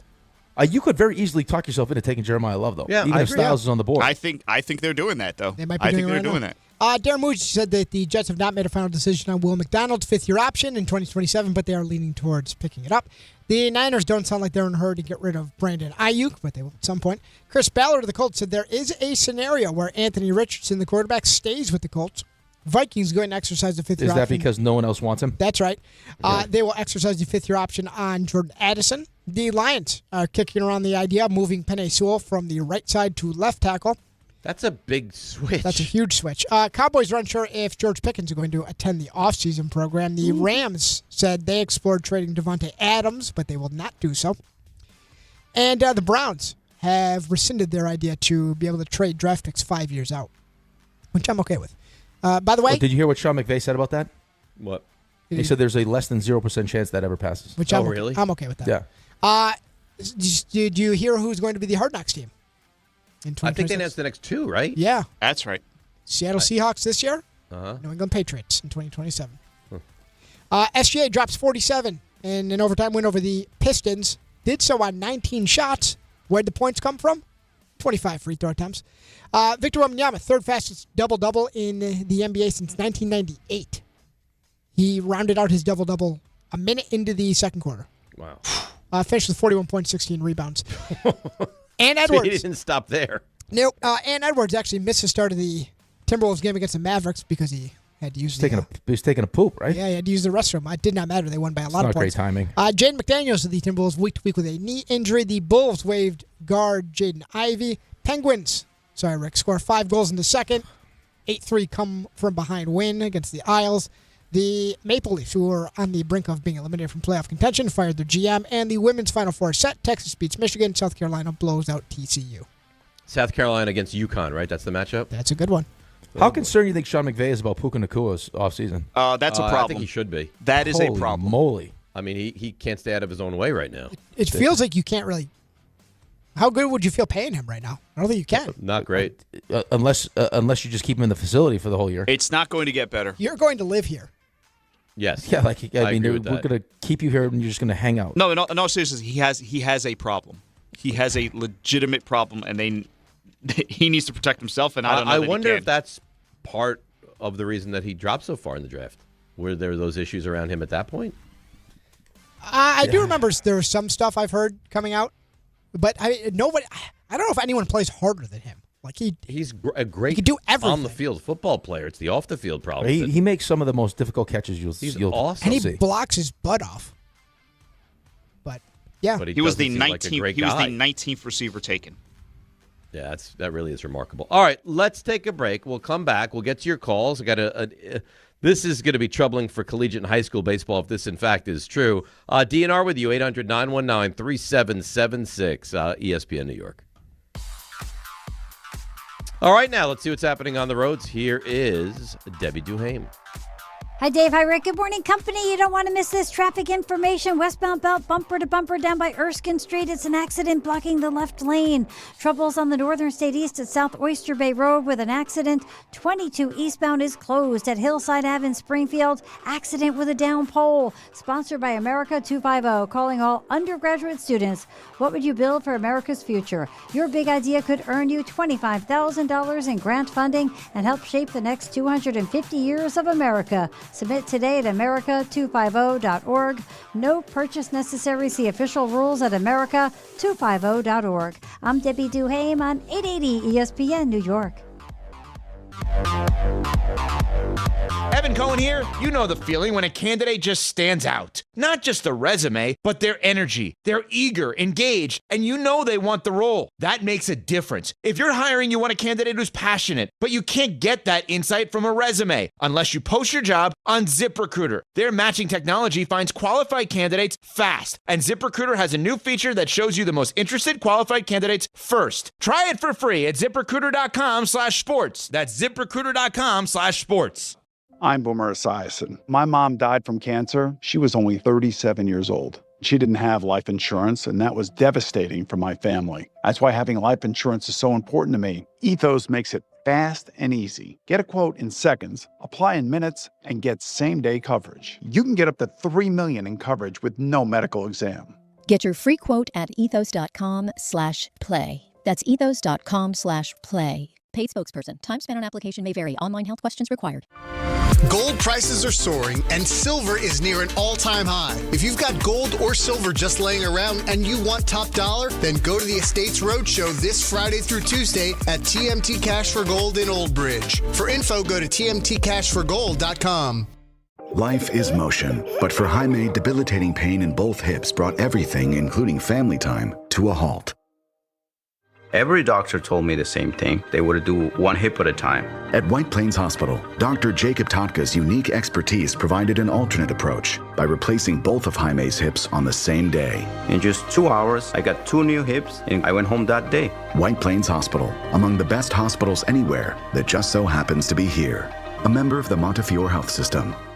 If you've been injured in an accident that wasn't your fault, then you need a lawyer who knows New York's unique personal injury and workers' compensation laws. At the Parisman Firm, they have decades of experience handling all types of accident cases and a proven track record of delivering huge results. Their team has already recovered nearly $1 billion for injured New Yorkers. From construction to car accidents and slips and falls, they've got you covered. Call the Parisman Firm now at 718-WORKERS, where your case is their cause. Get the justice you deserve today. At City Harvest, we believe no New Yorker has to go hungry. With your help, we're on the road 365 days a year, rescuing over 77 million pounds of nutritious food and delivering it free to millions of New Yorkers, transforming surplus food into sustenance, sustainability, and smiles, rallying thousands of New Yorkers to power a network of nourishment across our city. One day, one meal, and one New Yorker at a time. That's how we feed good. Donate at cityharvest.org. Tonight on SNY, Kodai Senga makes his 2026 debut as the Mets continue their series against the Cardinals in St. Louis. Coverage begins with Mets pregame tonight at 7 p.m. on SNY and streaming live on the MLB app.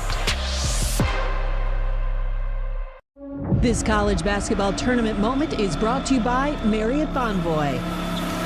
In the 2019 NCAA tournament, 12-seeded Murray State was led by projected lottery pick John Morant. In the opening round against 5th-seeded Marquette, Morant put up a rare triple-double, scoring 17 points, 16 assists, and 11 rebounds. Obviously, I wouldn't be able to get the triple-double without my teammates making shots. He followed that with 28 points against 4th-seeded Florida State. Marriott Bonvoy, where game day checks in. Clinton Yates here. Game day brings the excitement. Your stay should feel just as memorable. With Marriott Bonvoy, official hotel partner of the NCAA and U.S. Soccer, you're connected to a portfolio of brands designed for how you travel. Some offer complimentary breakfast. Others give you room to spread out, space to stay productive, or extended stay comforts. So whether you're a traveling fan or part of the team, Marriott Bonvoy celebrates the moments that live on before and after the game. Marriott Bonvoy, where game day checks in. All right, I have a very important programming alert to share with you and everyone else out there. ESPN New York programming alert. Listen to this. Tonight's Rangers and Devils game can only be heard in one spot, and that's the ESPN New York app. It's so simple. You download the app so you're ready. And then it's New York Rangers hockey, and it's only on the ESPN New York app. Do you have any questions? Anything concerning to you? Anything you need to know going into this? No, I think you've done a really good job today of explaining it. It was very important for me to make sure that the people understand where they can find the Rangers-Devils game tonight. It's so easy, Dave can do it. It's so easy, Dave can do it. I don't know why we have now taken that as our slogan, but that's fine. I love it because it's catchy. It's so people easy. Love Dave. I think it's got to be even. It's so easy. Even Dave can do it. Right. But just so people know, because I'm Dave. Yeah. I'm Dave. That's right. Yeah. One of the great lines in the history of all meetings. You like that? Of all time. RJ and I were laughing pretty much the whole meeting. I'm Dave. Well, because he didn't know my name. I love what Rick does, and then, Rick is so good, and he's the muscles, and his attention to detail, and you. Why are you being mean to me? I'm Dave. I'm Dave. And you? I was like, I'm 45 and my bottom is clean. I was like, I'm not a handful. He recognizes what I deal with. I'm a treat. It's me. Hey, I'm Dave. Why are you being mean to me? I'm Dave. What's so mean? What do you think heading into the meeting he might say, like, okay, who are the two guys? I know Rick. I love Rick. He's the best. But who's the other? Who's the other bozo? Sexy. Yeah, well, some would also say that wouldn't you know that it's not the man's dad's company? Would be something nice to know, maybe. I'm not normal. Before you sprinkle that gem in. You probably haven't seen this yet, but this is a good email from Jimmy Sorrentino. He says, very early in the high school baseball season, I've seen several good and some arrogant hitters. They're tapping their helmets when they don't agree with an ump's call. Oh, no. He said, I guarantee there's going to be warnings and ejections soon enough. This is the problem, man, is that the kids will do pretty much everything that the Major League Baseball players do. But you know what's going to happen is the umpires are going to get annoyed, and rightfully so. How are you little punk, that you can – you're basically saying you screwed up. Right. And plus there's no ABS. Right. Right. So you're just mocking you're mocking the umpire. You're mocking the umpire is what you're doing. Right. Correct. So it's we'll not see. There's not going to be, especially at that level. How much are high school umpires getting paid? I $80 a game. I don't know. That they're going to want to be sitting there getting shown up by 16-year-old kids. Yeah, I screamed at one last year. I still feel badly about it. Well, screaming at one is like it's not fine, but in the parking lot on the way out. Well, that's not great. It cost us the game. What would happen if he tried to fight you though? I think I would have fought him right there. Is that what you want Ben to see? That's not what I want. That's not what I wanted. You're supposed to be an example. I know you were so angry, but you're supposed to be the bigger person. But sometimes, listen, I'm like Danny Hurley. Sometimes emotions get the best of me. How about Danny Hurley putting his head right on the referee's head like that? By the way, I didn't realize that at all at the time. It's wild. I mean, and then you have the you got to give him a T instantaneously. Apparently, they're friendly, and he wasn't doing it as I'm showing you up or I'm angry. He did it as just an enjoyable moment for him. But it's weird. Like celebrate the moment. He's but isn't it weird to think that you would think that that's something you can do? He wasn't. There was nothing going on in his mind at that moment. He was completely caught up in the moment. He was nuts. You saw his mom's reaction, right? Yeah, dropping F-bombs. F-bombs. It was that kind of moment, though. It really was. I mean, that was one of those moments. It was one of those moments. Where, I mean, I still can't believe it happened. Well, and you never will be able to. Did you see the video? I don't know if you guys saw it. It was Shire doing video, and it was talking about the basketball IQ of players that have been to Duke. So he was showing his team it. It was a play. I think it was a Bulls play, and it was a free throw shot. And ball, missed free throw. Ball comes loose, and the guy for Chicago's got the lead at the time. So it's a Duke. I forget what his name was. He's a former Duke player. Is it a current Bulls player? I think it's current. I don't know how many years. I didn't see exactly when it could was. Be Luol Deng. I don't know. No, it wasn't Deng. Okay. And he gets the ball and he's falling out of bounds, and Shire stops the clip, and he's like, "What are his options right now?" Right? They don't have a timeout. Clock's running out. What can you do? And the kid takes the ball as opposed. It doesn't freak out. Takes the ball, just throws it straight up in the air, and kills the clock. Trey Jones, maybe. It might have been, and it's like Duke education, like the Duke basketball IQ. I imagine that video was prior to the collapse on Sunday. That's right. Yeah, because you even had Shire going like this on the sideline. Yes, throw up over the top. Oh, he just needed to somehow get it to either of those two guys, or get fouled, or that. And he chose the worst one. Ugh, terrible. All right, let's break. Come back. People on the phones. We want to get to you guys. We want to do the 3 stars, and we got to let you know about this Rangers-Devils game a little bit more tonight. It's DNR with you, ESPN New York. Right now, new FanDuel customers can get up to $300 back in bonus bets every day for 10 days. Here's how it works. Place any bet with FanDuel using your bet reset token, and if it doesn't win, you'll get up to $300 back in bonus bets every single day for 10 straight days. That's any bet on any sport. So visit FanDuel.com/local to sign up today. Right now, new FanDuel customers can get up to $300 back in bonus bets every day for 10 days. Here's how it works. Place any bet with FanDuel using your bet reset token, and if it doesn't win, you'll get up to $300 back in bonus bets every single day for 10 straight days. FanDuel, play your game.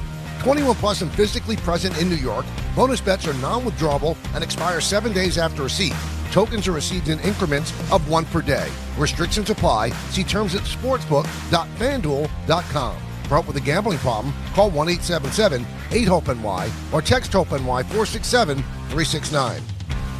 Cashback is not available on gas in New Jersey and Wisconsin. $5,000. That's the average amount of money people in the U.S. are now spending on gas in a year. $5,000. That's crazy. If you drive, you have to download Upside, the free app that gives you cash back every time you get gas. That's right. You can earn real cash back with Upside just by buying the gas you're already buying. You can literally start earning cash back today. I use Upside every time I fill up, and I've already made around $300. You're putting gas in your car anyway. Why not get real cash back? If you like free money, download Upside. I'm saving the cash I earn from using Upside to help pay for a vacation later this year. Download the free Upside app now to earn cash back every time you buy gas. Use promo code SUPREME to get an extra 25 cents per gallon on your first tank. You can cash out anytime right to your bank, PayPal, or a gift card for Amazon and other brands. Just download the free Upside app and use promo code SUPREME for a 25 cents per gallon bonus on your first tank. That's code SUPREME for a 25 cents per gallon bonus. Monkey Sports, built by players for players, is your one-stop shop for hockey, baseball, lacrosse, and more. Find top-name equipment and expert in-store services like sharpening, break-ins, and relacing. Shop in-store at Monkey Sports in Farmingdale or Woodbridge, or online for all the top brands. Whatever your sports, Monkey Sports gets you game ready fast. Monkey Sports, where athletes shop. Hey, it's Rich Eisen for Pella Windows and Doors. Sometimes teams take a timeout to regroup and call the right play. When it comes to your home, Pella Windows and Doors always has the winning game plan. They're not just window and door experts. They're experts at taking care of you and your home. At Pella, they find the products that meet your needs and their experts install them. They do it every day, and that's why your neighbors trust them. Discover why Pella is a trusted choice for homeowners everywhere. Visit Pella.com/Eisen today. That's Pella.com/Eisen.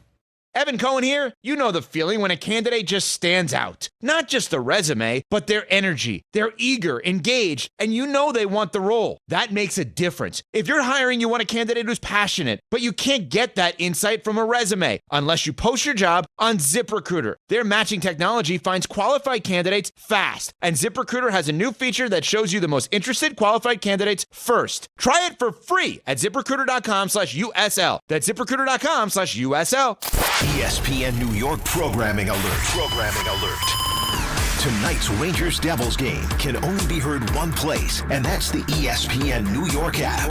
Don't miss any of the Blue Shirts action against their cross-river rivals. Fox gets it back. Zibanejad scores on a one-time hammer. Mika Zibanejad with a bomb from the left circle. Download the ESPN New York app today so you're ready for tonight's 7 p.m. puck drop. It's New York Rangers hockey, and it's only on the ESPN New York app.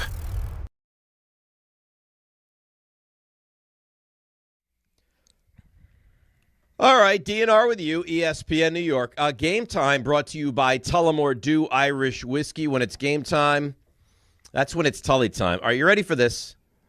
I don't know if I'm ready for this. I'm really turned off by the last conversation we just had, but I guess I'm ready. I want to bring it on air. Very busy schedule tonight. 7 o'clock, Rangers hosting the Devils. Where can you listen to that tonight?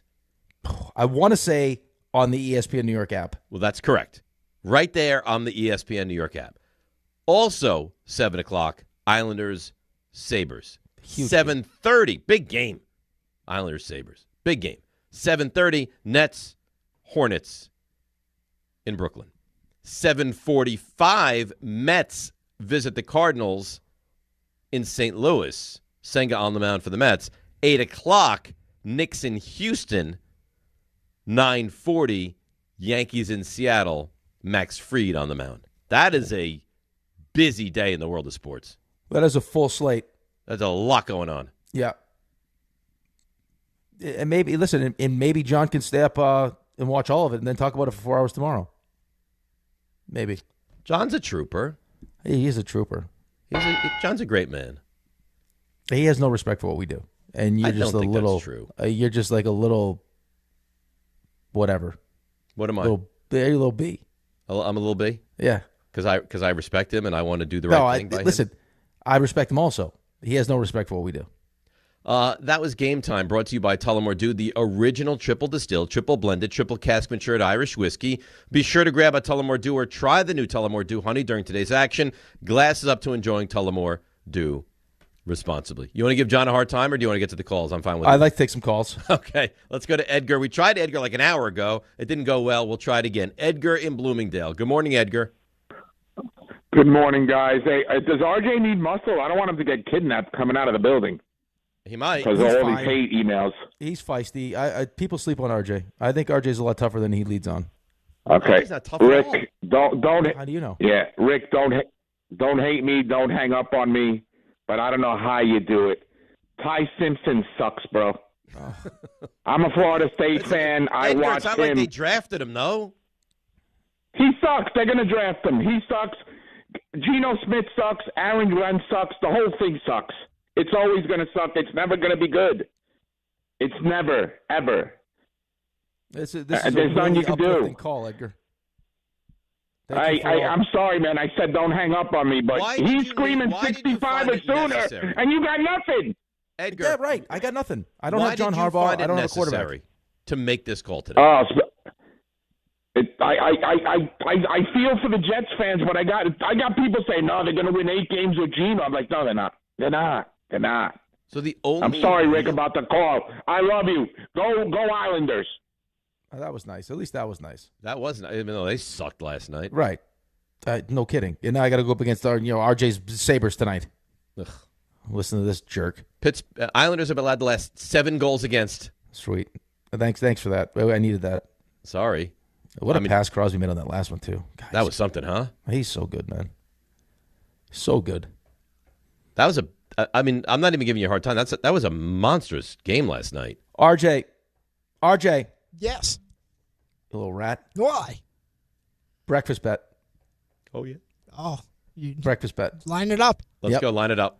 Line it dialed in. You win. I'll take you to your gross little place with the super dry I don't want to go pancakes. back to that gross What place. changed in the last hour? You're coming? What do you say? Why wouldn't I be invited? Why would you? You got a mouse in your pocket? You see what this guy's doing. Yeah. It's not a we.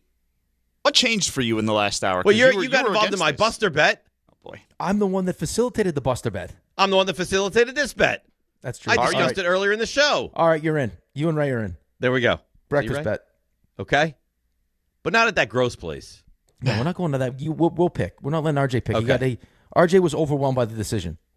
It wasn't great. No, it was terrible. It wasn't great. RJ, we're locked in here? Yep, locked in. Oh, yeah. I want a goal, though. No. What do you mean, no? No. I want a goal. You just made the wager. Now you're changing the terms? I just trying to sneak that in. No, I don't care. Straight up. Goal.